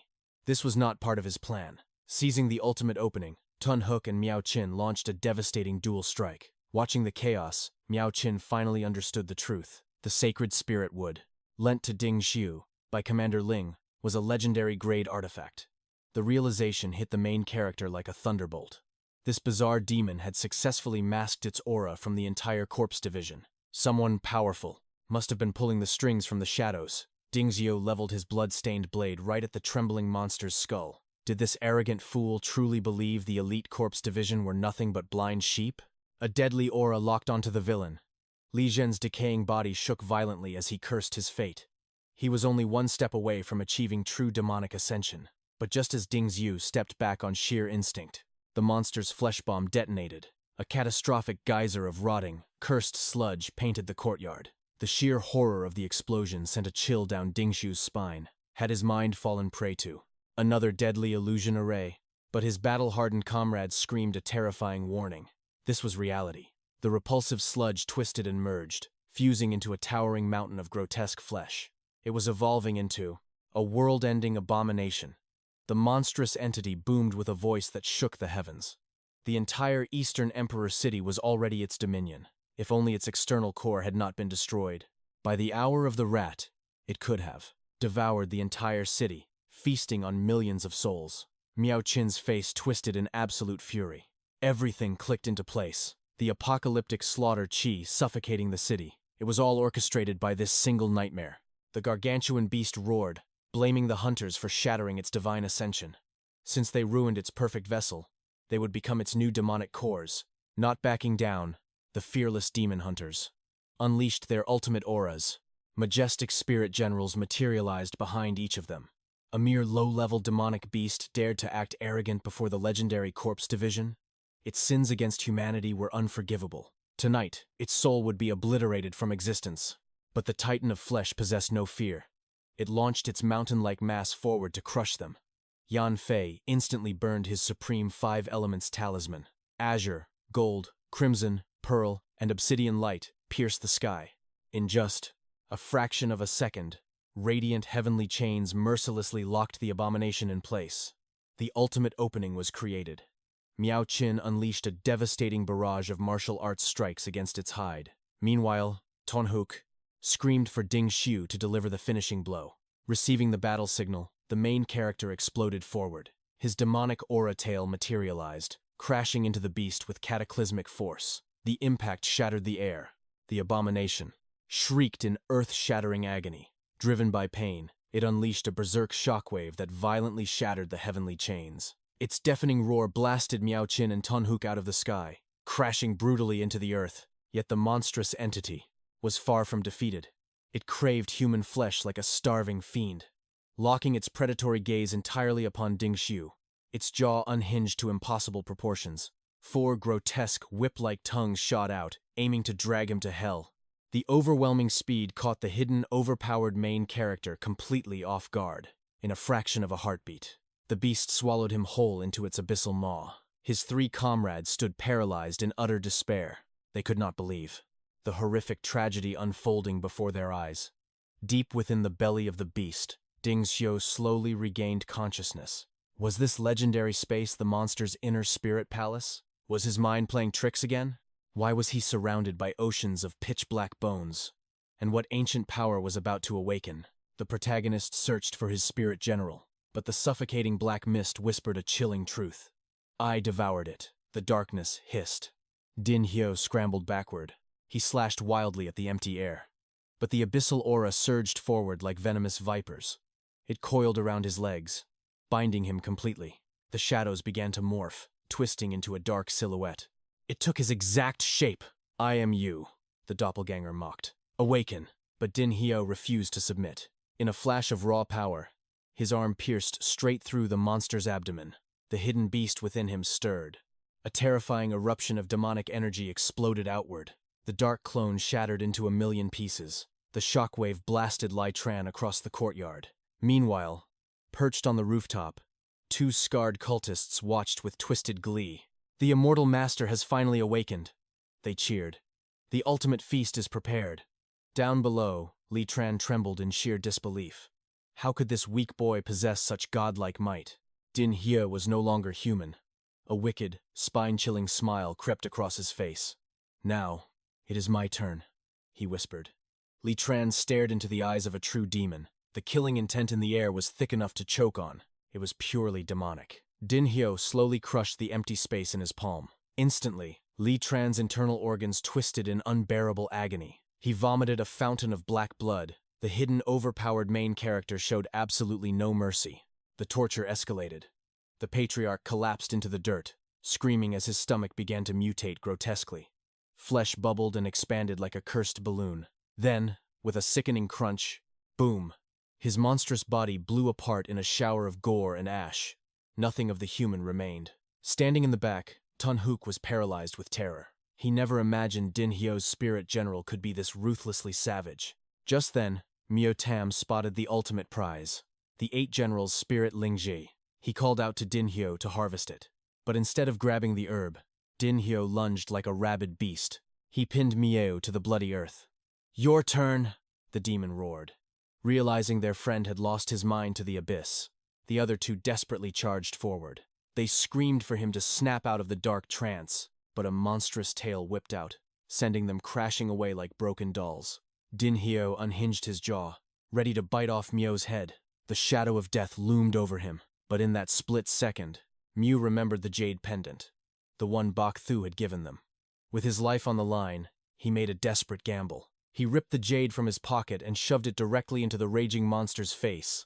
A blinding, holy radiance erupted. The sacred light pierced through the demonic corruption. It struck Din Hyo's very soul, forcing the darkness to retreat. The overwhelming power faded, and the young man collapsed unconscious. Sometime later, Din Hyo fluttered his eyes open, completely devoid of his memories as a demon. Nearby, Duong Thuk remained in a deep coma. The massive gaping wound inflicted by Lai Tran still refused to heal. Myo Tam let out a heavy sigh. The fact he breathes is a miracle in this nightmare. Unfortunately, their fallen senior martial brothers and sisters were not so lucky. The weight of the tragedy crushed Din Hyo's heart. Guilt threatened to consume him. If only he had unmasked the Lai family's vile conspiracy sooner. This massacre could have been prevented. He bowed his head, apologizing deeply to Myo for his uncontrollable demonic rampage. Myo waved it off with a tired smile. I know it wasn't you speaking. But his expression grew serious. That spirit general of yours. It is a terrifying, forbidden art. You must never unleash it again. Suddenly, a ghostly whisper chilled the air. Thank you. Din Hye flinched and spun around. Floating before them was the ethereal soul of Lai Tran. The once proud patriarch now looked completely and utterly broken. His spirit hovered in the grim twilight, bowing in eternal regret. This nightmare. It is all my sin. He revealed that months ago, struck by a terminal illness, he had desperately searched for a divine healer. That was when a shadow cultivator named Keep appeared. The mysterious man whispered sweet lies. Become a spirit demon, he promised, and you shall gain limitless immortality. Blinded by a greedy desire to live, he accepted the devil's bargain. Lai Tran transformed into a spirit demon. His frail body regained its youthful vigor, and the disease vanished like smoke. But the price of forbidden cultivation was incredibly steep. A new curse descended upon him. An insatiable, maddening hunger tore at his sanity. It started with livestock. Then, it demanded human flesh. His mind was entirely swallowed by demonic lust. The dark cultists offered him a sickening solution to control the monstrous urges. "Turn your own flesh and blood into a core," they hissed. Driven to absolute madness, he ordered the slaughter of his own children. He fused their tormented souls into his demonic body just to maintain control. It was an unforgivable taboo. The rest of the tragedy leading up to their arrival was history. Hearing this vile confession, Din Hyo's eyes burned with righteous fury. He demanded to know the true goal of this demonic sect. What were those monsters really after? The ghostly patriarch slowly raised a spectral finger. He pointed directly at the main character. "They want you." Meanwhile, hidden away in a dilapidated shack in the shadows, 4 dark cultivators were violently tearing into raw flesh. Can Keep grumbled through a mouth of blood. "We were this close to devouring the immortal master's flesh. Who dared to ruin our grand design?" The scarred man chewed loudly. "Patience, brothers," he sneered. "Do you think the flesh of a heavenly being is easily obtained? If we failed today, we will simply hunt him down tomorrow." But fate had other plans. The wooden door shattered into splinters. Din Hyo stepped out from the shadows. "Whose flesh did you say you wanted to eat?" he asked coldly. The 4 villains turned deathly pale, yet, driven by their insane greed, they foolishly yelled for their master to attack. The scarred thug leaped up, wielding a bloody chunk of meat like a weapon to strike the protagonist. But before he could even blink, let alone touch the hidden overpowered powerhouse, smack! Din Hyo delivered a god-tier backhand. The impact was so devastating that the thug's disguise violently exploded. His body ripped apart, morphing into 2 grotesque, blood-spraying abominations. The remaining cultists shrieked in absolute terror. They clutched their heads, howling their dead comrade's name. "Don't back down," one screamed, trying to mask his dread. "We still have our ultimate demonic arts." Instantly, the remaining 3 shed their human skin. They transformed into twisted horrors, thrashing their monstrous limbs around. Din Hyo watched them with eyes full of absolute disdain. "The 10,000 vermin in the mud are already dead," he mocked. "Stop deceiving yourselves with these pathetic tricks." The beasts roared in arrogant fury, charging forward to rip him to shreds. Din Hyo stood completely still. His mind raced back to Li Tran's confession. These were nothing but failed cultivators, useless trash of the martial world. They had desperately tried to forge their own spirit generals by feeding on demonic flesh. They had listened to back-alley charlatans, but mortal bodies were never meant to contain the abyssal energy of a spirit demon. The result was inevitable. It had shattered their mortal minds into pure insanity. Din Hyo drew his weapon. "You are truly pathetic creatures." His voice boomed like a judge of hell. "But you manipulated a father into slaughtering his own family. For that, your lives will be the price for those innocent souls." Din Hyo blitzed forward like a phantom of death. His blade danced in a terrifying symphony of destruction. He unleashed a barrage of heaven-shaking slashes. In an instant, the abominations were carved into minced meat on the floor. The dark reign of terror had finally ended. Several days passed. Inside the royal medical pavilion, the imperial physician carefully examined Haungia's recovering body. Bak Thu stepped forward with a warm smile. She explained her masterful alchemy. By grinding the ghost's heart and the 8 generals' lingji into a mystic powder, a peerless medicinal paste was created. In 3 days, he will be fully healed. Mio breathed a monumental sigh of relief. As long as he lives, our blood and sweat were not shed in vain. Suddenly, Din Hyo stepped up. He slowly pulled out the jade pendant Bak Thu had lent him. He bowed apologetically, presenting the severely cracked artifact. Seeing the shattered spiritual tool, Bak Thu's heart skipped a beat. What kind of earth-shattering killing intent did they face? She thought to herself, glancing at the mysterious main character. She wondered what secrets he was hiding. But instead of getting angry, her eyes softened. "This artifact is called the full moon," she revealed gently. "Bathe it in moonlight, and it will completely restore itself." She pressed the jade back into his hands. "Keep it. Your path is steeped in danger. Consider it a humble greeting gift." Touched yet hesitant, Din Hyo whispered his gratitude. But deep inside his racing mind, he prayed she hadn't sensed the demonic entity sleeping within him. Right on cue, Tan Hook coughed loudly. Ahem. The romantic tension was blindingly bright for the single warrior. Catching the hint, Din Hyo quickly bowed to thank all 3 of them. But they shook their heads, claiming they were just repaying a life debt to Haungia. Then, A sudden realization struck Din Hyo like a thunderbolt. He had been gone for far too long. Lin He, his little sister, must be terrified. He had to rush home immediately. Bai Qiu confirmed the little girl was safe, but before leaving, she grabbed Ding Xiao's wrist. "I want to go with you," she insisted. However, the moment Ding Xiao stepped out into the dead of night, the scene back inside was absolute carnage. Everything was violently shattered to pieces. Linger writhed on the floor in pure agony. The demonic face on the back of her neck shrieked a blood-curdling wail. She was being tortured beyond human endurance. At that exact moment, Ding Xiao burst through the door. His blood ran cold at the horrifying sight.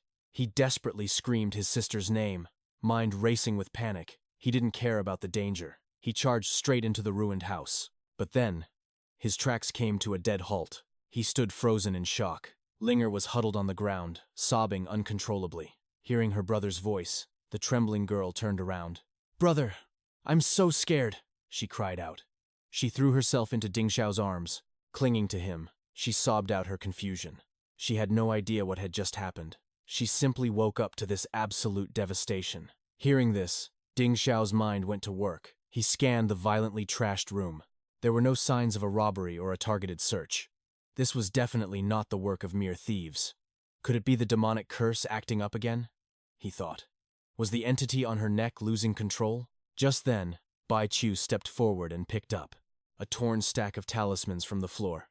"I sense the lingering aura of a spirit fiend," she warned. Ding Xiao's eyes narrowed as a memory flashed. The bone-devouring wolves had been ambushing villagers lately. That was why he had plastered those protection talismans everywhere. But to think those beasts actually breached his home. Thank the heavens, his little sister was unharmed. However, Bai Qiu's sharp eyes held a flicker of doubt. Was this really just a random demon attack? Or was there a darker secret hidden here? But seeing Ding Xiao's tight-lipped expression, she chose silence. Instead, she handed him a vial of soul-nurturing dew. "This will calm her mind and stabilize her spirit," she explained softly. "She has suffered a terrible fright. Let her drink this. It will help her recover," she added. Ding Xiao accepted the vial with heavy gratitude. He solemnly swore that he owed her yet another life debt. Shortly after, Bai Qiu gracefully stood up to take her leave. She knew the little girl needed absolute peace and quiet tonight. Left alone, a bitter wave of guilt washed over Ding Xiao. Bai Qiu trusted him with her life, without question. Yet here he was, deceiving her time and time again. "One day, I will confess everything to her," he vowed silently. The very next morning, Ding Xiao marched toward the hidden treasure pavilion. Standing before the grand gates, memories of the Eastern Emperor incident surfaced. That chaotic battle had earned him a one-time VIP access pass. But the spiritual items he got last time were utterly useless for his sister's condition. His eyes darkened with sheer determination. "I need to take on deadlier missions from the corpse division," he muttered. It was the only way to rank up as a corpse warden. He desperately needed access to top-tier spiritual herbs for Linger. Just as his resolve hardened, a familiar voice shouted his name. It was Ho Yi, sprinting toward him at full speed. Ding Xiao turned, raising a skeptical eyebrow. "Shouldn't you be resting at the medical hall?" he demanded. "Why are you dragging your half-dead body out here?" Ho Yi grinned, immediately sensing his friend's intent to take a mission. "I am coming with you," the reckless kid declared. "I do not care if we have to haul demon coffins to the underworld." Ding Xiao shot him a critical glare, questioning his recovery. In response, Ho Yi aggressively thumped his own chest. "Look at me. I am built like a mountain," he boasted. "In fact, I feel like my inner spiritual force has actually leveled up. It is surging stronger than ever before." But Ding Xiao's expression remained dead serious. "Corpse escort missions are a dance with death," he warned coldly. "During the last trial, you were literally seconds away from dying. What if your luck runs out this time?" But Hu Yi's eyes blazed with an unyielding fire. "I refuse to rot in the logistics pavilion for the rest of my life, and I absolutely refuse to be your dead weight anymore." Seeing that burning resolve, Ding Xiao finally sighed in defeat. He agreed to let the stubborn fool join the perilous mission. At least they could watch each other's backs in the darkness. By late afternoon, the duo arrived at the grand estate of the Zhao family. Standing before the imposing wooden gates, Ding Xiao briefed his partner. "The deceased passed away very recently," he stated clinically. "His name was Zhou Kui. The body has not been moved to the mortuary yet. The cursed coffin is still resting deep inside the manor. His awakened spirit persona was just a four-eared fluff rabbit. Even if a demonic corpse mutation triggers, It is a low-level threat. He patted Ho Yi's shoulder, telling him to keep his nerve. Suddenly, the heavy doors creaked open, revealing a pale-faced butler. The old man eyed them cautiously. "Are you the exalted officials, dispatched by the Spirit-Quelling Division's Corpse Bureau?" Once Ding Xiao flashed his official token, the tension broke. The butler hurriedly ushered the two demon hunters inside. In the dimly lit main hall, the wealthy Lord Zhao awaited them. The trembling nobleman swore he had followed all protocols. "We placed the suppression talismans exactly as instructed," he babbled. "There will not be any demonic anomalies now, right?" Ding Xiao ignored the panic and cut straight to the core. "What was the exact cause of death?" he demanded coldly. Lord Zhao hesitated, his face flushing with bitter shame. "It is a disgrace to my family name," he choked out. "Zhou Kui was my son-in-law. My wretched daughter was caught committing vile, unspeakable sins. Unable to bear the sheer humiliation, he took his own life." Ding Xiao's gaze locked onto the ominous wooden box. A suicide fueled by despair, he thought grimly. Let us pray the resentment does not trigger a corpse awakening. Moments later, Hu Yi signaled that the binding ropes were secure. It was time to transport the cursed payload. Ding Xiao offered a curt farewell to the disgraced family, but just as he turned his back, Lord Zhao called out in desperation. "Wait, sir. Do you possess any high-grade protection talismans? Since that wretch's death, my daughter has been plagued by night terrors. She cannot eat, she cannot sleep. I beg of you, sell me whatever spiritual wards you have to protect her. Just give her a single night of peace." The desperate nobleman pulled out a heavy pouch of silver. "Name your price. Money is absolutely no object." Later that evening, the two hunters marched down the desolate road. The heavy coffins swayed rhythmically on their seasoned shoulders. "Hey," Ho Yi whispered, "selling a basic ward for double the market price. Isn't that a bit merciless, even for us?" Ding Xiao scoffed, his eyes scanning the gathering shadows. "That fat noble bleeds the commoners dry with his taxes. Letting him cough up some dirty silver is an act of karma. Even if I charged 1,000 gold pieces, that coward would have paid. Besides, did you not sense his absolute, paralyzing panic? A man only begs for protection when he is haunted by his own sins. The truth behind his son-in-law's death is definitely hidden in blood. That old fox was lying through his teeth. To prevent a demonic backlash from this cursed cargo, we need to find a secure checkpoint. Immediately." But Hu Yi just laughed off the veteran hunter's paranoia. "You are overthinking things, brother," he chuckled. "Even if it mutates, it is just a fluffy little rabbit soul. What is a bunny going to do to us?" But exactly 3 steps later, the laws of physics shattered. The wooden coffin violently slammed downward with the weight of a mountain. The crushing force snapped Hu Yi's balance, sending him crashing to the dirt. Simultaneously, the golden protection seals erupted in a blinding flash. In an instant, the spiritual papers were violently shredded to dust. Ding Xiao reacted with lightning speed, hauling his partner off the ground. "The weight, it just multiplied," Ho Yi stammered, his face pale with raw terror. "Is the corpse awakening?" "Hold the line, do not panic," Ding Xiao commanded, his aura flaring. "It was just the featherweight talismans breaking down. The primary spirit suppression seals are still fully intact. However, did you hear that disturbing noise just now? The sound echoing from inside the wood was completely wrong. Featherweight seals are designed to manipulate the gravitational pull. They make a dead body feel as light as air for the escort, but the sheer density that crushed those seals." Suddenly, Hu Yi gasped as Ding Xiao reached for the binding ropes.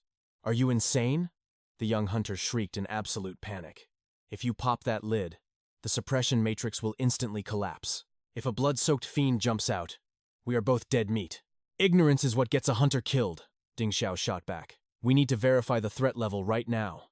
Gathering his inner spiritual force, he forcefully shoved the heavy wooden lid aside. His eyes widened in horror at the grotesque sight inside.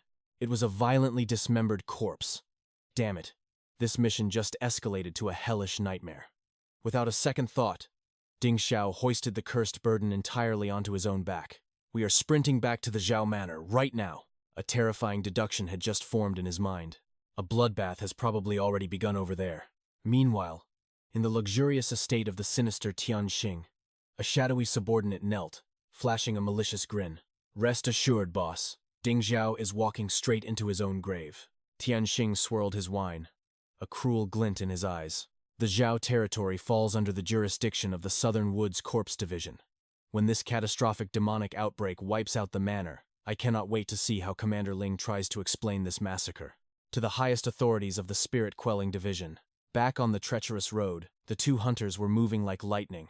Their spiritual energy flared as they dashed through the gloomy forest. Gasping for breath, Hu Yi demanded to know the grim truth. As corpse wardens, our duty is to seal the dead, Ding Xiao shouted back. But we do not actually escort rotting flesh. We are suppressing the lingering spirit persona trapped inside, and a butchered corpse operates on a totally different level of dark magic. The sheer volume of pure resentment is astronomical. Every single severed limb can trigger a devastating spiritual backlash. The chunks inside this box are chained down by my suppression seals. But if there are still body parts hidden back at the Zhao estate, they will mutate into an unstoppable bloodbath. But just as they blitz through the dense fog, a suffocating wave of dark aura forced them to an agonizing halt. Both hunters froze, their blood running completely cold, because lurking in the shadows directly in front of them, the grotesque abomination blocked their only path forward. Ding Xiao glanced back at Hu Yi. "Guard the coffin with your life! Stay back!" Turning to face the towering nightmare, he watched as it ruthlessly lifted a helpless mortal into the air. It wanted to violently fuse the man into its own twisted flesh. "Not on my watch?" Ding Xiao flicked his wrist, sending a spirit suppression talisman flying forward. He chanted the ancient incantation. Instantly, blinding light erupted. The sealing formation locked the beast in place. It shrieked in absolute agony, thrashing violently against the invisible chains. Its grip loosened, dropping the terrified mortal to the ground. Ding Xiao rushed forward to interrogate the trembling survivor. "What happened here?" The man stammered wildly, pointing at the monster. "Zhou. That is Zhou. The young miss of the Zhao family had an affair. He caught them in the act, but the adulterers butchered him into pieces. Now this vengeful wraith stalks the living, grafting their flesh to replace his own." The horrifying truth struck Ding Xiao like lightning. The Zhao family patriarch had lied to protect his murderous daughter. They spent a fortune on peace talismans, hoping to buy their way out of karmic retribution. But heaven's net is vast, and human greed cannot stop a demon's wrath. Their ill-gotten talismans couldn't save their worthless lives. As the demonic amalgamation roared in fury, Ding Xiao stepped directly into its killing intent. "I know your resentment runs deeper than the abyss. You were wronged in life, but your vengeance is complete. The guilty have perished. Why linger in this mortal realm just to slaughter the innocent? But reason cannot reach a corrupted soul." The fiend's blood-red eyes locked onto the demon hunter. It lunged with catastrophic force. Ding Xiao drew his blade without hesitation. He swiped a sharpening talisman across the steel, igniting the edge with spiritual fire. The creature's demonic aura was suffocating. He had to purify this tortured soul by force. "Let me sever your worldly attachments." Ding Xiao exploded forward like a thunderbolt. His flaming blade carved a brutal arc across the beast's chest. Yet the monster merely laughed, extending dozens of rotting arms to crush him. It thought the hunter was cornered. It thought wrong. Seizing the perfect opening, Ding Xiao hurled the Qilin spirit orb. A blinding pillar of divine radiance erupted, swallowing the abominable creature whole. The holy purification energy was absolutely overwhelming. Ever since advancing to the Spirit Master realm, Ding Xiao's spiritual reserves had become an endless ocean. The orb's destructive output had multiplied tenfold. But suddenly, a chilling premonition stopped his heart. Moving on pure instinct, he grabbed Hu Yi and leaped backward. Boom! A devastating sneak attack shattered the ground where they just stood. From the melting puddle of the monster's corpse, a horrifying bone centipede tore its way out. This was a spirit fiend, a terrifying Phase 4 spirit fiend. The beast had used death as a cocoon to evolve. Its menacing aura was vastly more oppressive than before. How was this monstrous mutation even possible? Giving the hunter zero time to breathe, the centipede lunged with terrifying speed. A resurrected corpse demon of this caliber should have been completely drained of its dark energy. This wasn't natural evolution. Someone powerful was manipulating the shadows from behind the scenes. The monstrous centipede hissed venomously, declaring that the demon hunter's formidable body would become its ultimate prize. It slammed its massive skeletal claws into the earth. Before Ding Xiao could blink, a hidden appendage erupted from beneath, piercing straight toward his abdomen. Reacting with split-second martial instincts, he barely managed to bring down his blade and sever the gruesome limb. Hu Yi screamed his friend's name in terror. "Stay back! Guard the damn coffin!" Ding Xiao roared, wiping blood from his mouth. He realized a terrifying truth during their earlier investigation. He couldn't safely summon his inner guardian. His spiritual reserves were dangerously close to bottoming out. This had to end right here, right now. Eyes burning with resolve, he pulled out his most lethal trump card, the Flying Petal Sword Shadow Talisman. As he roared the ancient incantation, the paper burst into a constellation of floating runes. A magnificent halo of spiritual light expanded, condensing the atmospheric energy into a relentless storm of ethereal swords. The blades rained down with devastating precision. Yet, the demonic centipede slithered through the barrage with mocking ease. Seizing a microsecond opening, Ding Xiao charged directly at the beast's core. Boom! A skeletal tail whipped out, swatting him away with bone-crushing force. Ignoring the searing pain, Ding Xiao pushed past his limits. He closed the distance in a flash of lightning, ripping his blade right across the monster's gut. And there, buried in its rotting flesh, was a spirit-guiding slaughter talisman. The Spirit Bureau. Those bastards set this entire trap. But before his rage could peak, the monster retaliated with overwhelming momentum. A brutal shockwave sent him flying backward. Ho Yi's face drained of all color as he screamed a warning. Crash! Just in time, Ding Xiao activated the bronze armor talisman. A shimmering metallic sphere materialized, tanking the beast's lethal onslaught. But against a Phase 4 fiend, absolute defense was just a delaying tactic. Crack! Web-like fissures spread across the barrier. With an earth-shattering roar, the demon smashed its colossal fist through the shield. The sheer impact slammed Ding Xiao into the dirt like a meteor. He lay half-buried in the crater, gasping for air. The towering monstrosity loomed over him, extending a grotesque hand armed with 3 razor-sharp bone spikes. It was determined to assimilate his powerful flesh. In a fraction of a heartbeat, the bone stakes pierced ruthlessly through Ding Xiao's body. An agonizing roar tore from his throat. Let him go, you ugly bastard. Ho Yi abandoned his post, sprinting forward like a madman. He desperately hurled an explosive rune at the demon's back. Brother Ding, run! Get out of here! Ho Yi stood trembling but defiant. I'll hold this nightmare back. Just survive. Hearing his loyal friend's suicidal declaration, Ding Xiao's vision blurred with blood and panic. That idiot was throwing his life away. The demon slowly turned its horrifying gaze toward the weak mortal. Fresh meat. It wanted Ho Yi too. You fool! Ding Xiao cursed through blood-stained teeth. He had fought through hell to keep his friend alive. He couldn't let it end like this. He had no choices left. He had to awaken the forbidden power within. Closing his eyes, Ding Xiao plunged into his own spiritual mindscape. He tried to forcefully summon his dark aura, but a terrifying resistance pushed back. His demonic inner guardian was still bound by heavily glowing chains. The ominous crimson egg pulsed violently in the darkness. Master, save me, the corrupted entity whispered, begging to be unleashed. Without a second thought, Ding Xiao sprinted toward the forbidden seal. Swoosh! Ethereal golden threads shot out like a spiderweb, binding his soul completely in place. A majestic, ancient voice echoed through the void. Stop! That creature is on the verge of going berserk. One step closer, and your sanity will be devoured forever. Ding Xiao struggled against the divine threads. Show yourself! Who dares hold me back? The dark sky of his mindscape suddenly ignited. Hovering high above in absolute supremacy was a radiant golden talisman. I am the sentient will of the 81 divine seals etched upon your spiritual core. Ding Xiao gritted his teeth in realization. So it was you. You're the one stopping my guardian from fully awakening? The divine light flickered with ancient wisdom. I am not chaining your power. I am saving your life. You harbor a chaotic calamity within you. Have you forgotten the apocalyptic illusions you suffered back in the Eastern Domain? That madness was born from this very entity. If you borrow its cursed strength again, even my 81 seals will shatter. Your soul will be permanently corrupted, descending into a monster far worse than what you face outside. You will wander the abyss for 10,000 lifetimes. Ding Xiao's expression softened into grim acceptance. I already know the price of my curse. I know playing with this darkness will drag me to hell. His soul trembled with unmatched resolve. But I would rather burn in damnation than watch my brother and innocent civilians be slaughtered.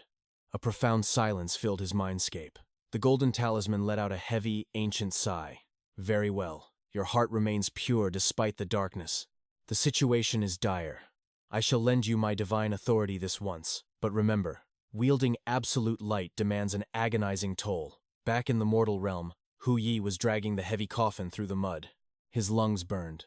His legs gave out. He collapsed into the dirt, utterly exhausted.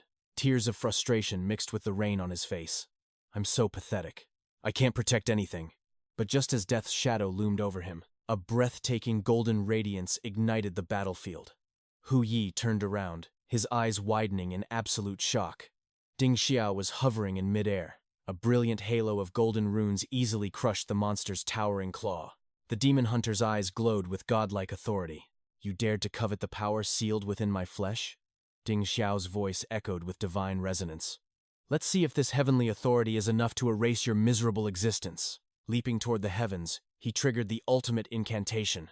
Golden chains of pure cosmic energy erupted from the void. They coiled around the monstrous centipede with inescapable force. Vajra demon-subduing mantra. Thousands of radiant scriptures materialized, branding themselves fiercely into the demon's decaying flesh. The holy suppression was absolute. With a mere thought from Ding Xiao, the golden chains constricted. Boom!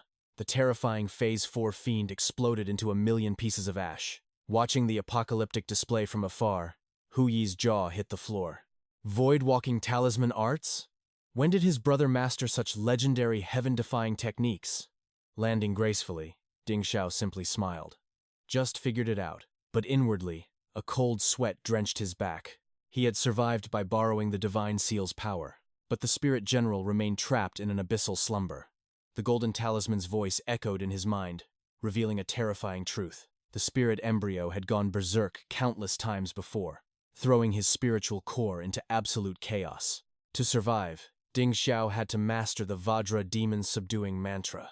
Only by sealing the embryo could he claim this divine talisman. But upon leaving his mindscape, a fiery rage burned within him.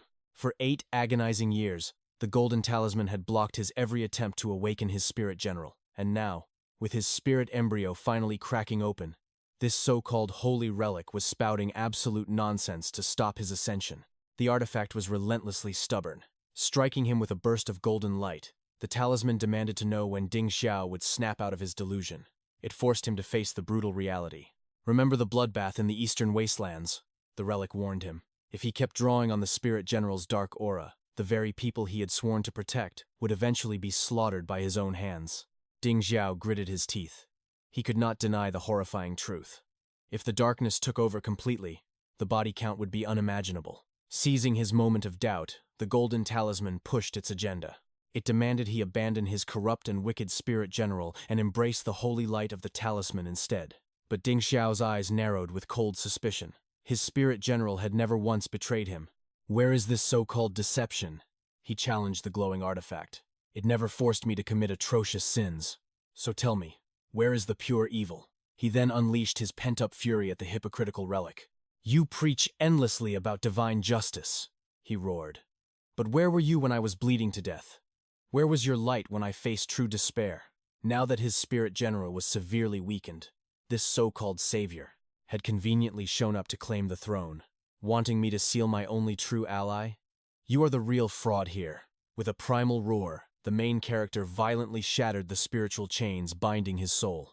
Whether my power is demonic or divine, I alone will decide my fate. Defying the heavens themselves, Ding Xiao aggressively grabbed the golden talisman. He swore an unbreakable blood oath. He would never abandon his demonic companion. But he was incredibly greedy. Your holy power? I am taking that too. Suddenly, blinding cosmic rays erupted from the golden talisman, while pure abyssal energy surged from the spirit general. A miraculous fusion had begun. The sealing runes surrounding the spirit egg wildly scattered into the void, tearing open a massive rift of untamed power. The very next morning, at the Spirit Suppression Bureau, Commander Ling was absolutely glowing with pride. He praised Ding Xiao for his legendary achievements. Thanks to him, the innocent souls of the Zhao clan had survived the slaughter. But the biggest shock was his explosive growth. He had broken through to the realm of a level 2 spirit master. The commander was utterly thrilled by this hidden genius. Yet, the main character remained incredibly humble. It was simply my duty. However, his eyes turned dangerously cold regarding the rival faction. The Spirit Department had ruthlessly used civilians as bait just to ambush his corpse division.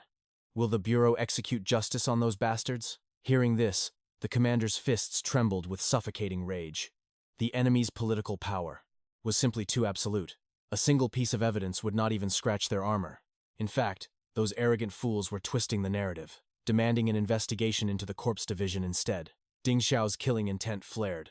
This was clearly a massive conspiracy. The commander heavily nodded in agreement. But as the weakest faction, they could only grit their teeth and brace for impact. Whatever storm they bring, we must stand our ground.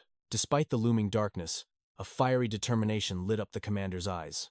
Our corpse division always rewards true strength, he declared proudly. From this moment on, you are officially a grade 7 corpse guardian. He urged the young prodigy to push beyond his limits. I am counting on you to crush them in the upcoming trials and reclaim our honor. Ding Xiao reached out, his fingers wrapping tightly around the high-ranking jade token. But his sharp mind caught an anomaly. Skipping 2 entire ranks after a single mission? This defied all established sect rules. Sensing his confusion, the commander smiled faintly.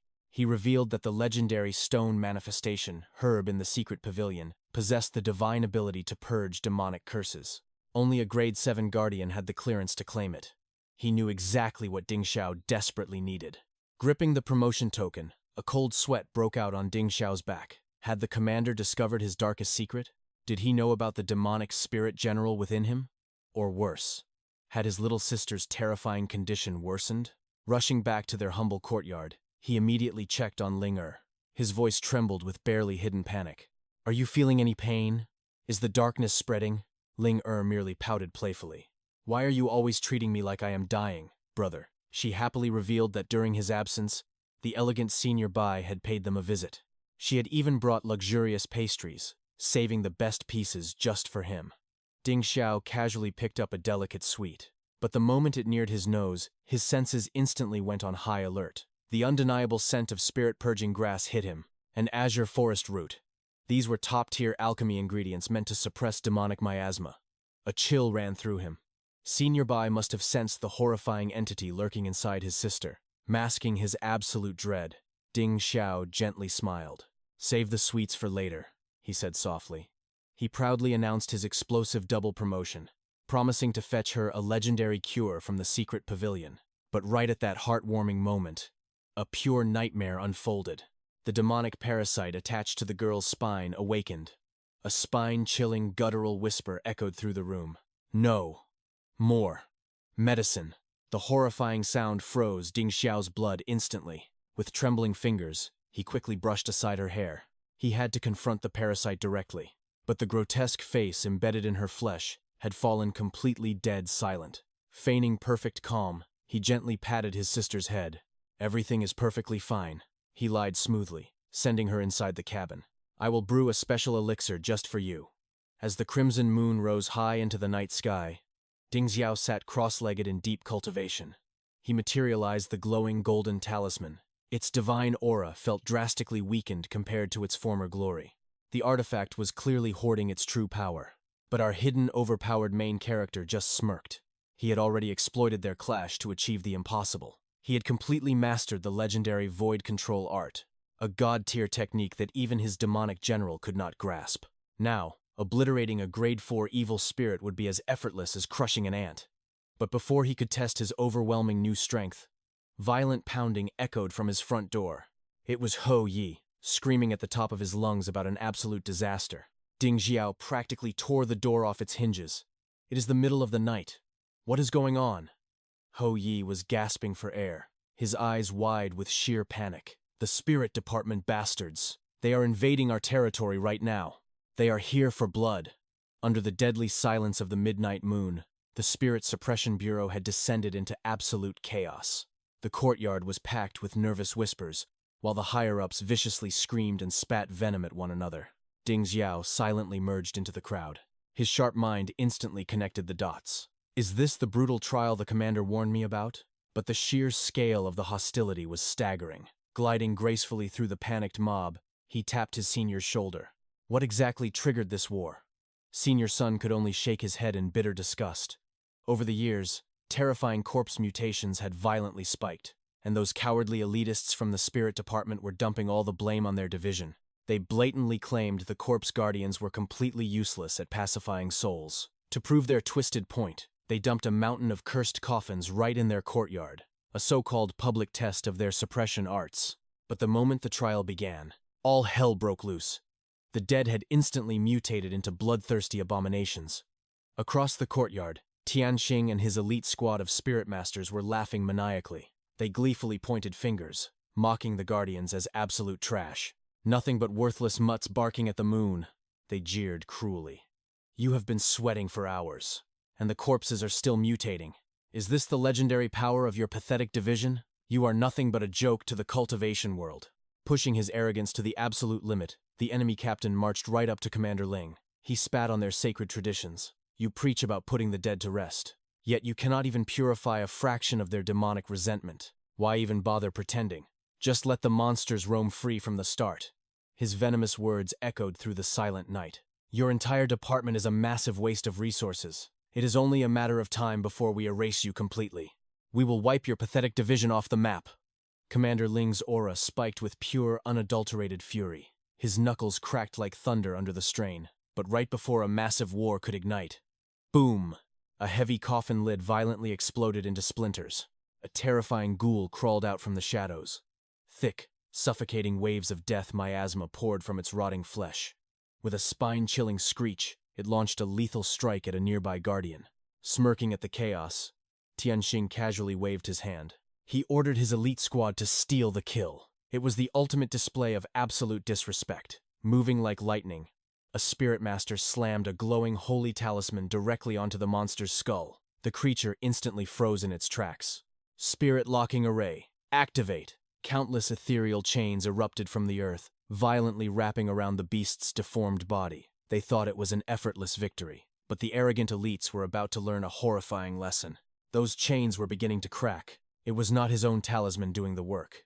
Behind him, Commander Lang stared in absolute shock. He immediately recognized the legendary void-levitating control talisman. He knew it was Ding Xiao's doing. Meanwhile, Tianxing was practically vibrating with rage. How could a mere corpse department rookie master this?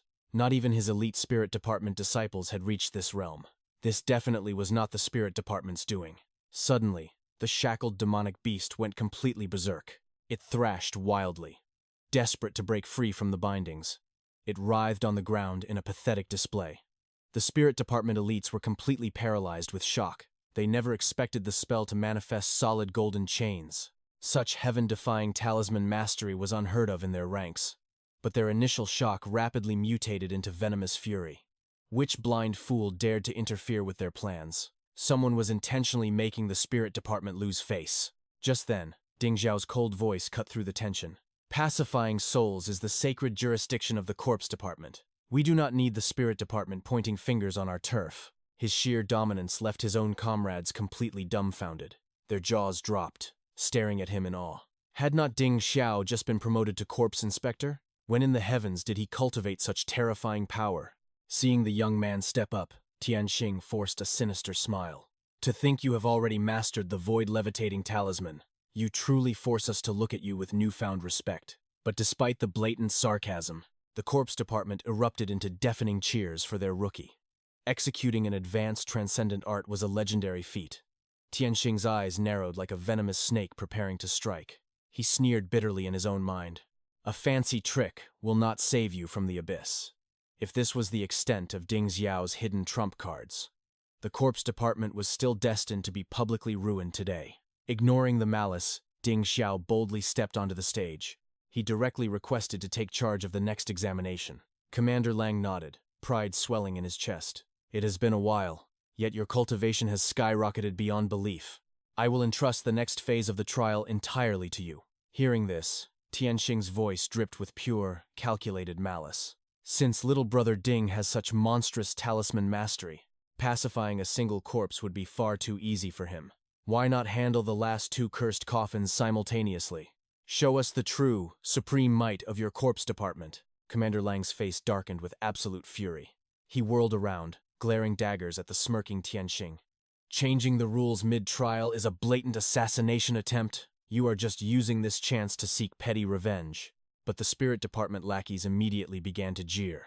Their taunts and insults echoed across the training grounds. No one could suppress two lethal curses at the exact same time. Even with his heaven-defying talismans, it is a suicide mission. Tianxing's dark smile widened as he watched the trap spring. He wanted to see Ding Xiao choke on this deadly feast. Let us see if you have the appetite to swallow what I have prepared. But Ding Xiao remained perfectly calm, his mind racing. If the spirit department takes over our territory, I will lose all access to the secret treasure pavilion. And without that, I cannot cure my sister Linger. Losing today was absolutely not an option. I accept your challenge, he declared with icy determination. But I have one non-negotiable condition for this trial. If I successfully suppress both of these demonic coffins, the spirit department must vanish from our territory. For 3 whole months, not a single one of you steps foot here. The moment Tianxing arrogantly agreed to the terms, Miao Shun and his squad rushed the stage in a panic. You cannot suppress a cursed soul without a soul guide. The 3 of them wanted to fight by his side. Hou Yi also stepped up, his fists clenched tight. The rules allow up to 5 people. I am fighting too.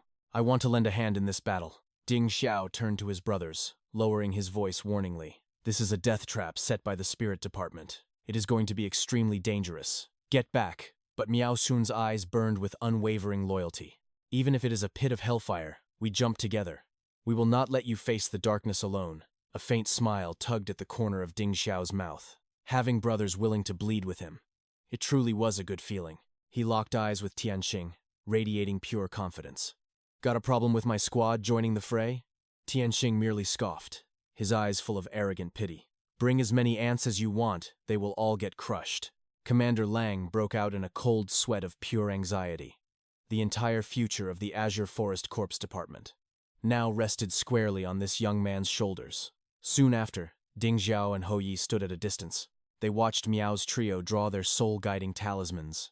They invoked the spirits of the underworld to cleanse the area. But standing behind him, Hou Yi noticed something terrifying. He stared at Ding Xiao's preparations in absolute shock. The trial just started. Why are you preparing a death suppression matrix? Ding Xiao's eyes never left the ominous wooden boxes. I do not trust the spirit department for a single second. These corpses are absolutely going to mutate into abominations. Tianxing's style is ruthless, total destruction. He tossed a stack of escape talismans to Hou Yi. Take these, and stay out of the blast zone when hell breaks loose. Hou Yi gripped the paper, cursing his own weakness. He felt like dead weight in a battle of gods. Suddenly, the atmosphere turned freezing cold. Pitch black, demonic aura poured out of the 2 coffins. The heavy wooden lids began to rattle violently against their seals. Miao Shun gritted his teeth, sensing the overwhelming bloodlust. The resentment in these bodies is astronomical. Finding such cursed corpses required massive, deliberate effort. The spirit department had truly gone all out to slaughter them. Before he could even finish his terrified thought, Yan Fei's voice rang out in absolute panic. The suppression talisman is spontaneously combusting. It was a total corpse mutation. The lid exploded, and a monstrous shadow shot into the sky. It was a Stage 3 fierce master beast. The legendary steel-bristled hedgehog demon had awakened. The entire corpse department went pale with absolute horror. This was an incredibly lethal spirit-slaying abomination. The spirit department's sinister plot was finally revealed in full. Ding Xiao's aura erupted as he barked out orders. Suppress the 2nd coffin. I will take the beast. The demon locked onto Ding Xiao, its fur standing on end. With a screech that shattered eardrums, it unleashed a blinding rain of razor-sharp demonic spikes. Ding Xiao did not blink. His blade danced like divine lightning. Steel clashed against bone as he parried the lethal barrage. He deflected every single bone-piercing needle, but in the blink of an eye, the beast vanished, leaving only a glowing afterimage. A streak of light shot high into the heavens. The beast let out a spine-chilling, mocking laugh from above. Ding Xiao scanned the area, his battle instincts on high alert. He had not located the demon's trajectory yet. Incoming from above, Hou Yi screamed in absolute terror. The demon was dive-bombing straight for Yan Fei and Miao Shun. The squad braced for a devastating, bloody impact. But Ding Xiao's hand moved faster than the eye could track. He summoned the bronze armor talisman. A brilliant golden sphere of light instantly expanded. It caught the diving demon mid-air. The golden barrier held firm, saving Miao Shun's life. He yelled his thanks to Ding Xiao. Below the stage, the spirit and corpse department disciples gasped. They stared at the talismans floating around Ding Xiao in disbelief. He was controlling 3 bronze armor talismans simultaneously. Even a high-ranking spirit general could not pull off such heaven-defying multitasking. Just then, Sun Shu decided to join the bloody fray. Teach this filthy rat a lesson, he roared. He summoned his own spirit general to attack. The ethereal warrior lunged, aiming to rip the beast's arm apart. But the demon reacted with terrifying speed. It swatted the spirit general like a pesky, annoying fly. The monster was leagues stronger than Sun Shu's summon. The ethereal warrior crashed violently into the dirt. Ding Xiao's eyes narrowed dangerously. A normal Stage 3 beast could not casually crush a spirit general. What kind of demonic drug did the spirit department feed this thing? There was no time to think. Ding Xiao unleashed his full power. 4 high-tier talismans materialized in his hands instantly. They transformed into glowing, indestructible chains of heaven. The chains snaked through the air, binding the beast completely.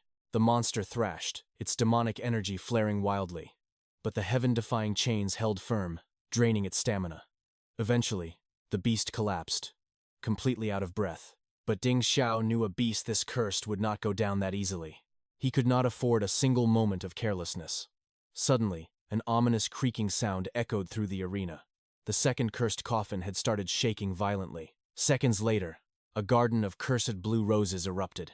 Razor-sharp, blood-drinking vines lashed out in all directions. And from the center of the demonic blooms, a pale, ghostly female hand reached out from the darkness.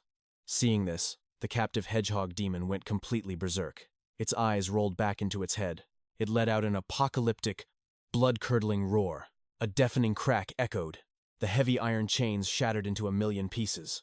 The sheer force of the demonic blast sent Din Hyo and Mie skidding backward. Haongia, standing behind them, was blown completely off his feet. Miu gritted his teeth, forced to lean back just to anchor himself. He could not believe it. Not even the spirit-locking array could contain this iron-bristle fiend. The horrific stench of death meant another corpse was on the verge of a demonic awakening. Without warning, the fiend launched itself forward. Its movements were a blur of frenzied bloodlust. Even Din Hu's eyes widened. The monster's speed had reached an absolutely terrifying level. Too slow. The fiend's raspy voice mocked them from the shadows. Its jagged claws slashed right past Din Hyo, missing by a hair. Seeing his comrade in danger, Mio's blood boiled. He ignited his divine artifact, instantly summoning his phantom general to the battlefield. Miu lunged, pinning down one of the fiend's rotting arms with raw, brute strength. From the shadows, his phantom general materialized and viciously bit down on the monster's other arm. With a thunderous roar, Miu flipped the massive fiend, slamming it onto the dirt. But the fight was far from over. Pitch black, rotting vines slithered from beneath the earth, oozing a suffocating dark aura. They wrapped like iron pythons around Miu's legs. Before anyone could react, the cursed vines multiplied at an impossible rate, devouring the surrounding space. The source of this vile magic? The blood-soaked coffin of the female ghost. Din Hyo narrowed his eyes, analyzing the sinister coffin. Thick, toxic miasma poured from the wraith's lips. He instantly recognized her. This was Tuang Vi, the Crimson Rose Wraith, a terrifying 4-stripe calamity spirit. Back on the front lines, Mia was completely swallowed by the thorny vines. A wicked, glowing blue rose blossomed directly over his heart. This single parasitic flower acted as the core, manipulating the dark roots to crush Miu's physical body. Sensing a free kill, the iron bristle fiend leaped into the air, aiming for Miu's throat. Trapped and helpless, Miu could only struggle frantically against the vines. His defenses were completely shattered, but Din Hyo refused to let his brother die. 2 fingers snapped together, drawing a supreme talisman. A blinding sphere of golden light erupted around Miu, forming an impenetrable barrier that deflected the fiend's lethal strike. On the other flank, Yanfei finally made his move. He summoned the azure black imperial chains, while Tan Hook unleashed his own fierce phantom general. The celestial chains lashed out, violently binding the fiend's spine. "Crawl back to the underworld, you piece of trash," Tan Hook roared. His knuckles turned white as he gripped his spirit blade, driving it flawlessly right through the fiend's chest. The monster unleashed a blood-curdling screech that shook the heavens. But just as victory seemed close, Tuang Vi raised her pale hand. A deadly swarm of vines shot forward to impale Tan Hook. In a flash of silver, a crescent sword wave severed the wraith's arm cleanly off. Din Hyo stood tall, his blade humming with killing intent. "This is not a realm for the dead," he declared coldly. With merciless precision, he unleashed a storm of slashes directly at Tuang Vi's face. But every time Din Hyo's blade struck, her body dispersed into a flurry of blood-red petals. The chilling reality set in. Physical attacks were completely useless against her ethereal form. Suddenly, a phantom chill brushed against Din Hyo's spine. Tuongvi materialized right behind him, her icy fingers wrapping around his neck. "My dear husband," she whispered into his ear. Din Hyo's pupils instantly dilated, turning a hollow, glowing green. His consciousness was forcefully dragged into a terrifying illusion. He stood in a blooming rose garden, looking at a mysterious, beautiful woman. Controlled by the hex, he gently placed a golden flower into her hair, whispering the word, "wife." Those 2 syllables sealed the curse. His mind was completely hijacked, plunging his soul into an endless abyss of manipulation. Below the stage, the Corpse Division disciples fell into absolute despair. Their ace had just been mind-controlled. Meanwhile, the Elite Spirit Division barked with arrogant laughter. The battlefield was a total disaster. Mew had collapsed, his life force drained by the vines. Yen Fai had been brutally struck down, face planted into the cold dirt. And Tun Hook was currently choking on his own blood, held by the throat by the enraged fiend. The entire Corpse Division squad was being completely massacred. Tien Han, the arrogant Spirit Division commander, sneered at this pathetic sight. "Commander Lang, if you do not step in, your precious disciples are dead meat," he scoffed. Or does the great commander care more about his pride than the pathetic lives of his students? Once the Corpse Division fails this trial, the Demon Suppression Bureau will finally have the perfect excuse to disband your garbage faction for good. In Tien Han's eyes, the Spirit Division was destined to laugh last. But Commander Lang did not panic. Instead, he turned to the gloating fool with an icy smirk. "Are you not celebrating a little too early, Tien Han?" Commander Lang knew the depths of Din Hyo's terrifying potential.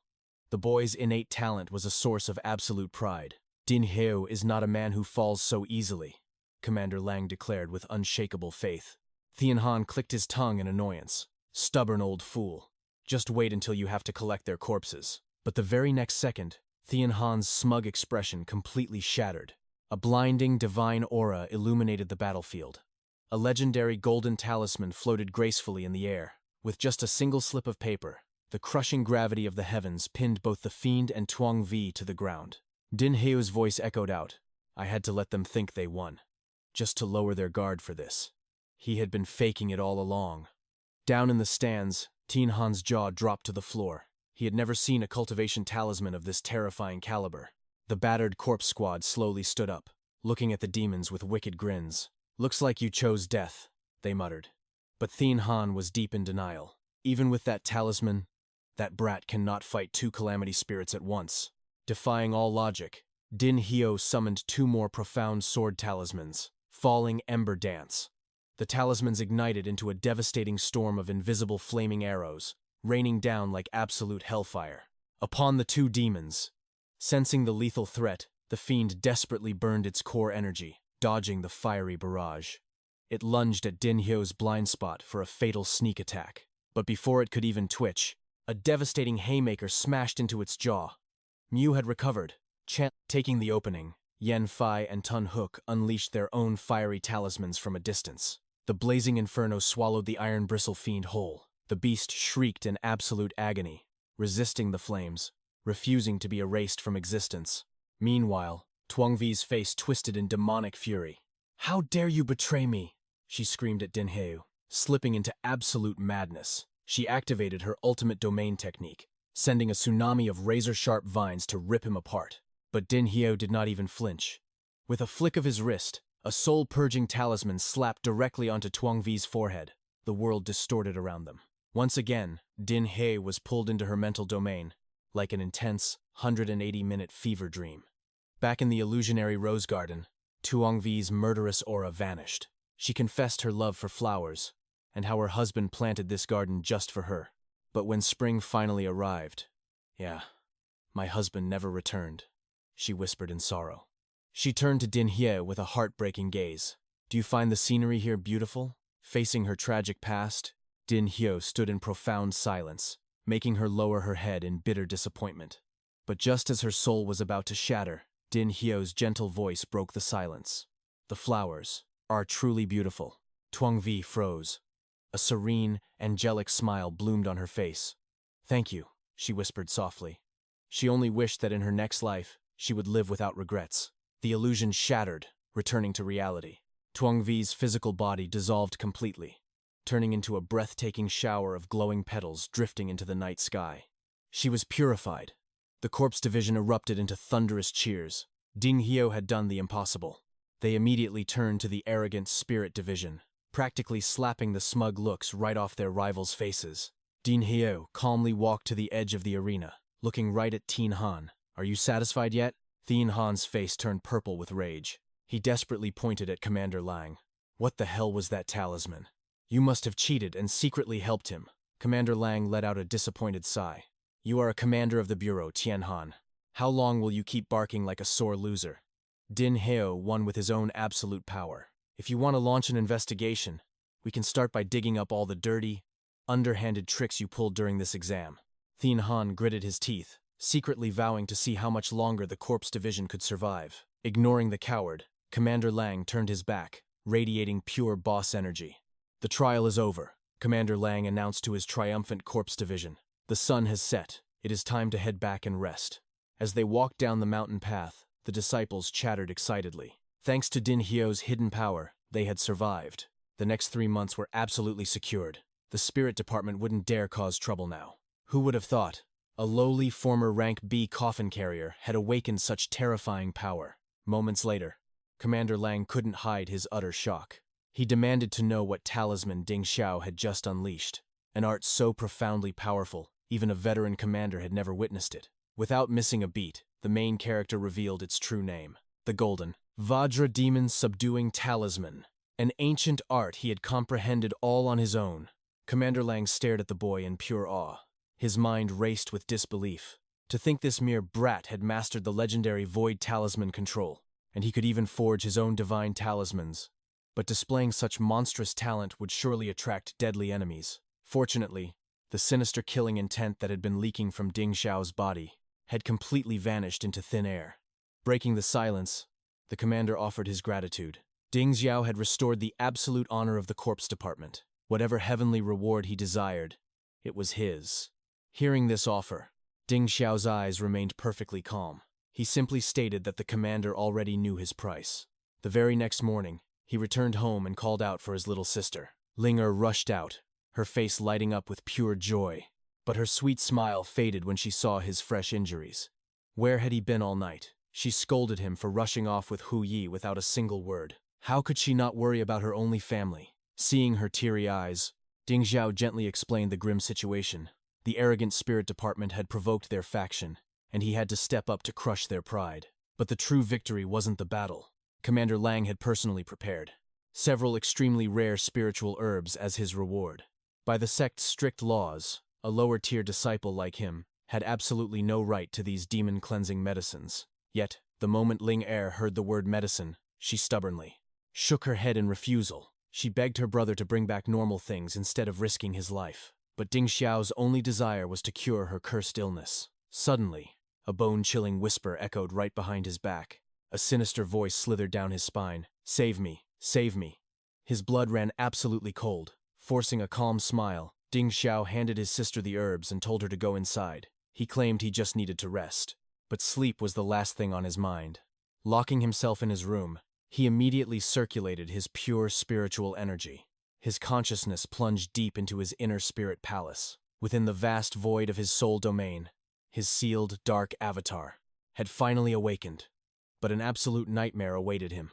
The supreme golden talisman had manifested. His demonic avatar screamed for its master's help, mercilessly tortured by a blinding storm of golden divine runes. The agonizing wails tore at his sanity. Blazing wrath erupted from Ding Xiao's core. He cursed the golden artifact, demanding to know when this endless torment would stop. The divine talisman projected a haughty consciousness, coldly revealing that their previous truce was merely a temporary ceasefire against a mutual threat. This demonic spirit embryo was destined by heaven to be completely sealed. The golden talisman advised Ding Xiao to stop his pathetic struggling.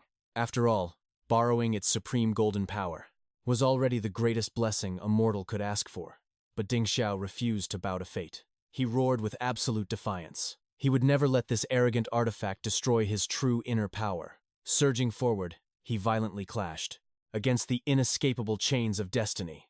But the divine artifact was terrifyingly overwhelming. With a burst of blinding golden light, it brutally ejected his soul right out of his own spirit palace. Fading into the distance, his dark avatar's desperate cries echoed with an endless, ravenous hunger. Gasping for air, Ding Xiao bolted upright in his mortal bed. Cold sweat drenched his clothes. He stared at his trembling hands. The terrifying truth finally clicked into place. His inner demon was starving. Was it demanding to feed on fresh slaughter once again? By the very next dawn, his elite 5-man squad arrived at the lakeside village. A colossal, terrifying demon beast awaited them. As the battle raged on, Sun Shu couldn't help but shout in pure admiration. Hou Yi had actually mastered the legendary 4-direction spirit-locking array. Hou Yi simply gritted his teeth, his aura flaring. He refused to be a burden to his overpowered captain anymore. Meanwhile, Yan Fei quickly scanned the perimeter. The area was completely cleared of any outsiders. Ding Xiao's eyes darkened with absolute resolve. If he was going to unleash his true terrifying nature, he needed absolute trust from his comrades. Should his demonic bloodline lose control, these loyal cultivators were the only ones who could stop a massacre. Turning to his trusted shadow, Miao, he gave a chilling order. Summon your power. If I show even a hint of madness, knock me out without a second of hesitation. With that grim warning, Ding Xiao launched himself straight into the heavens. The seal shattered at last. A suffocating torrent of demonic black aura exploded from his core. Manifesting a massive, nightmare-inducing tail, he violently whipped it straight through the colossal beast's chest. In this blood-pumping moment, he completely unleashed his starving avatar. Devour! The horrifying shadow drained every drop of the monster's evil essence, feasting like a starved god. Watching this terrifying display, Miao finally understood the heavy burden of their captain's trust. To harbor such a dark, consuming power was a curse of the highest order. Yan Fei trembled visibly. No matter how many times she witnessed this demonic avatar, its bone-chilling presence terrified her to her core. But Hou Yi, the battle-crazed youth, was practically vibrating. With absolute awe, he thought his captain's dark form was the coolest thing in existence. Within seconds, the colossal demon beast melted away into absolute nothingness. But deep within his soul realm, the holy golden talisman watched in pure disgust. It fiercely condemned his wicked path. How dare this mortal use demonic devouring to resist heaven's will? But Ding Xiao's gamble had paid off brilliantly. By force-feeding his dark avatar with pure demonic slaughter, he had completely shattered the divine artifact's absolute suppression. The golden chains could no longer seal the beast. Snapping back to reality, Sun Shu rushed over, his face pale with concern for his captain. But Ding Xiao merely shook his head with a confident smirk. He had finally cracked the ultimate cultivation code. By perfectly balancing the holy golden light and the demonic abyss within him, neither force could dominate his soul. The heavenly artifact was utterly powerless to completely seal his hidden power ever again. As they prepared to depart, the squad calculated their massive bounty. Slaughtering this elite demon paid significantly more than standard burial rites. With the legendary demon hunting tournament rapidly approaching, they needed every single coin to buy life-saving resources for the deadly trials ahead. Gripping his weapon, Hou Yi grinned like an absolute maniac. If the captain's inner demon was still starving, why stop now? They should keep hunting and paint the forest with demon blood. Fast forward 3 entire months. Only 3 days remained until the highly anticipated demon hunting tournament. The entire cultivation world was buzzing with explosive tension. Every ambitious cultivator dreamed of entering this brutal crucible. It was the ultimate test for the corpse department across the entire Dragonscale district. Powerhouse cities were deploying their most terrifying elite squads. It was a brutal battle royale where only the absolute strongest could survive against the district's apex predators. Unfortunately, their own South Forest City was the weakest territory on the map. They were granted only a single, pathetic entry slot. Rumors heavily favored the arrogant senior disciple, Chu Guan, to represent their entire faction. After all, this arrogant genius held their highest record, a miserable bronze 4th place from the previous year. But little did the sect know, the past 3 months of hellish grinding had forged a true monster in the shadows. Ding Xiao had masterfully manipulated the delicate balance between his demonic embryo and the divine rune. The oppressive golden artifact had been completely silenced. Through endless oceans of blood and relentless demon slaughter, he had furiously comprehended the golden Tao. He had completely shattered his mortal limits, ascending to become a formidable fifth-stage spirit master. It was only a matter of time before he achieved absolute godlike mastery over both heaven and hell. Suddenly, Miao voiced the heavy question on everyone's mind. Could their underdog squad actually steal the entry slot? The stakes were astronomical. The grand prize was the legendary Golden Desolate Pill, a heaven-defying elixir capable of forcing a breakthrough to the spirit general realm. Its absolute value eclipsed a lifetime of basic bounty hunting. Moreover, the ultimate champion would be handpicked by the supreme authorities to ascend directly into the prestigious main branch of the Dragon Scale District, a fate-changing opportunity. Ding Xiao's eyes gleamed with hidden ambition.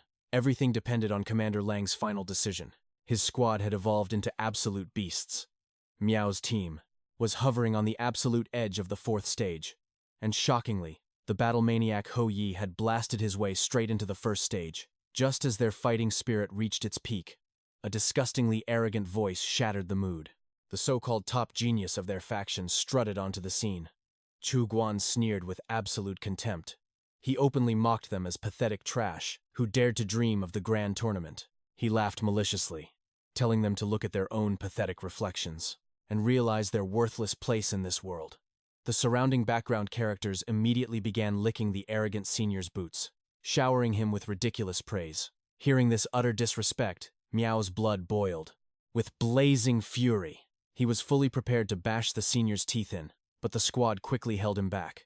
The real battlefield awaited. Moments later, a deafening silence fell over the courtyard as Commander Lang finally stepped forward to announce the official tournament roster. Tension suffocated the courtyard. Two factions clashed over who would represent the division. One demanded the elite Chu Guan. The other backed Ding Xiao's squad, remembering how he utterly crushed the Spirit Division's previous provocation.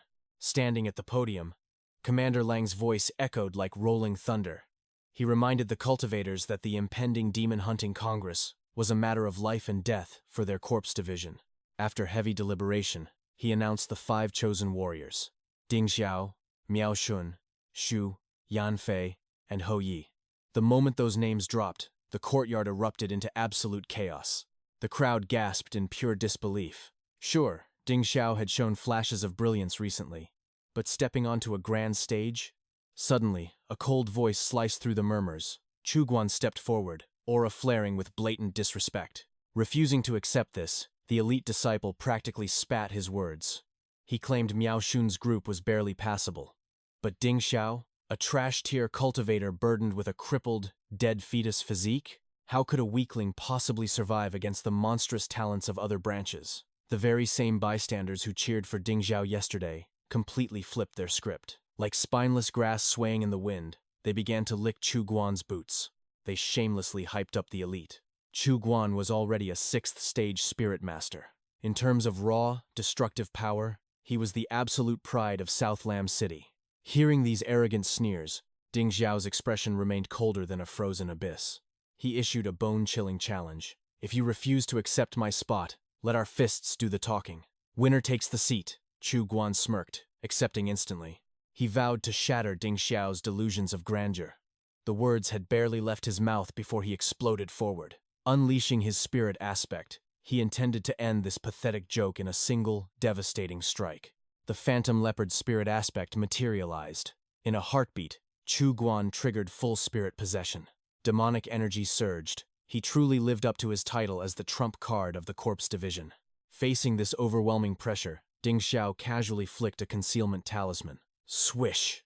In a fraction of a second, the elite's deadly claw struck nothing but empty air. Chu Guan's eyes widened in absolute shock. Ding Xiao's speed was completely unnatural. Knowing the immense gap in cultivation levels, the hidden powerhouse refused to fight brute force with brute force. He would crush him with absolute intellect. Phasing into the shadows, Ding Xiao reappeared directly behind his opponent, aiming a talisman at his neck. But the 6th-stage master reacted instantly. He spun around, viciously grabbing Ding Xiao's arm and leg in an iron grip. With a beastly roar, he slammed the boy into the dirt. He scoffed down at him, mocking the coward for relying on cheap tricks. But the arrogant elite had no idea that he had already stepped into a deadly trap. Glowing golden runes suddenly flared on his own arm. When did that talisman get there? The 4-direction spirit locking array activated. Ethereal chains erupted from the earth, ruthlessly sealing Chu Guan's entire body. He couldn't fathom how Ding Xiao pulled off a counterattack while taking such a devastating blow. But relying on his overwhelming cultivation, Chu Guan let out an explosive roar, shattering the spirit chains into millions of glittering fragments. He laughed, thinking it was just a pathetic, low-level ceiling array. But Ding Xiao's eyes gleamed with a predatory light. He smoothly drew a dust-smoke talisman, slapping it directly into Chu Guan's arrogant face. Boom!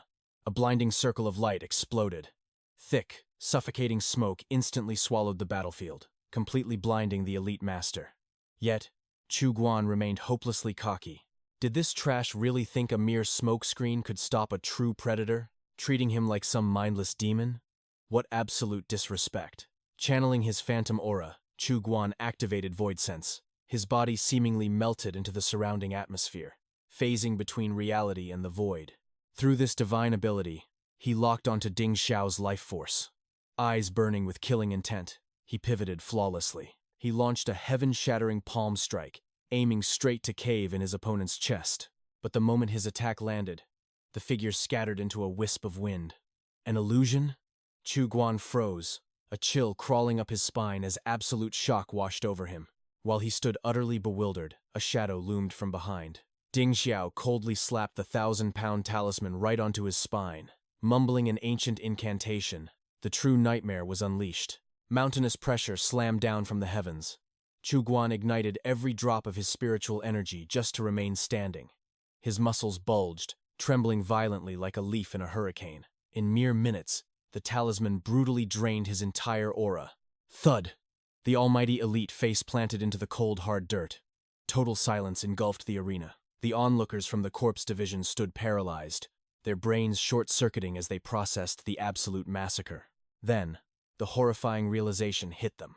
A basic lure talisman, normally used as bait for feral demons, seamlessly woven into the smokescreen to cast a flawless phantom illusion, stringing together such a complex sequence of magical arts in the blink of an eye.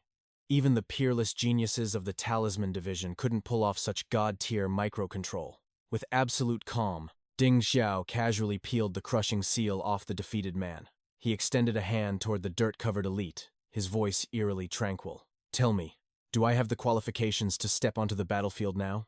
Humiliated and burning with internal fury, Chu Guan viciously slapped the offered hand away. He scrambled to his feet, dusting off his bruised ego. Gritting his teeth, he spat that it was nothing but blind luck. Enjoy your pathetic little victory while it lasts. Before storming off, he threw a heavy warning over his shoulder. The Demon Hunting Congress is a meat grinder. The monsters from the other branches will completely butcher you. There will be absolutely zero mercy. Later that night, beneath the glow of the silver moon, Ding Xiao returned to his humble courtyard. Seeing his beloved younger sister, Linger, he couldn't wait to share his triumph. I made the cut for the tournament. If he could dominate the rankings, he might earn a spot in the prestigious Dragon Scale Prefecture. Hearing this, Linger's delicate face fell, knowing that Supreme Domain was thousands of miles away. Why can't we just stay in Southlam City? She pleaded softly. But Ding Xiao's eyes burned with fierce determination. The Dragon Scale Prefecture was an empire of cultivation, rivers of spirit stones, mountains of divine herbs. With those heavenly resources, he could finally cure her cursed affliction. Linger lowered her gaze, her heart aching with crushing guilt. Her brother constantly walked the razor's edge of death, all to pay for her survival. The memory of his blood-soaked return from the last mission still haunted her nightmares. Clinging to his sleeve, she begged him to make a blood vow. Survive the tournament, just do your best, and come back to me in one piece. Even if they remained in this backwater town forever, it didn't matter. Just stop dancing with the Grim Reaper. He gently patted her head, but suddenly, the hairs on the back of his neck stood up. Killing intent slashed through the night air. In a flash of pure instinct, he tackled Linger to the wooden floor. Thwack! A black arrow buried itself violently into the pillar, a piece of parchment fluttering from its shaft. Linger trembled in fear. Who would deliver a message with such lethal force in the dead of night? As Ding Xiao gripped the arrow, a surge of incredibly pure spiritual energy shocked him. This dark aura, he had felt it just hours ago. The puzzle pieces snapped together. It was Chu Guan. Unrolling the scroll, he read a chilling warning written in blood-red ink. Beware the twin terrors, Dongfang Jianyin and Yu Xuan. A faint smile played on Ding Xiao's lips. It seemed that arrogant young master wasn't entirely rotten to the core after all. Fast forward 3 days. The winds of war howled across the Colosseum of the Dragon Scale Prefecture. Thousands of elite cultivators gathered like storm clouds for the ultimate trial. Miao Chun and the squad finally arrived. Taking one look at the magnificent floating pavilions, their own South Lam branch felt like a wretched slum. Hearing their mutters of inferiority, Commander Lang proudly puffed out his chest, violently denying that they were country bumpkins. Suddenly, an oppressive, mountain-like aura crushed down on them. Ahead stood the golden children of destiny, the 6th stage prodigy, Dongfang Jianyin, and the monstrous 7th stage spirit master, Yu Xuan. Ding Xiao's eyes narrowed into dangerous slits. These were the exact apex predators Chu Guan had warned him about.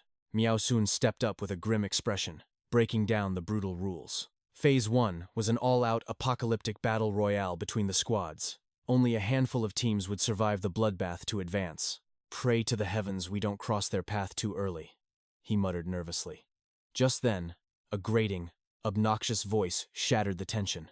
Fang Yuan, the tyrannical commander of the Tyrant Corps Division, swaggered over. He openly mocked their entire existence. How could you send absolute nobodies to the sacred demon-hunting Congress? You are a total disgrace to the grand legacy of our corps divisions. Meanwhile, in the shadows, not far away, the commanders watched from above. Feng Ying and Mo Yu scanned the arena with calculating eyes. The tension was palpable. Mo Feng spoke up, his tone heavy with warning. The entire spiritual authority was targeting their corps division. The grand tournament was a trap. One mistake, and they would be devoured. The rival factions were waiting like hungry wolves. A single loss wouldn't just be a defeat, it would be an execution. Pang Shan chimed in, recalling the past. The Lam Lam branch had a kid named Chu Quan. He had some skills, sure. If they sent him, maybe it wouldn't be a total massacre. Shortly after, Mo Feng approached Commander Lang. His voice dropped to a grave whisper. The Spirit Division has been hunting us. We cannot afford to expose a single weakness today. The Mo Yu sector borders the Lam Lam branch. If we stand together, we might survive this storm. Commander Lang listened, his expression like carved stone. He told Mo Feng to bury his worries. The Lam Lam Corps Division doesn't need charity. We don't rely on the strength of others. In this demon-slaying tournament, mark my words, the disciples of the Lam Lam branch will shake the very heavens and leave you all breathless. Behind him, Ding Xiu finally understood the grim reality. It wasn't just their branch being suffocated. Every single corps division was facing annihilation. The pressure was absolutely crushing. But Miao Sun merely grinned, a dark fire in his eyes. He swore on his life that they would never let Commander Lang down. Suddenly, the head examiner's voice echoed across the stadium. All branches have gathered. The hour of judgment is upon us. Let the first trial of blood begin. The elite Jade Pavilion squad of the Long Lin district will face the Ding Xiu squad of the Lam Lam branch. The arena plunged into a dead silence. The announcement hit Ding Xiu like a physical blow. A momentary shock rippled through his team. The surrounding crowds erupted into whispers of disbelief. The underdog Lam Lam branch drew the absolute worst matchup. Facing the elites of Long Lin right out of the gate, the spectators sneered, declaring the match a complete waste of time. It was a guaranteed slaughter. But Miao Shun just cracked his knuckles. Talk about terrible luck. But honestly, this is perfect. Let's see how much punishment these pampered elites can actually take. Ding Xiu's eyes narrowed, his aura turning ice cold. Since fate brought them to us, let's show them the true meaning of despair. Let them witness the fruits of our endless demon-slaughtering hell. Moments later, the two squads stepped onto the grand stage. The air grew heavy with killing intent. Seeing his prey, Dongfang smirked with unbearable arrogance. What a pity, he mocked. Your miserable journey ends right here, right now. Miao Sun's blood boiled at the disrespect. Such monstrous arrogance for a dead man walking. If you want to bark, let's see if your bite matches it. Sensing the explosive tension, Yu Xuan stepped forward. He offered a venomous, fake apology. Forgive Dongfang. He is a bit too honest with the weak. I hope you can overlook his rudeness. But his eyes glinted with murderous intent as he scoffed. Please, try to entertain us. The referee's voice shattered the tension. The arena is secured. The Crimson Heart Seal will auto-eject anyone on the brink of death. Fight with everything you have. The first battle begins now. The instant the command dropped, Yu Xuan's team exploded into motion. They blitzed forward like ravenous beasts. In a fraction of a second, the chaotic melee began. Targets were locked, and killing moves were unleashed. Ding Xiu casually raised his blade, intercepting Dongfang's lethal strike. Sparks rained down like shooting stars. Dongfang clicked his tongue, slightly surprised. Not bad for trash, but he immediately summoned his Thunderclaw Spirit Leopard. The phantom beast roared, tearing through the very air. Without blinking, Ding Xiu flicked his wrist. A copper armor talisman ignited into a blinding sphere of golden light. The ferocious beast slammed into the absolute defense, completely neutralized. The crowd gasped in sheer disbelief. He didn't even chant. Void casting a talisman instantly? Since when did a backwater branch produce such a monstrous genius? Humiliated, Dongfang refused to back down. He simultaneously drew 3 flying flower sword shadow talismans. The void warped as countless invisible blades rained down upon Ding Xiu. The sheer lethality of the attack was suffocating. The audience screamed in terror. To cast 3 advanced talismans at once, Yu Xuan's squad was on another level. But Ding Xiu was faster than a phantom. His blade danced in a flurry of devastating slashes. The invisible swords shattered into a million pieces of spiritual dust. Dongfang's eyes widened in horror, but he quickly pivoted, channeling his ultimate demon-slaying star aura into his blade. But his target was already gone. Ding Xiu had vanished like a ghost in the night, reappearing directly above in a dominant stance. He slapped a glowing talisman squarely onto Dongfang's back, before the elite could even react. Demonic chains erupted from the earth, binding him completely. In a fraction of a second, he was entirely sealed. Standing atop the cursed chains, Ding Xiu looked down like a god of death. He channeled the terrifying corpse-burning flame.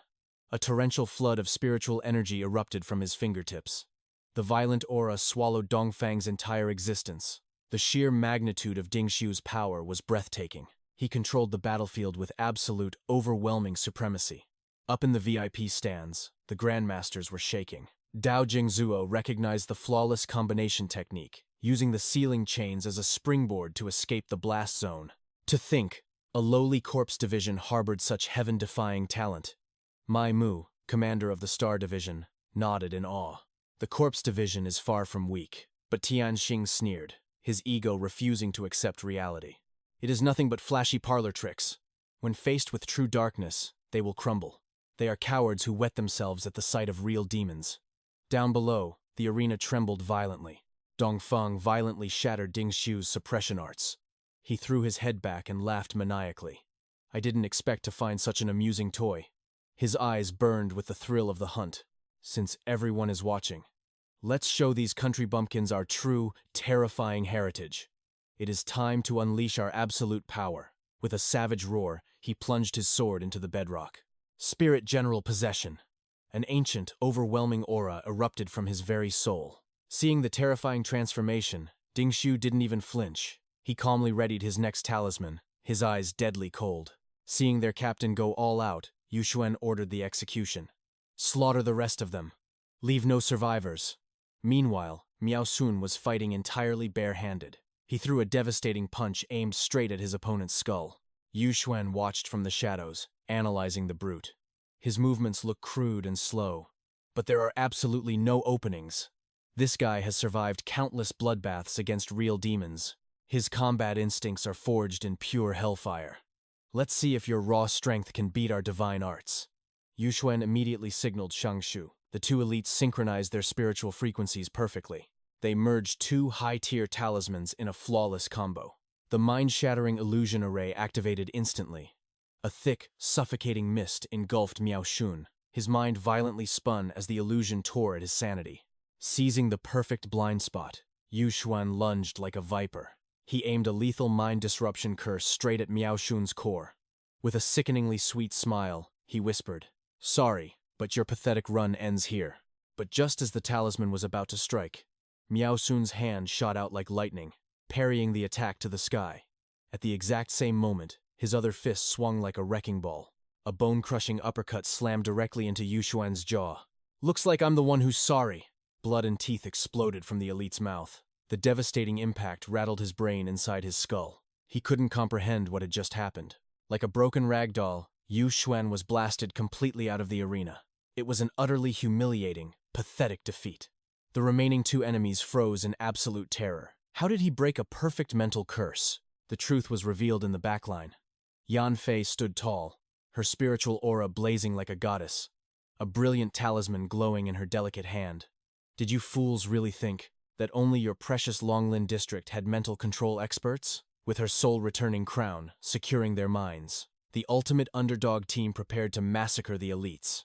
The real bloodbath was just beginning. Dongfuang slammed his foot down with monstrous force. The very earth shattered beneath his absolute weight.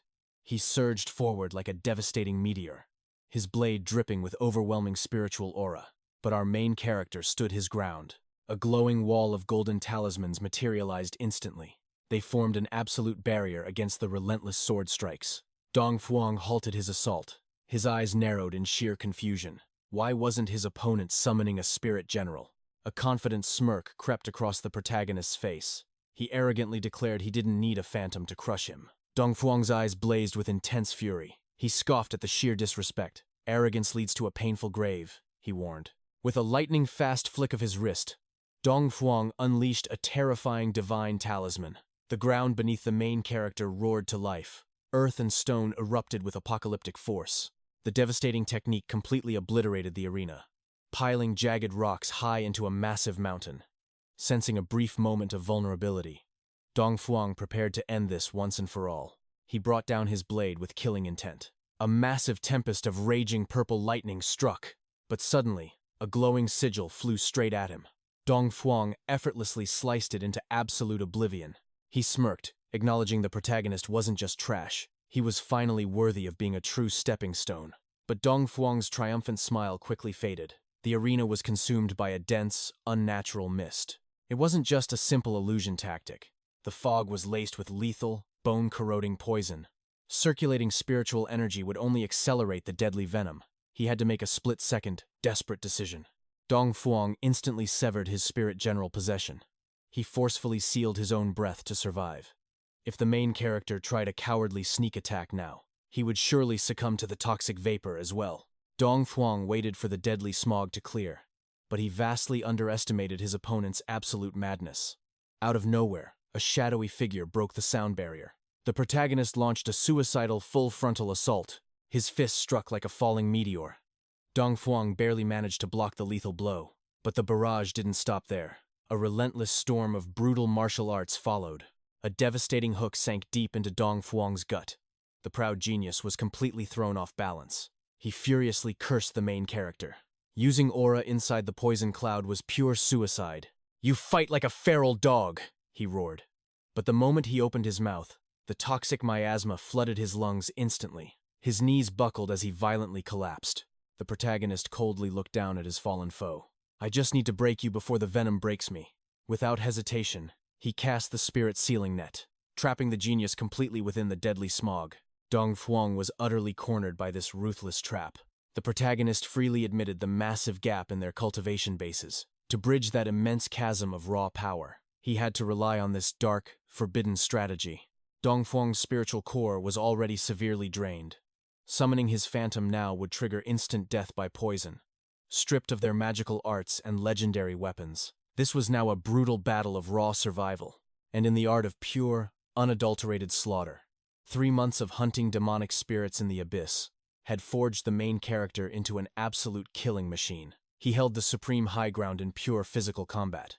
A swift strike sent Dongfuang's legendary sword flying, but the genius fiercely retaliated with a bone-crushing punch.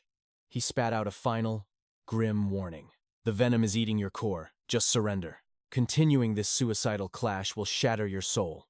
But the protagonist's eyes burned with unyielding resolve. "As long as you still breathe, how could I possibly fall to my knees so easily?" Dongfuang gritted his teeth, refusing to back down. He carried the supreme glory of Longlan County. Even with a shattered body, retreat was simply impossible. But the main character's aura flared with equal desperation. "I carry the weight of a monumental destiny on my shoulders."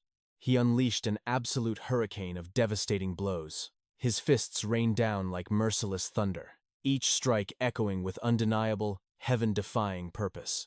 This is for the ultimate survival of Lam Lam City, for the absolute pride of the corpse department, to prove to the heavens we are not trash.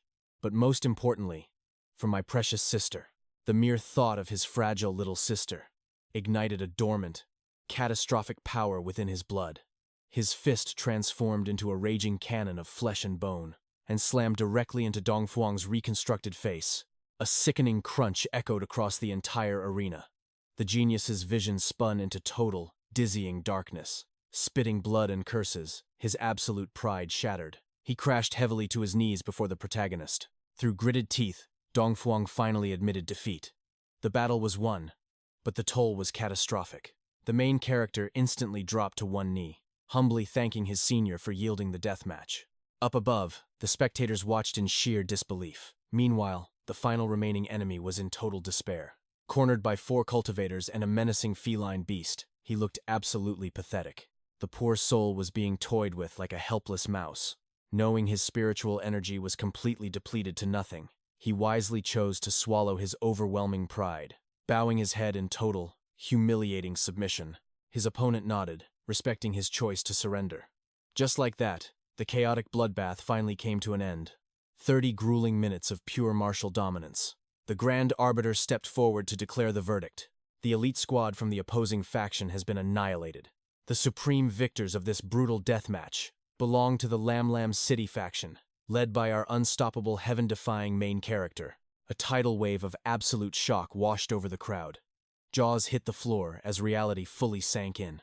Commander Lang's chest puffed out with unimaginable pride. Meanwhile, a familiar female warrior watched from the shadows. She couldn't believe her own eyes at the spectacle. The weak boy she once knew had become a monstrous powerhouse. Commander Lang suddenly jumped in sheer surprise. He hadn't even sensed her stealthy, silent arrival. She revealed she had just returned from a bloody mission, hearing whispers of the boy's participation in the Demon Slaughter tournament. She immediately rushed to the arena to witness his growth. The commander had been too engrossed in the bloodbath to notice. He stroked his chin, a knowing smirk forming. Did she really detour just to see our boy? High up in the VIP pavilion, the Supreme Elders were buzzing.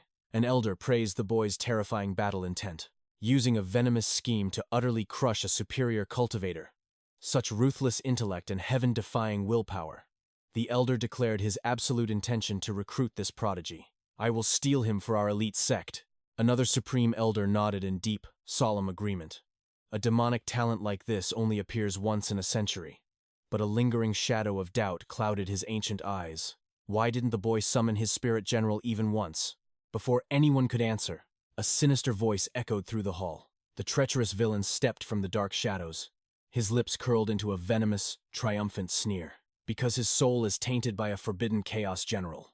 The mere mention of those 2 cursed words sent violently cold shivers down the Supreme Elder's spines. The villain eagerly poured fuel onto the burning fire.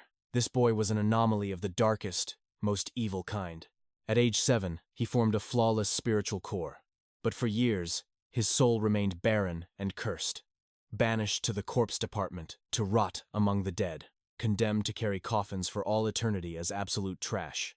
Then suddenly, an impossible awakening violently occurred. In mere months, he achieved the realm of a rank 5 spirit master. Does such heaven-defying progression not reek of demonic arts? The elder's expressions darkened considerably at the terrifying thought. It was true that late bloomers existed in the martial world, but accusing someone of harboring a dark entity was severely dangerous. One elder frowned, demanding absolute, undeniable proof. Making such a heretical claim required mountains of hard evidence. The villain's sinister smile only grew wider and darker. He casually confessed to infiltrating Lam Lam City's secret archives. Absolutely no one knew the true nature of the boy's phantom. It was shrouded in complete, terrifying darkness. However, a spy in the Eastern Emperor region saw it. They witnessed the boy unleash the forbidden demonic entity with their own eyes. The air in the pavilion instantly grew suffocatingly cold and heavy. Down in the arena, the victorious boy was completely exhausted. Unaware that a death warrant was being signed above his head, an elder's voice boomed with terrifying, absolute authority. The heavenly decree states, all chaos vessels must be executed on sight. The villain's eyes practically glowed with malicious, psychotic joy. He watched the completely drained protagonist in the dirt below. Let's see you try to cheat death this time, you miserable rat. Your inevitable doom has finally arrived.